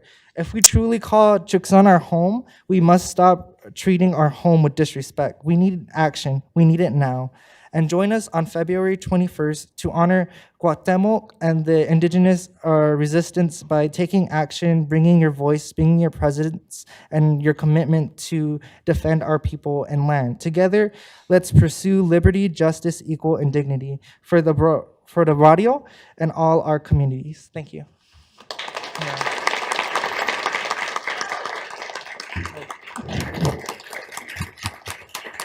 And then I also wanted to invite, if there's a member from the Banner University team, or Mr. Lance Meeks, if you'd like to also come up and join in the commentary, because I think this is a partnership that's important. Hello, my name is Pete Plummer. I'm the Trauma Outreach Coordinator for Banner University Medical Center, and on behalf of Dr. Colin Stewart, our Trauma Medical Director, Dr. Caitlin Sayed, and our Trauma Program Manager, Elise McCall, just like to speak in regards to the gun violence that's been going on for a long time. So as a healthcare worker, we in the Trauma Bay here at University Medical Center have been dealing with gun violence for a very long time. And when they say gun violence affects the entire community, it's true. It affects the healthcare workers and that profession as well. So for us as a frontline trauma nurse, medic, doctor, we have been seeing some of your faces, your family members, for years. And you have all become a blur because of so many faces that we have forgotten. And so we take some of those stories and they all become mixed together. And the stories become the same, and for many of us, we get tired of the same old, we're so sorry for your loss. We become numb to it. And so several years ago, we were fortunate enough to partner with the city of Tucson and Goodwill Industries and to put together a village program where our patients, when they leave the hospital from their physical wounds, had a place to go. We at the hospital for the longest time could not provide the services on the back end of the trauma. We are really, really good at fixing the broken pieces physically. But the mental aspect, the social wraparound program services that people needed, we were unable to provide. And it was a source of true frustration and sadness for many of us. And so this partner that came to fruition over the last couple of years has given those on the front line in the Trauma Bay a sense of hope and promise in the future. And so not only are we able to provide services through our partners at Goodwill and now the TRC at Kodak, but we are also able to refer patients. And we have an active part in speaking to the patients immediately after these tragic events occur and trying to get them enrolled into the village program. And so on behalf of us at Banner University, thank you to the city, thank you to Goodwill Industries, our partners at TRC, and we hope to continue these programs in the future so that we give hope not only to the community, but everybody involved in gun violence. So thank you very much.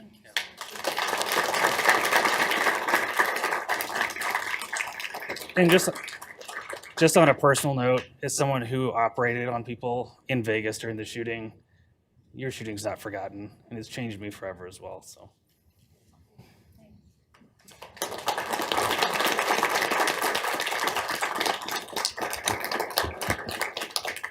Hello, everyone. My name is Lance Meeks, the Vice President of Community Engagement for Goodwill Southern Arizona. Mayor and Council, we want to thank you, as well as all the partners in this room.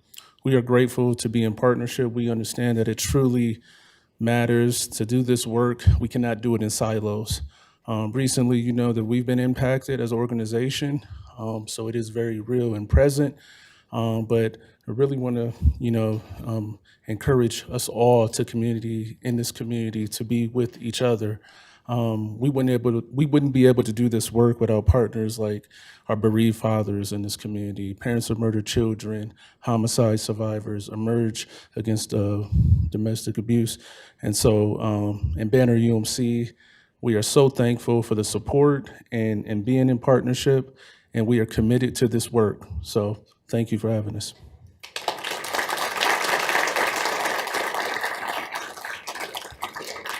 Chief, did you want to say something? Did you want to add something? Just invited Chief. Thank you so much for allowing us to take this time for this, but it feels like a healing for all of us. Chief, did you want to add anything? Thank you, Mayor. I don't come to all the proclamations, but I've never seen so many community members add a proclamation, and that gives me hope as the resident of Tucson, third generation, and the chief of police. It warms my heart that this is not just a police problem. And, when we think about, you've heard a lot of stories today and earlier today in study session, that these numbers aren't just data points, they're families. And so I'm proud to stand here today and say that our collective work of mayor and council, the evolution of what a safe community looks like, has an impact. And that impact is over 90 homicides in 2021. And last year we had 56, and the year before that we had 65. And so let's keep working together. Those numbers need to continue to come down. 0 should be our goal, but let's start with half of what we have. And the power of community is reflected in those numbers. So let's keep up the work. Let's let Tucson be the example for other communities across our country to follow, and just proud to be a small part of it. And thank you to my team. My team does the work. Sometimes we joke that cops hate two things: the way it is and change. These numbers would not be possible without all of our staff who are willing to rethink the way that we do the work. Significant, substantial schedule changes that impacted families, Pima County Attorney partnerships. It's the whole region, all of the collective law enforcement to come together, the use of smart technology. All these things come together. It's not a simple solution. It's a complex problem, but everybody who came here tonight recognizes that, and I applaud your work. Thank you.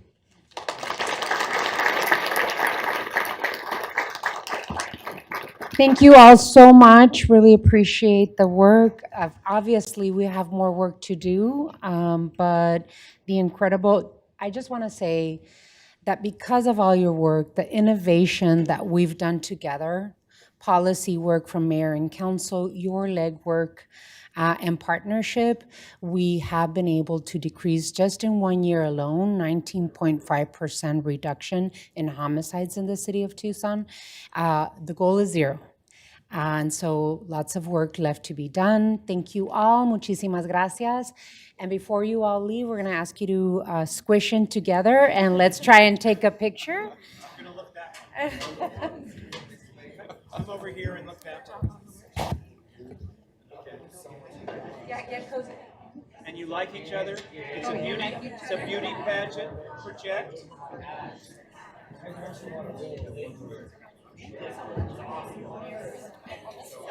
Are you sure you want to put it up front for the kids?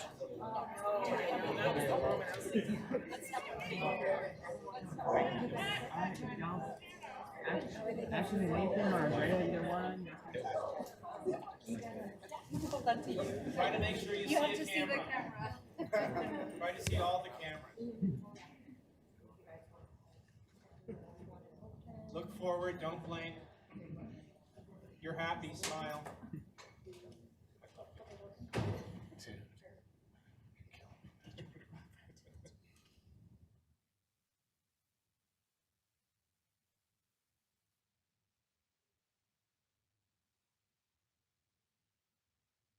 Thank you.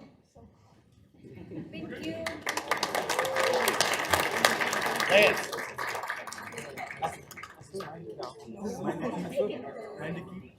Lance.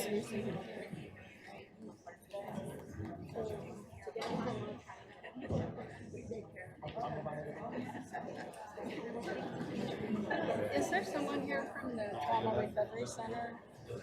I'm not sure. I'm not sure. I did the testimony that must. There were years together. Yeah, we were at the initial meeting.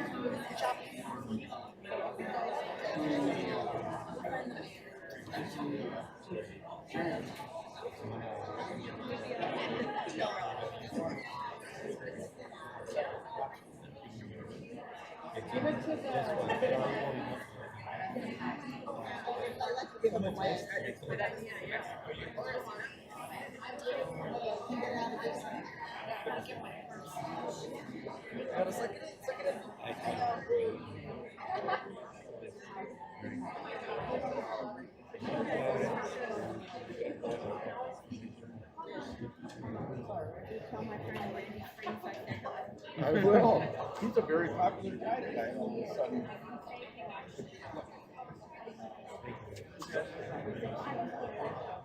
We all have.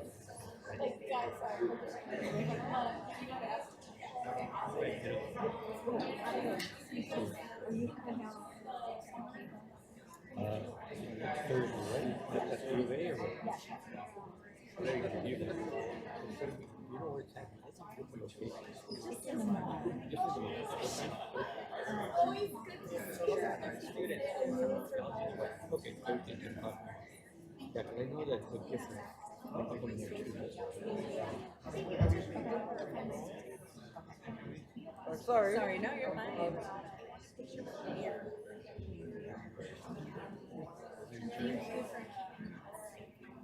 Jerry Thompson, high school.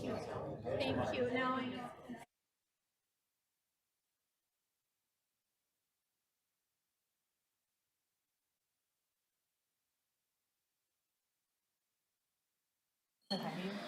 Alrighty, we are going to continue. Thank you everyone for coming. Really appreciate you all very much.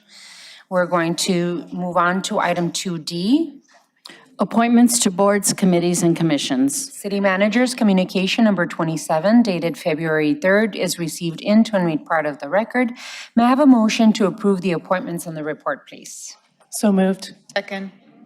There's a motion and a second. Any further discussion?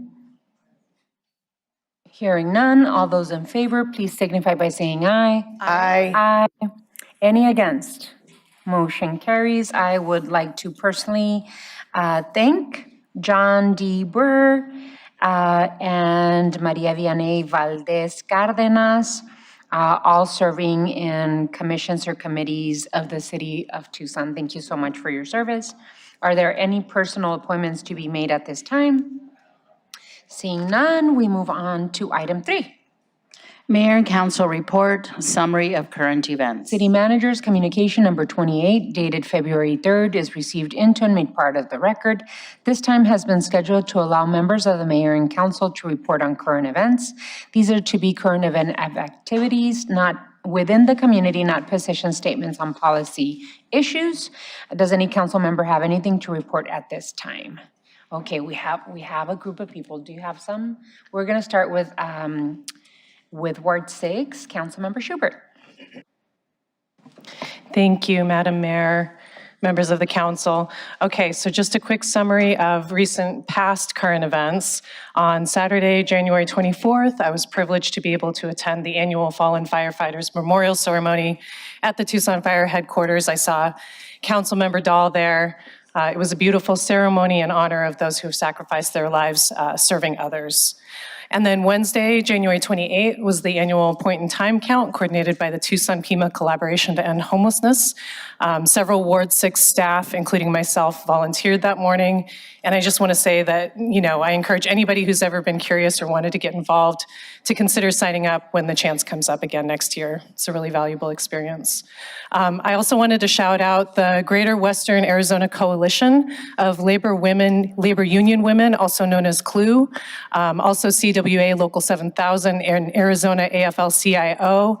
They hosted a fabulous labor town hall this past Saturday, and I was honored to be on a panel with our own Congressional District 7 Congresswoman Adelita Grijalva, as well as my colleague, Councilmember Selena Barajas. Another quick shout out to the Tucson Peace Center, who held a fundraiser this past weekend. I did get to the gathering late, but I showed up just in time to hear Isabel Garcia speaking. And finally, on Friday, January 30th, this was mentioned in study session, but over 6,000 people protested at the federal building downtown here in Tucson.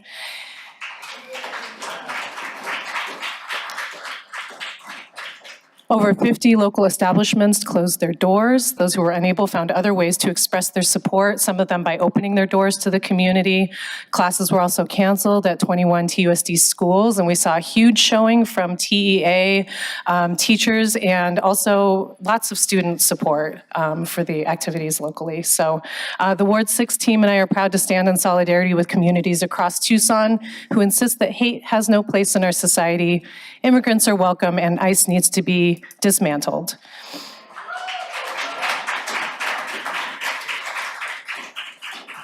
And then just a couple of upcoming current events. The Ward 6 open house is on Tuesday, February 17th, 4 to 7 p.m. at the Ward 6 office, which is 3202 East 1st Street. Everybody is invited. This family-friendly event is a great opportunity to meet the Ward 6 staff, tour the office, and build engagement in local issues. We'll have snacks, we'll have sweet treats and drinks, and kids are welcome. And then come learn about plans for protected bike lanes on Mountain Avenue on Saturday, February 7th, 10 to 11:30 p.m. There will be free bike repair, coffee, and pastries at Mitchell Park. So hope to see you there. Thank you so much. Councilmember Barajas. Thank you, Mayor. I would like to congratulate Ward 5 resident Maria Vianney Valdez Cardenas on her appointment to the Pima County Tucson Women's Commission today. Over the past several weeks, our office has been very busy with engagement, accountability, and steady progress across Ward 5. In response to community concerns, we issued a statement regarding ICE that reaffirmed the city's values and our commitment to transparency, dignity, and the safety for all.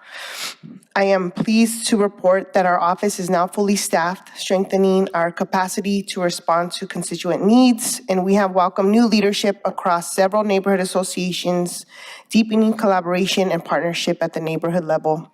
We also took part in critical conversations elevating women's leadership, including the YWCA's 37th Annual Women's Leadership Conference, where I participated in a panel called Leading with Connection alongside Dr. Cherie Meeks and Lisa Sesma, as well as the Greater Western Arizona Coalition of Labor Union Women Town Hall representing Arizona's women in labor, where I joined Councilmember Schubert and Congresswoman Grijalva to highlight the leadership and contributions of our union members and women across sectors.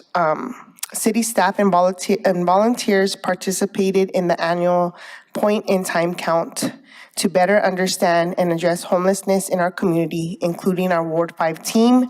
It was my first time participating in the point-in-time count, and I met several folks in the community, a lot of neighbors. I met a lot of young men, as well as older adults, people of all ages experiencing unsheltered homelessness.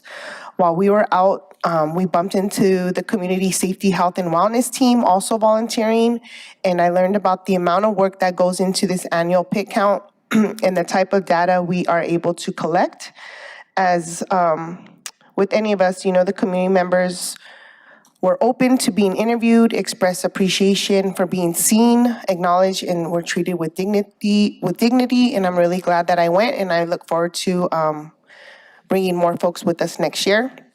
And economic activity continues across Ward 5, including the opening of new businesses. And today, earlier this afternoon, we welcomed a Chick-fil-A at the marketplace. I want to congratulate the Romo family for opening this new Ward 5 restaurant. Today was a ribbon cutting, and the restaurant will open to the public on Thursday morning at 6:30 a.m. Tomorrow at noon, we invite the public to join us for the 22nd Street Bridge Project groundbreaking, a major infrastructure milestone that reflects continued investment in connectivity and safety. And looking ahead, after you attend Ward 6 open house, we invite you all to join our Ward 5 Fiesta on Thursday, February 19th, between 4 and 8 p.m., an open house style event to meet staff, connect with neighbors, reconnect with friends, and to continue on the conversation. Rodeo attire is strongly encouraged. Thank you all. Thank you, Councilmember. Councilwoman Lee. Thank you, Mayor. Just want to remind everyone that the RTA election is coming up. Ballots will go out next week. I encourage everyone to read the pamphlets, understand what is being asked and what they have an opportunity to chime in on. And in the spirit of making sure everyone has information, Councilmember Cunningham and I are co-hosting an RTA East Side Town Hall. That's going to be happening on Monday, February 9th from 5:30 to 7 p.m. at the Ward 2 Council Office, which is 7820 East Broadway Boulevard. Thanks, Mayor. Councilmember Dahl. Thank you, Mayor. Two short items, one of which has already been mentioned by my colleague, Councilmember Schubert. We share Mountain Avenue north of the university. And if you're interested in the safety of bicycling, there is a presentation of the plan to make the bike lanes, to improve the bike lanes by putting barriers between the cars and the bikes. And there'll be coffee, and there'll be pastry. And if you have a broken bike, you can bring that and get it fixed. Do you know anybody 99 years old or older? If so, you should know that there's a wonderful annual event where our centenarians are celebrated. So if you know someone like that who might like to go to that and see their story and their face on a big screen with a lot of other wonderful people, call TMC for Seniors at 520-324-1960 by February 27th. Thank you, Mayor.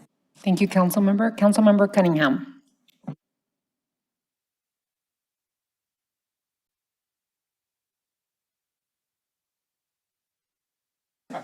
Clue, pit count, RTA, all that stuff got said already.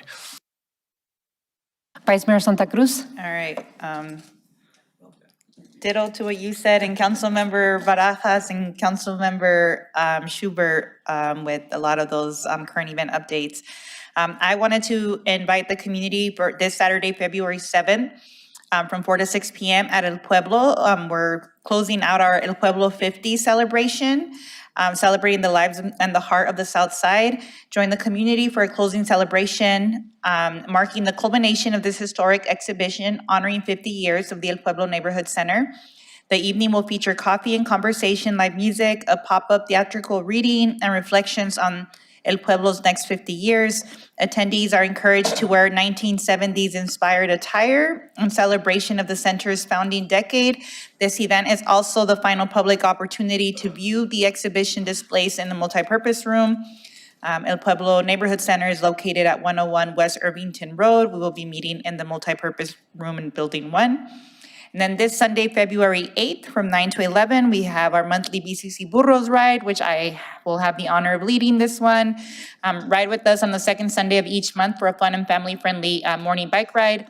Enjoy free burritos from Los Jarritos, music, and community connections as we pedal together for accessibility and coming together. We meet at the Ward 1 office, 940 West Alameda Street.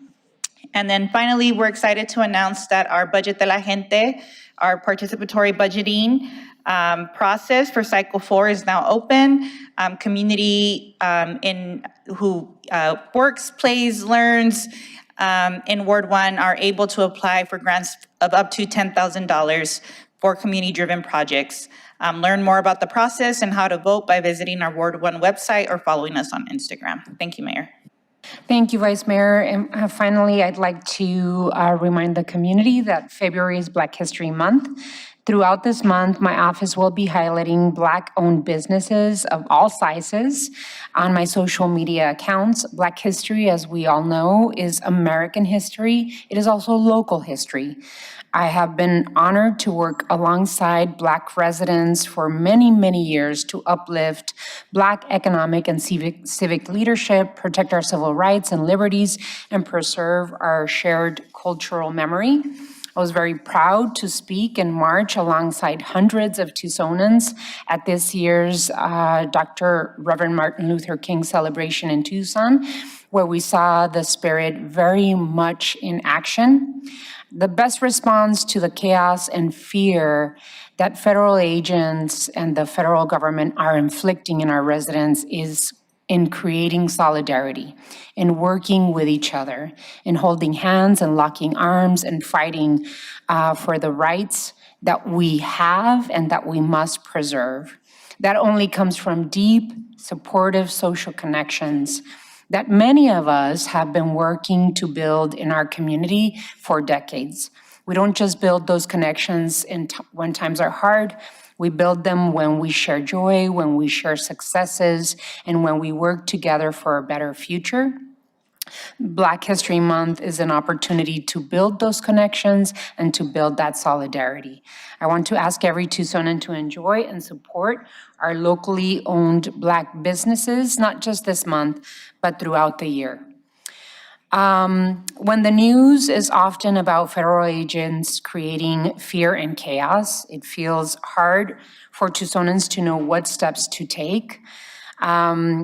I talk with a lot of people who want to know what they can do to support our community, to make sure that everyone has accurate information and legal resources.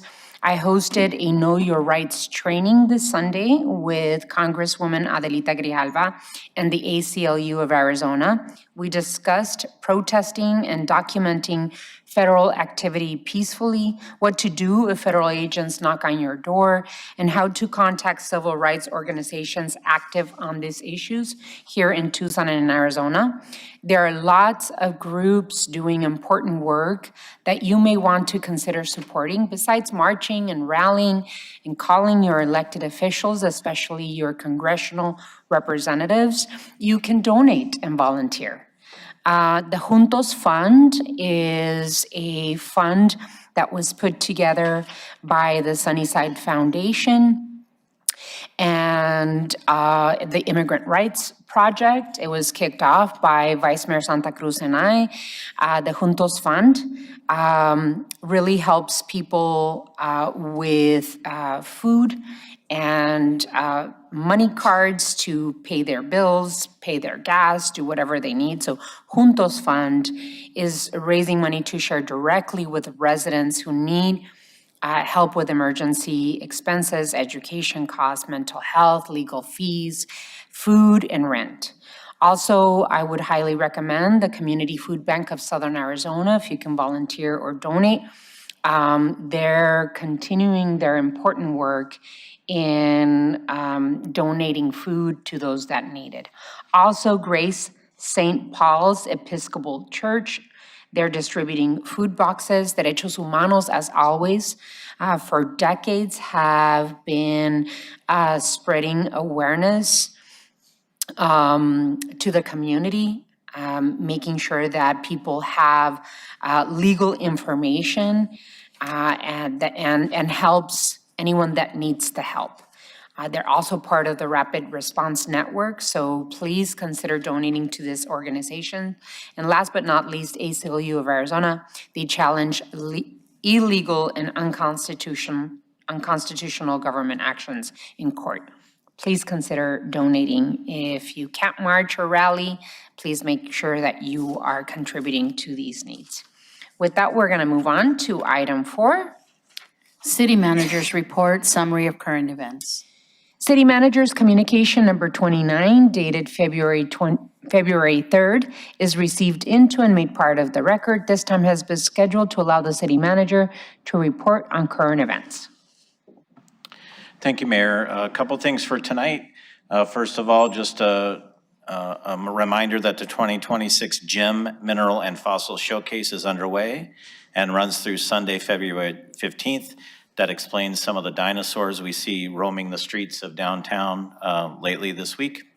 The original public show that started it all was the Tucson Gem and Mineral Show, which is operated by the Tucson Gem and Mineral Society. And that particular show opens at the TCC on Thursday the 12th and runs through Sunday the 15th. The City of Tucson has partnered with Visit Tucson to bring you information on all the show locations, hours, parking, and transit connections at visittucson.org. And I encourage everybody to join the world's largest treasure hunt. And speaking of hunts, if you are job hunting, there are two of many opportunities that I want to call your attention to. First of all, SunTran is hiring bus drivers. Job seekers can start a career in transit at a hiring event this Saturday, February 7th from 9 a.m. to noon at the SunTran Administration Building at 3910 North SunTran Boulevard. If you're interested in becoming a coach operator, this event will fast track your career with on-the-spot interviews. Applicants are asked to bring a clean 39-month motor vehicle record and resume. Suntran.com has all the details. If driving a bus is not your thing, but jumping in the pool is, Tucson Parks and Recreation is hiring lifeguards to operate and maintain the safety at our city pools this summer. The minimum age to be a lifeguard is 15 years old. Our police chief started his career with the city as a lifeguard at about that age. Pay starts at $16.75 an hour. Those interested can sign up for a swim test to begin the process. More information available at the city's homepage at tucsonaz.gov. Thank you, Mayor. Thank you, Mr. Manager. Item 5. Liquor license applications. City Manager's communication number 30 dated February 3rd is received into and made part of the record. Ms. Clerk, please read the liquor license agenda. Your Honor, on the evening's agenda, we have 2 applications for new licenses, 1 person transfer, 1 person and location transfer, and 4 special event applications. All applications are in compliance with city requirements, so an appropriate motion would be to forward items 5B1 through 5B4 and 5C1 through 5C4 to the State Liquor Board with a recommendation of approval. So move, Mayor. Second. There's a motion and a second. Any further discussion? Hearing none. All those in favor, please indicate by saying aye. Aye. Any against? Motion carries. Item 6. Call to the audience. Ms. Clerk, do you have any announcements on this item? Yes, at this time, the public is allowed to address the mayor and council on any issue except for items scheduled for a public hearing. Call to the audience will last for 30 minutes, and speakers are limited to 3-minute presentations. The green light will turn on when you begin speaking. It will turn yellow and beep when you have 30 seconds left of your allotted time. When your 3 minutes are up, the light will turn red and the timer will begin beeping. If that happens, please immediately conclude your remarks. Thank you. All righty, our first speaker is going to be Brayton, I think it says Brandis. Brayton Brandis. Oh. Good time. Use the tall mic, please. Okay. Hello, Mayor and City Council. I'm sure you've all seen the news surrounding increasing ICE actions around town. One image that comes to my mind is the pepper spraying of Adelita Grijalva back in December. And what we've seen out of Tucson is already horrible and bad enough, not to mention what's happening elsewhere in the country, especially Minneapolis. So I'm standing here as a community member to say that you, as the City Council and Mayor, must ensure that the Tucson Police Department does not act as a force multiplier in these atrocities. You must take action to restrict and prevent TPD from collaborating or assisting with any and all ICE operations. 2 possible first steps would be the banning of 287G agreements, which prevent TPD from becoming an extension of this cruel and inhumane immigration enforcement apparatus, and to deflock Tucson, whose security cameras present massive risks to everybody. I know there is nothing you personally can do about this, but I want you to know that the Tucson community demanded in solidarity with the rest of the country last Friday that we must disarm, defund, and abolish ICE. Thank you very much. And Brayton, just for your information, the city of Tucson has not had 287G contracts with the federal government for more than 15, 16 years. But thank you so much, really appreciate it. And I joined the community of Tucson last Friday, which was amazing. And it was very, very peaceful, so thank you. JP Salvatierra. Madam Mayor, Council, JP Salvatierra, Tucson native, homicide survivor. If this council does nothing to remove TEP and Fortis, RTA Next, and Prop 418 and 419 are a waste of our efforts. I vote on a platform. Money does not vote, people vote. No non-disclosure agreement use should be maintained for full public disclosure. No public non-disclosure by executive session final decision making. Fully fund and expedite public records requests. Full transparent disclosure avoids public exclusion and timely input. Humanitarian ethic is and should always be a part of public policy. Abolish virtual meetings as discriminatory. Abolish virtual meetings. They only represent stakeholders who are profit-driven and not members of the standing public that you want to address and identify. Full regular council office hours and fully staffed should be the record, the regular norm here. We're not under martial law, and we're not in a pandemic. States' rights allow municipalities to allow more stringent health and environmental safeguards over EPA and World Health Organization general guidelines. This means that we can create more benefit and safety measures for the public at large. Air, water, quality of life, the issues that we cherish in our community.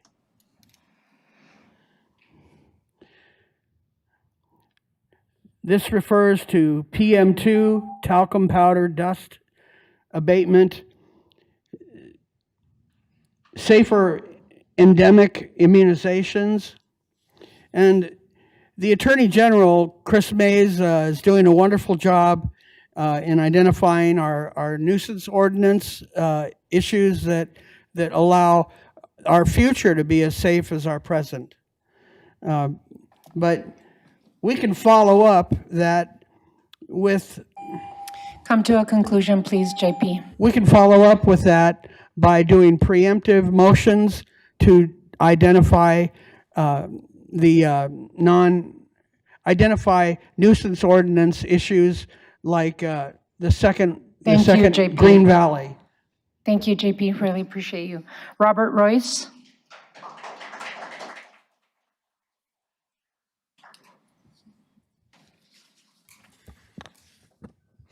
I'm Robert Royce. This is officially City Council meeting number 376 since 2001.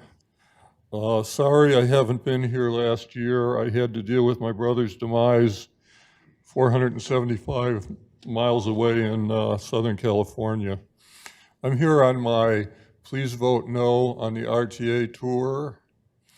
As everyone here knows, the city of Tucson has well over half the population of the Pima County and has collected well over half of the taxes, yet we have 11% of the representation on the RTA board. And I must insist to everybody who has ears that this cannot go on for another 20 years. The RTA was formed specifically at the urging of the satellite cities to specifically tax Tucson heavily to to subsidize their growth and expansion and sprawl. And it has worked spectacularly for that purpose. All you have to do is look at Grant Road, which has been torn up for way too many months. There's absolutely no progress going on. I'm pretty sure they don't have money to finish it. People are paying 21st century rents, and there's not a single left turn on Grant Road between Swan and Country Club. And this is just not right. So I'm asking everyone to vote no on the RTA as a matter of civic pride for the city of Tucson to take our city back from the satellite cities which are dominating the RTA in their own interests. I told the Board of Supervisors 2 weeks ago that my countywide sales tax plan is superior in every way to the RTA. There's nothing revolutionary about it. I lived in a county in Arkansas that had a county sales tax payable to the municipalities directly, and the balance of unincorporated collections went directly to the Washington County government, which is what we need here. I understand we need enablement from the legislature.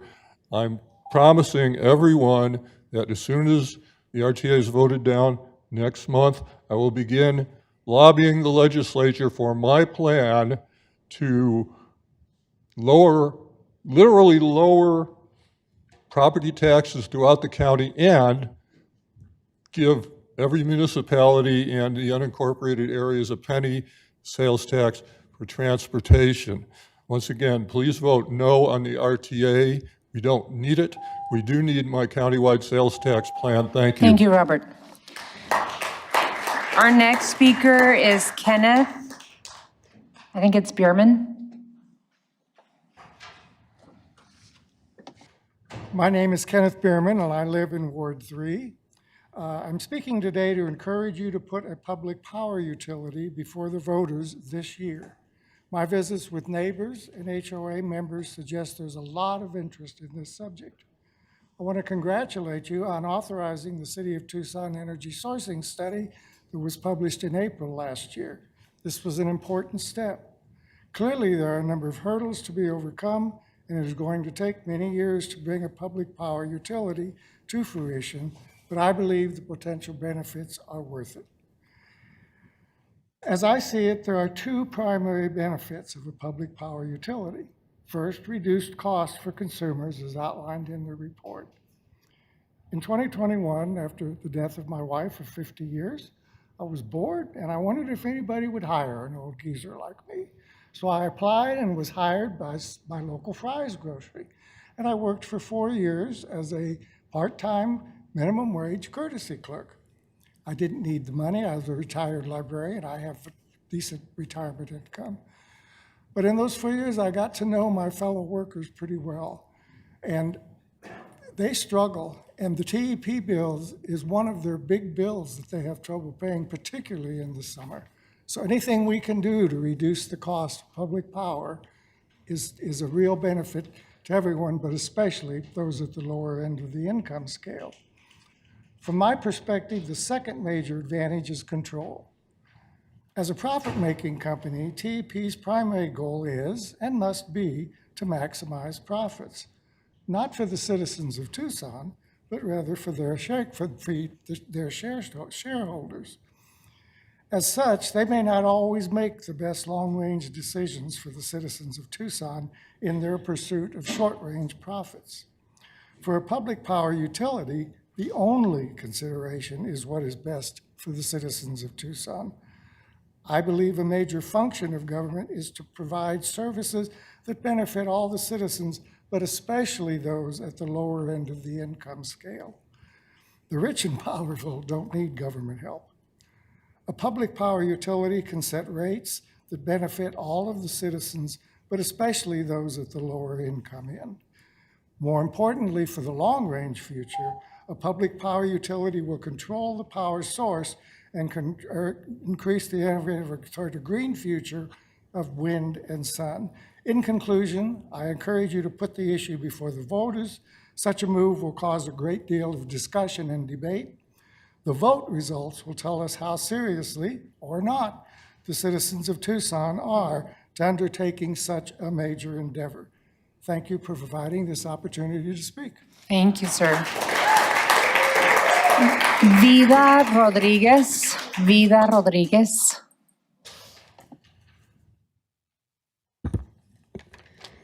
Good evening, Mayor Romero, Vice Santa Cruz, and council members. My name is Vida Rodriguez. I am 20 years old. I'm a proud trans man, and I'm alive today because of mutual aid.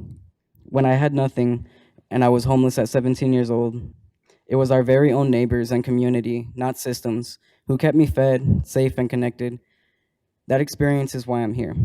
I'm deeply rooted in Tucson. I work with several organizations across the city, advocating for youth experiencing homelessness, queer people, and anyone pushed to the margins. This work isn't abstract to me. It's my community and it's personal. I'm here to support allowing the distribution of prepackaged food and beverages to our unhoused neighbors, Ordinance 2.1.4, and to support declaring a homeless emergency, Resolution 24067. I am also here to call out that these pressing matters our community faces are just now being addressed, which has been long overdue. Helping someone eat should never be treated like a crime. Offering water in the desert should never require a permit. Mutual aid should never be regulated as a threat. It's one of the strongest tools we have to keep our communities alive. I'm also here to say that if we declare an emergency, we must act like it. That means real coordination, real follow-through, and leadership that treats this crisis with dignity, not punishment. Criminalizing survival has never solved homelessness. Blocking community members from helping only makes suffering worse. My life only looks this way today because my community showed up when systems didn't. So I'm asking you to show up too, not just with words, but with action. Tucson is at its best when we take care of each other, the same way people once took care of me. I urge you to pass these policies and ensure they're implemented with compassion and accountability, because our neighbors deserve nothing less. Thank you.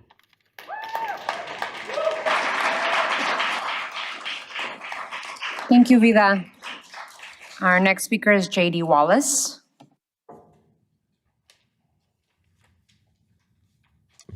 Good evening, J.D. Wallace. I'm a retained speaker for Tucson Electric Power at 88 East Broadway. I'm also a Ward 6 resident and have been at the same address for more than 20 years in that ward. I'm here to update Mayor and Council on how Tucson Electric Power has been contributing to the community and delivering safe, reliable, affordable, and renewable service. Renewable because our largest solar site yet, Baba Kamari, is generating up to 160 megawatts. That's enough to power more than 40,000 homes. All of its panels sit on a single-axis tracking system that moves with the sun, basically catching the sunlight like that, so that it can maximize the energy it produces. And it uses bifacial panels, which means it not only catches direct sunlight from the top, but also catches sunlight that is reflected off of the ground and hits it from the bottom. That actually is 30% more energy than those monofacial ones that only capture sunlight that hits it directly from the top. Now, we'll add another 200 megawatts of battery storage at Roadrunner Reserve 2 this year, along with 100 megawatts each of solar and battery storage at Wilmot Energy Center 2. Our community investment last year not only hit almost $1.7 million in donations, but included more than 15,000 volunteer hours by our employees. And those contributions are not recovered through customer rates. 179 nonprofit organizations received support in areas ranging from community vitality to education to environmental stewardship. Nonprofits receiving support range from Community Food Bank of Southern Arizona to Interfaith Community Services. The YWCA of Southern Arizona received support for heat relief for residents. Mobile Meals received funds for meal delivery for low-income and senior residents and assistance for an electric vehicle and charger. And that, as for the reliability for that kind of electrification, in 2024, TEP invested more than $250 million, that's more than $250 million in local energy grid improvements. The average time a TEP customer went without service in 2025 was 42 minutes total for the entire year. And that's a new best, down from 48 minutes back in 2020. The national average is around 100 minutes, or an hour and 20 minutes. Thank you, Mayor and Council, for this opportunity to provide just a few updates on how we're working each year to be a trusted energy partner by updating and maintaining our infrastructure, as well as providing support for community services. And we have details all about our budget billing and community assistance programs at tep.com. Please feel free to send constituents seeking more information to us either at that address or to our customer service line, or please let us know how we can provide more assistance information. Thank you. Thank you, Judy. Roy Trout.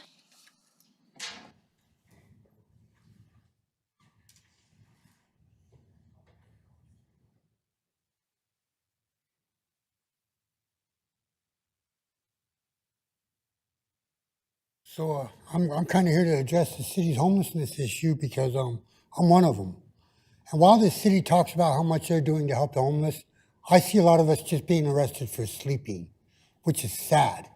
Considering the fact that we're standing up for people who violated our nation's immigration laws and jumped our borders, while our people are being put in jail for simply not being able to afford rent.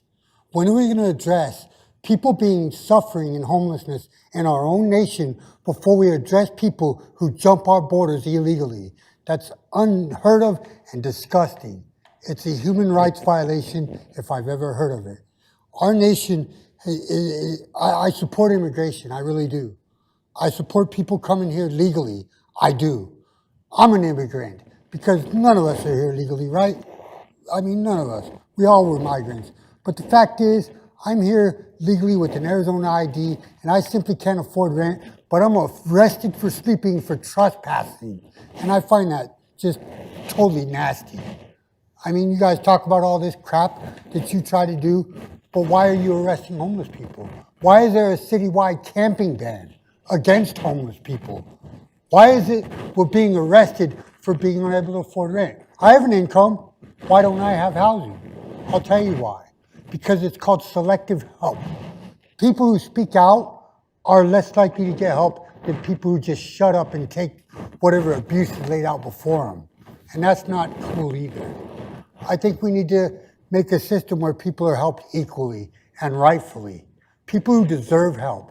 People who have been citizens of this country all their lives before people who jumped our borders illegally. Thank you for your time.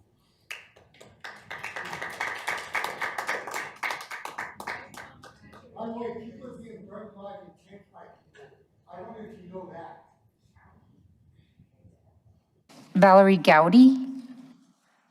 Or, yeah, Valerie? Thank you.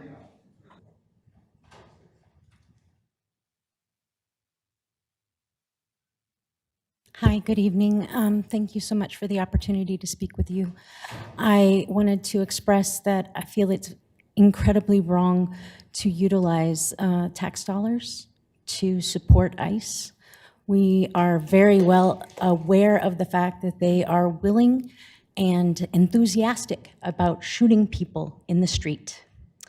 They have taken their no time or effort to ensure that what they're doing is correct or lawful, and to utilize our tax dollars and support them by reinforcing them with TPD is a violation of our human rights.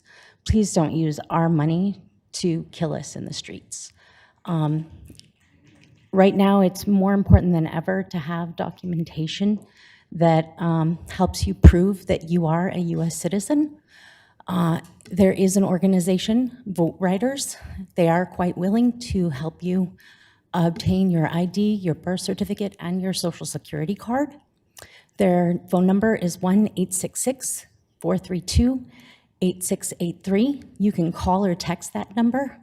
So if you need those documents for housing, employment, or voting purposes, please reach out to that number and they will be able to help you obtain documentation. Thank you so much for your time and have a nice evening. Thank you, ma'am, you too. April Putney. April Putney.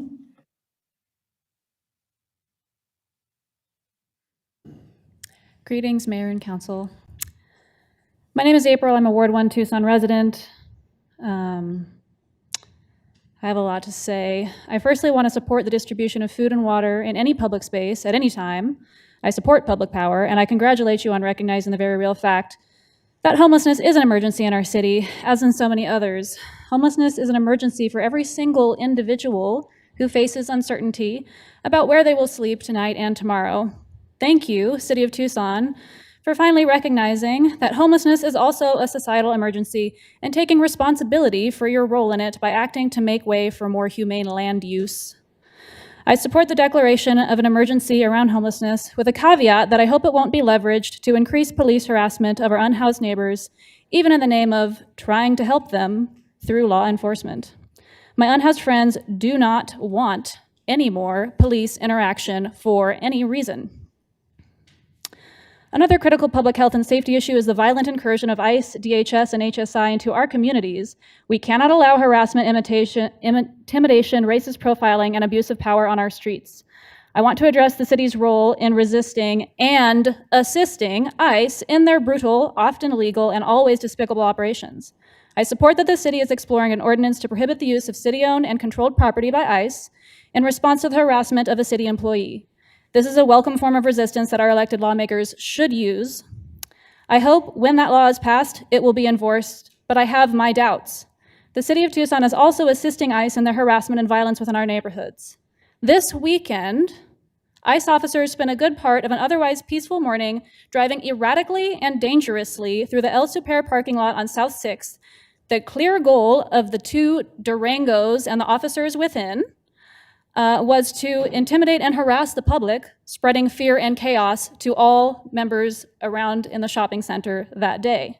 Naturally, community members in the area responded to the threatening situation by being on scene to record the agents and hold them accountable, even risking their bodies by occupying freely public space in the aisles of the parking lot to do so. TPD arrived on the scene, after which an ICE officer struck a peaceful cyclist physically with their vehicle in a menacing and threatening manner. Not one of the several TPD officers or South TPD on scene prevented, acknowledged, or responded to the assault that happened in plain view. And what seeing this tells me, as it must tell many others, is that TPD is not willing to enforce laws when an ICE agent is the aggressor, even for assault. And it tells me that no matter what Chief Kasmar and TPD PR says, the action and inaction of officers show that they believe ICE is above the law and may act with impunity. And I encourage city electeds to change my mind by taking action to end TPD ICE collaboration with personnel and data. Thank you. Russell Smith. Russell Smith.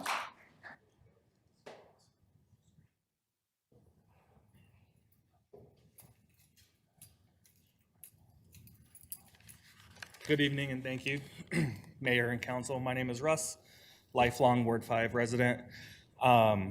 We started tonight invoking the name of Dr. Martin Luther King Jr. Why is that significant? We acknowledge Black History Month. Why is that significant? We have Indigenous people in the room tonight. We heard from a very moving Indigenous speaker earlier tonight. Why is that significant? Because our country is founded on slavery and genocide. We have trans neighbors in the room tonight who are currently facing genocide at the hands of our government now. Bear that in mind as we talk about ICE tonight. Remember what they're capable of. Earlier in January, you released a press release on January 13th titled, regarding the federal agents. Titled Information Regarding Potential Federal Deployments in Tucson. It's regarding ICE. It states, while mayor and city council cannot prevent ICE from legally operating in Tucson, the city does not condone the behavior of ICE agents toward members of our community. They're not operating legally. This has been established in state and federal courts. Please familiarize yourself with court rulings. They're targeting people based on skin color, not based on immigration or resident status. They've detained at least 2,300 people illegally since July. They're murdering people in broad daylight in front of crowds and laughing about it. They rape and murder in their concentration camps. They attack police officers. There need to be tangible and concrete consequences for lawless violence and terrorism on our streets. Otherwise, you're not only condoning their behavior, you're encouraging it. You're announcing to them, do whatever you want, nothing we can do. If that's an argument that doesn't speak to you, think of the economics. From NorthStarPolicy.org, federal ICE surge, the federal ICE surge is causing statewide economic crisis in Minnesota. Businesses along key corridors in Minneapolis and St. Paul are closing with sales down 50 to 100%, while businesses in Rochester, Wilmar, Alexandria, and St. Cloud are also experiencing impacts. Workers in healthcare, childcare, construction, food production, and service industries are staying home or leaving jobs out of fear of detention. The ripple effects extend statewide. Similarly, in Washington, D.C., reporting indicates that restaurant and construction industries, in particular, were hurt by ICE and National Guard occupation, even though their situation was drastically less chaos. So please do something tangible and concrete as opposed to strongly worded letters. Thank you. Thank you, Mr. Smith. Sarah Roberts. Sarah Roberts.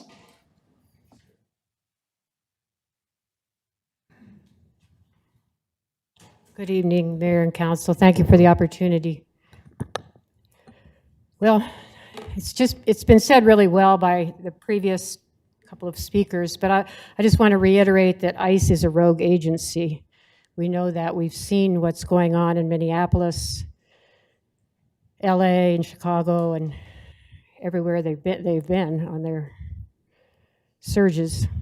They violate the constitutional rights of citizens and non-citizens alike. And Tucson Police Department is being called by ICE to back them up. So we've seen this in several incidents. I'm a resident of Ward 1. I'm not speaking to represent any organization, but I do volunteer with the Rapid Response Network and also the Josefina Auma, the Worker Center. So since we've seen that TPD is being called by ICE to back them up, this looks like collaboration. So I would just urge you to issue directives to TPD to not collaborate, meaning not responding when they're called to back up this rogue agency. And I think this will help us keep alive our idea of being an immigrant welcoming city. Thank you. Thank you, Sarah. John Doherty.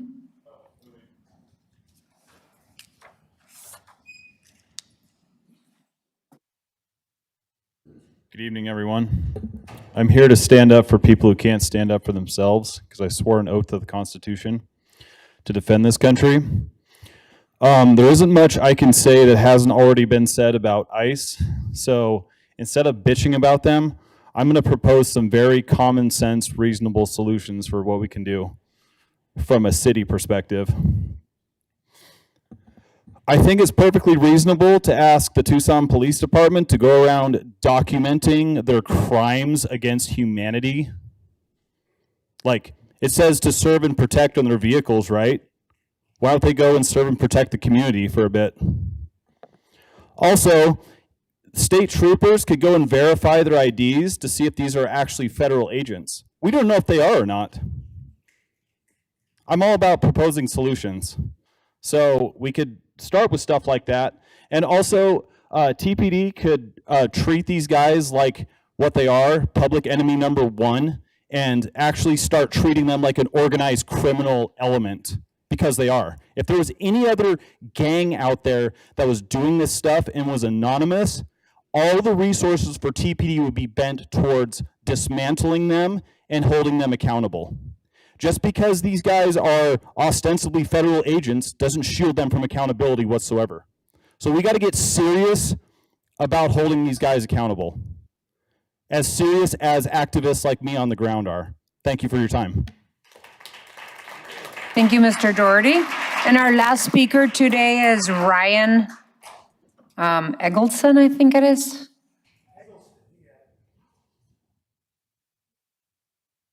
Good evening. Thank you for hearing us. I just want to echo and reiterate what my fellow citizens have been saying about, this extra constitutional military force that comes onto our streets, takes our people. I was at Taco Hero on December 5th, and with just to be there to exercise our First Amendment rights, we were pepper sprayed, we were shot at with pepper balls, and I saw several people around me just get taken down, beaten, handcuffed, sprayed in the face, just this far from their faces. And TPD comes and protects them to get away with our friends and our community members, who are then held at a TPD substation. They're collaborators at that point with a fascist force, and that has to stop. It's reprehensible and disgusting. Thank you. That was our last speaker for call to the audience. We're going to move on to item 7. Consent agenda items A through E. Reports from the city manager on the consent agenda are received into and made part of the record. Ms. Clerk, you are requested to read the consent agenda. Item A is approval of minutes. Item B is revision to City Ordinance 21.4 to allow free distribution of prepackaged food and refreshments in parks without a permit. This item is to be considered separately at the request of the Vice Mayor and Councilmember Barajas. Item C is write-off of uncollectible accounts receivable. Item D is authority to acquire right-of-way for Prop 101, 5th Street, Alvernon to Wilmont Pavement Rehabilitation Project. Item E is housing and homelessness emergency declaration. This item will also be considered separately at the request of the Vice Mayor. So an appropriate motion would be to approve consent agenda items A through E, with the exception of items B and E, which will be considered separately. Already may I have a motion to move the items on the consent agenda? So move. Second. There's a motion and a second. Any further discussion? Hearing none, we've got to go roll call. Vice Mayor Santa Cruz. Aye. Mr. Cunningham. Aye. Mr. Dahl. Aye. Mrs. Lee. Aye. Mrs. Barajas. Aye. Ms. Schubert. Aye. Mayor Romero. Aye. All righty, we're considering a couple separately. Item B, Parks and Recreation, revision to city ordinance. Councilmember Barajas, and then I don't know, Vice Mayor, if you wanted to add to it. Thank you, Mayor.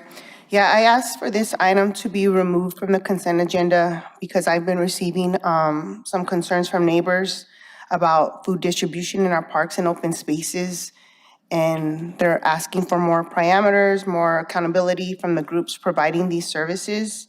Under the proposed revision to this ordinance, I don't see any specific hours or specific parks. So I just want to ensure that not just one park or one geographic area is affected, but that this ordinance is going to be distributed across all neighborhoods across the entire city.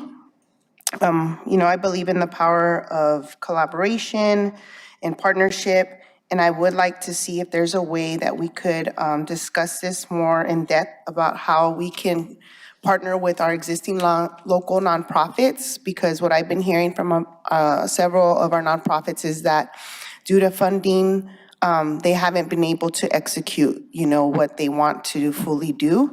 And I feel like as somebody that has worked in, social services, somebody that has worked directly with Parks and Recreation, I want to provide more holistic, long-term solutions and not just putting a Band-Aid on the wound.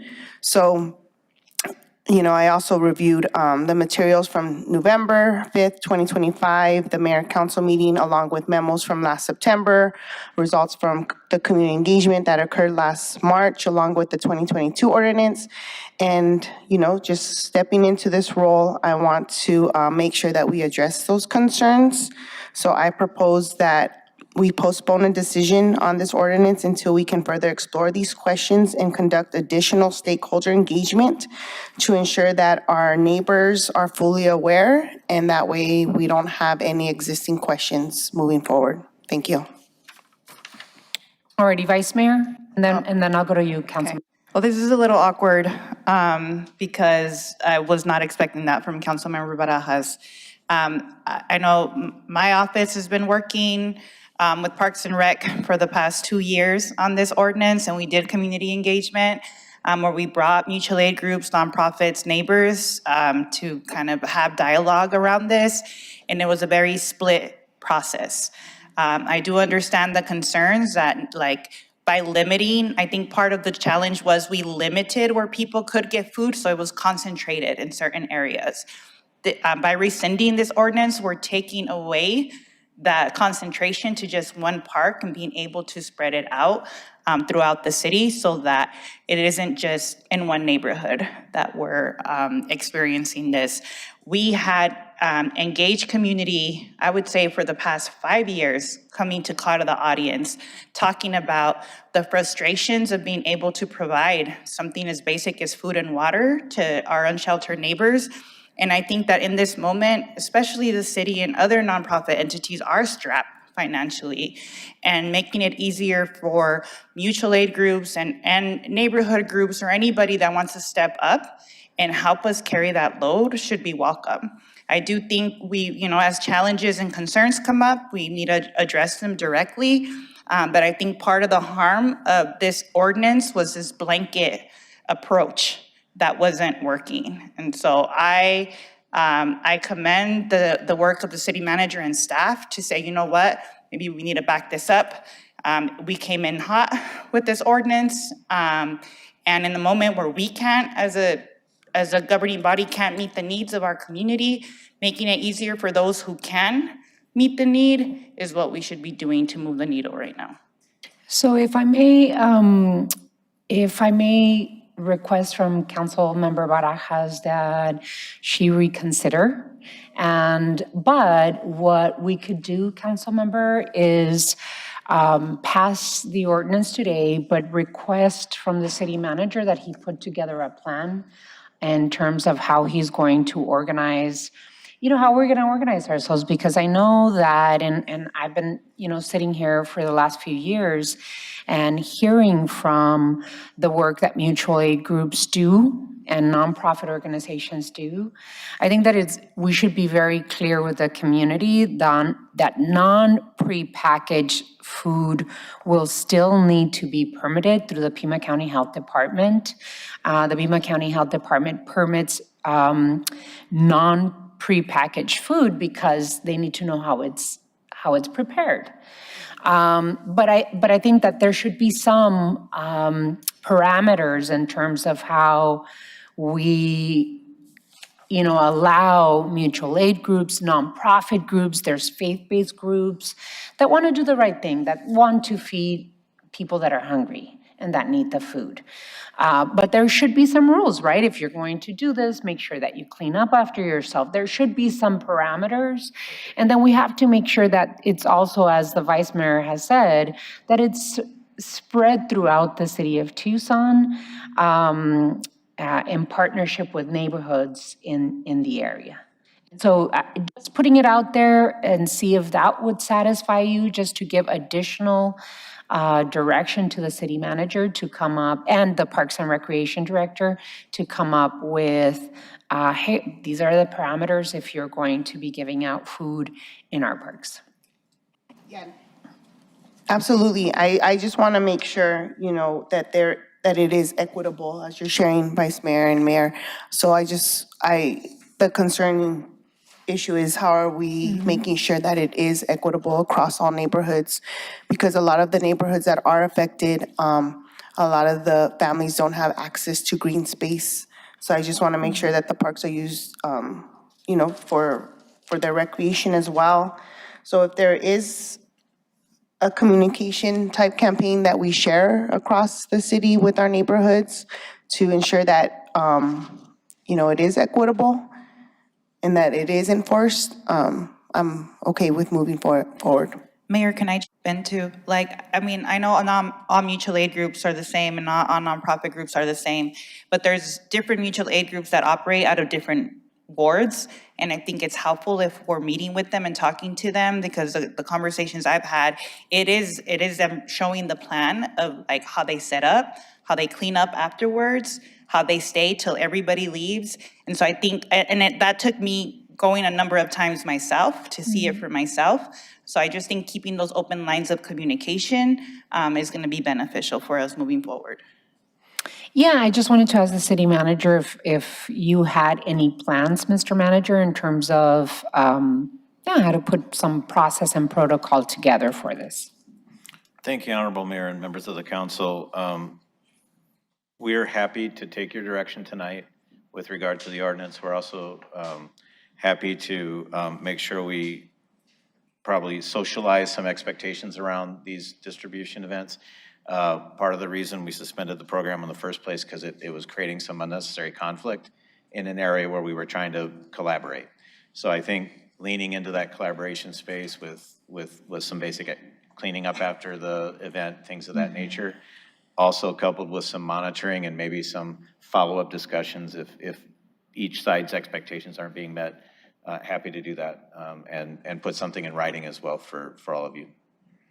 Right, and I think that the discussions with mutual aid groups and them moving around throughout the city in areas where there is need, there's proven need, is important. I hear you, and I hear from your residents in Ward 5 that surround areas like Santa Rita Park and other parks, Armory Park, that usually are the ones that are being used. I was here at this council when Councilmember Fimbres requested the permit, and the idea was so that we could have different groups go around the city of Tucson and use other parks.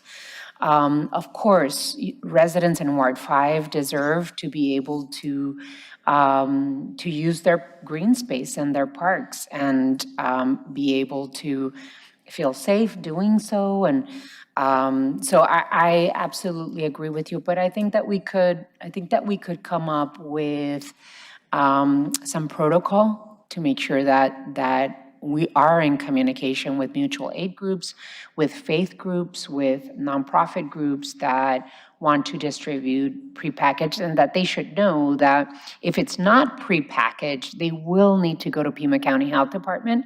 If they're selling food, they will need to get a permit. So all of the rules and the procedures should be part of this communication that we have with others. Yeah, thank you, Mayor, and just to reiterate that some of those expectations are actually expressed in the ordinance revisions that have been proposed, cleaning up after and things of that nature. I think the key will be on the staff side, making sure we're doing the follow-up and communication and accountability piece. Mm-hmm. So if you feel good about that direction, Councilmember Barajas, then I would accept a motion. Mayor, I move that we pass and adopt the revision to City Ordinance 21.4 to allow free distribution of prepackaged food and refreshments in parks without a city permit. Okay, we have a motion. Second. There's a motion and a second. Councilmember Cunningham, I know that you wanted to add some thoughts. There's a couple things when it comes to this. Look, let's back our lens out a little bit. This isn't going to be a problem until it's a problem, right? So what we want to have is some guidelines, and I think they're in there, or they're kind of inferenced in the ordinance. I think Parks did a really good job of kind of navigating that piece. It's not going to stop issues where we create a very visible issue at a certain park or something like that, and neighbors are going to respond, and we're just going to have to be able to be adaptive to those items. There's, under no circumstances does there need to be an ordinance that regulates handing out prepackaged food. I mean, you got to do that stuff. That's part of the whole humanitarian thing. I mean, that's the human thing to do. So let's do it right. So that's it. But again, we just need to, I wish we were actually more vague in our guidelines, because every situation is going to be different. Any others? All righty, hearing none, we have to go to roll call. Let's go to roll call. Vice Mayor Santa Cruz. Aye. Mr. Cunningham. Aye. Oh. I thought that was Mr. I said aye. Mr. Dahl. Aye. Mrs. Lee. Aye. Ms. Barajas. Aye. Ms. Schubert. Aye. Mayor Romero. Aye. Item B passes by a vote of 7-0. The following one that we're going to consider separately, Ms. Clerk? Housing and Homelessness Emergency Declaration. All righty, so I'd like to open it up for Vice Mayor Santa Cruz to open the item, and then we can continue with discussion. All right, thank you, Mayor, and thank you to you and your team for all your support in getting us to this point. I wanted to, also recognize the work of the Councilmember Kozaczyk and Councilmember Dahl in approaching the University of Arizona's Druckmann Institute to help, draft the study and how do we make it easier to have tiny homes or micro homes and, all of that. And so one of the recommendations that they had given us to start off with was declaring a housing emergency. And I really want to thank Corin and why am I blanking? And I see Ann probably every other day in meetings. So Ann, I'm sorry, it's been a long day. I want to thank them and their teams, for kind of working this through all of this processes for the past year. So thank you and your team so much for getting us to this place. And then the mayor adding, it's not just the housing crisis piece, but it's the homelessness piece that we need to take into consideration. And at the end of the day, this doesn't allow us to leverage funding, as in previous federal administrations, we'd be able with the emergency declaration leverage fundings. But what this declaration allows us to do is to minimize the hurdles that people in our community have to face to create this, help us create the housing. Like I stated earlier, we have limited means and resources going into this existing fiscal year, the next couple of fiscal years, and everything that we can do to make it easier for our nonprofit partners, our faith partners, any other groups who want to help us tackle this. It's making it easier for them and creating a process that allows us to take everything into consideration, but instead of it being a year-long process, it's very costly. It's something that our staff can take care of in-house within 2 to 3 months. Of expediting, these permit requests. And so I want to thank everybody for getting us here. The city attorney's office, even though you gave me a couple of headaches and migraines to get us here, I appreciate the teamwork. And so I know that again, this declaration is not just a symbolic thing, it's making sure that in front of us, we're keeping this urgency, this coordination, and this accountability, because too many of our families are one paycheck away from losing their home, and many already have. So we want to create the conditions to stabilize our community members from having to face homelessness. So with that, Mayor, I would move that we pass and adopt this housing and homelessness emergency declaration. Seconded. There's a motion and a second, and I know that we have some additional discussion. I just wanted to add, Vice Mayor, wanted to thank first and foremost all of the residents that have come to Mayor and Council, have engaged in really authentic conversations about creating affordability and really being partners in the work that I and my colleagues on the council first started by creating a housing affordability strategy for Tucson. All of the countless hours of forums and town halls and calls to the audience, and our residents really are a guiding light for all of us.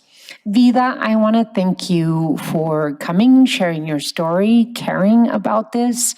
It is that face, your face, that I put to the individuals that need affordability, that need a shelter, that need that additional support and help.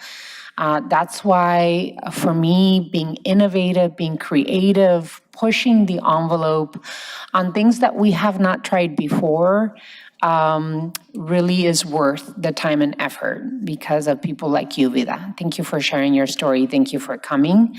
Thank you for putting a face, a beautiful face, to the issues that we see so many young people and people of all ages go through. You know, that's why it was important for us to try the Star Village safe sleeping site. That's why I put Ann Chineka and Corin Manning and Roy and Liz Morales and others in a room. And I said, we're not going to leave this room until we figure this ordinance out and we get what we need to get in terms of language, but also movement. Because when I talked to the vice mayor, and we've been talking about this for months now, about one, adding the homeless emergency language into the ordinance, we both said we don't want just words on paper. We want action.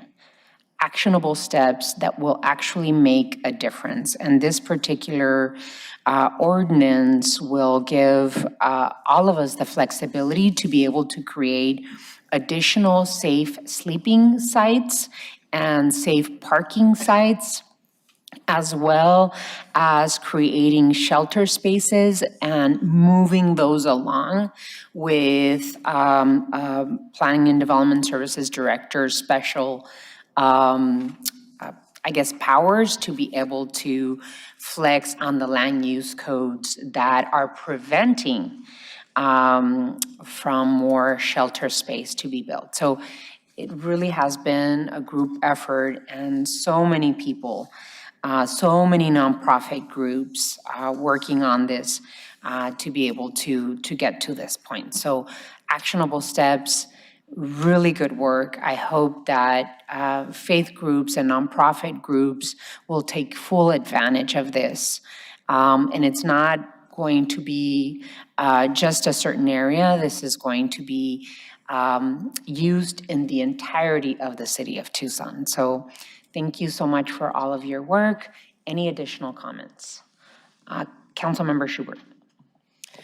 Yes, Madam Mayor, just want to thank you and Vice Mayor Santa Cruz for your leadership on this issue. It's really exciting to finally be here today to have it official and on paper that this is an emergency, that homelessness and housing are linked, and that we have to talk about them together.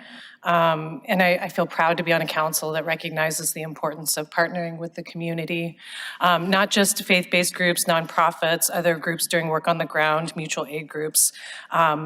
But I mean, we're all stakeholders when it comes to this crisis. And I stand with you all in my commitment to taking action and making sure this isn't just words on paper. At the Ward 6 office, we've received at least 15 emails in support of this declaration and just underscoring the urgency of needing to act. And we've also heard from multiple neighborhood associations within Ward 6 who are interested in exploring safe sleeping sites. And we're already seeing results from Star Village. We're already seeing that it's helping real people every day. And so I'm just excited to be on board with this effort, and congratulations to Corin and Ann and everybody who was involved in putting this together. Any others? Already hearing none. We need to go to roll call. Ms. Schubert? Aye. Ms. Barajas? Aye. Mrs. Lee? Aye. Mr. Dahl? Aye. Mr. Cunningham? Vice Mayor Santa Cruz? Mayor Romero? Aye.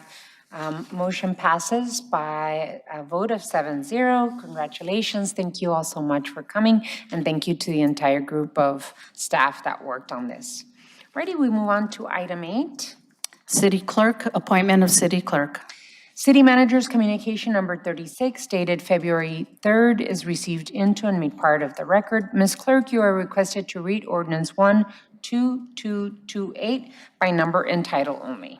Ordinance number 12228 relating to City Clerk, appointing the City Clerk of the City of Tucson and declaring an emergency. What is the council's pleasure?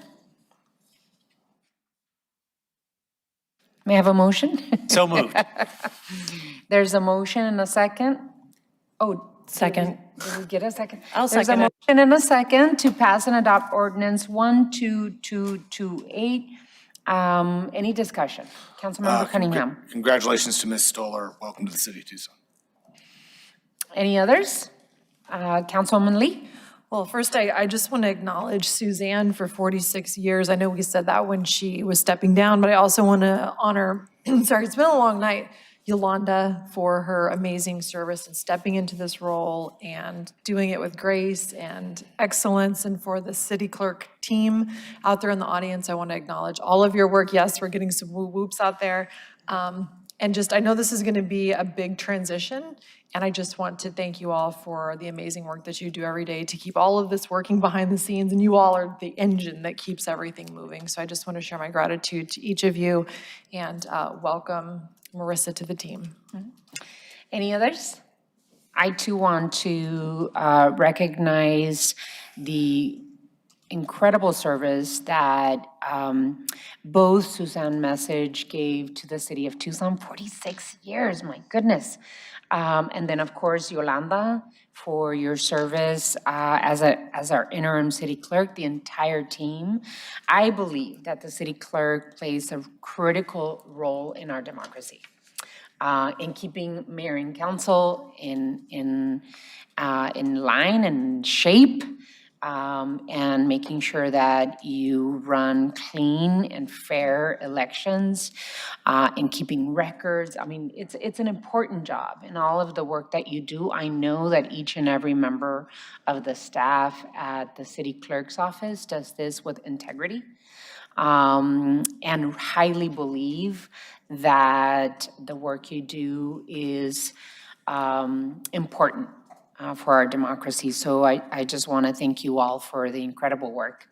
I also want to welcome Marissa Stoller to the city of Tucson. I'm excited to be able to welcome Marissa to Tucson and look forward to working with her in service to our residents. It's an important job, as I said, from overseeing elections to modernizing our records management, improving public access. This work reflects deep respect and accountability for good governance. So congratulations, Marissa. Welcome to the City of Tucson family, and we're looking forward to seeing you here in Tucson. With that, is this roll call? Let's go to roll call. Mr. Dahl? Aye. McShubert? Aye. Mr. Cunningham? Mrs. Lee? Aye. Ms. Barajas? Aye. Vice Mayor Santa Cruz? Aye. Mayor Romero?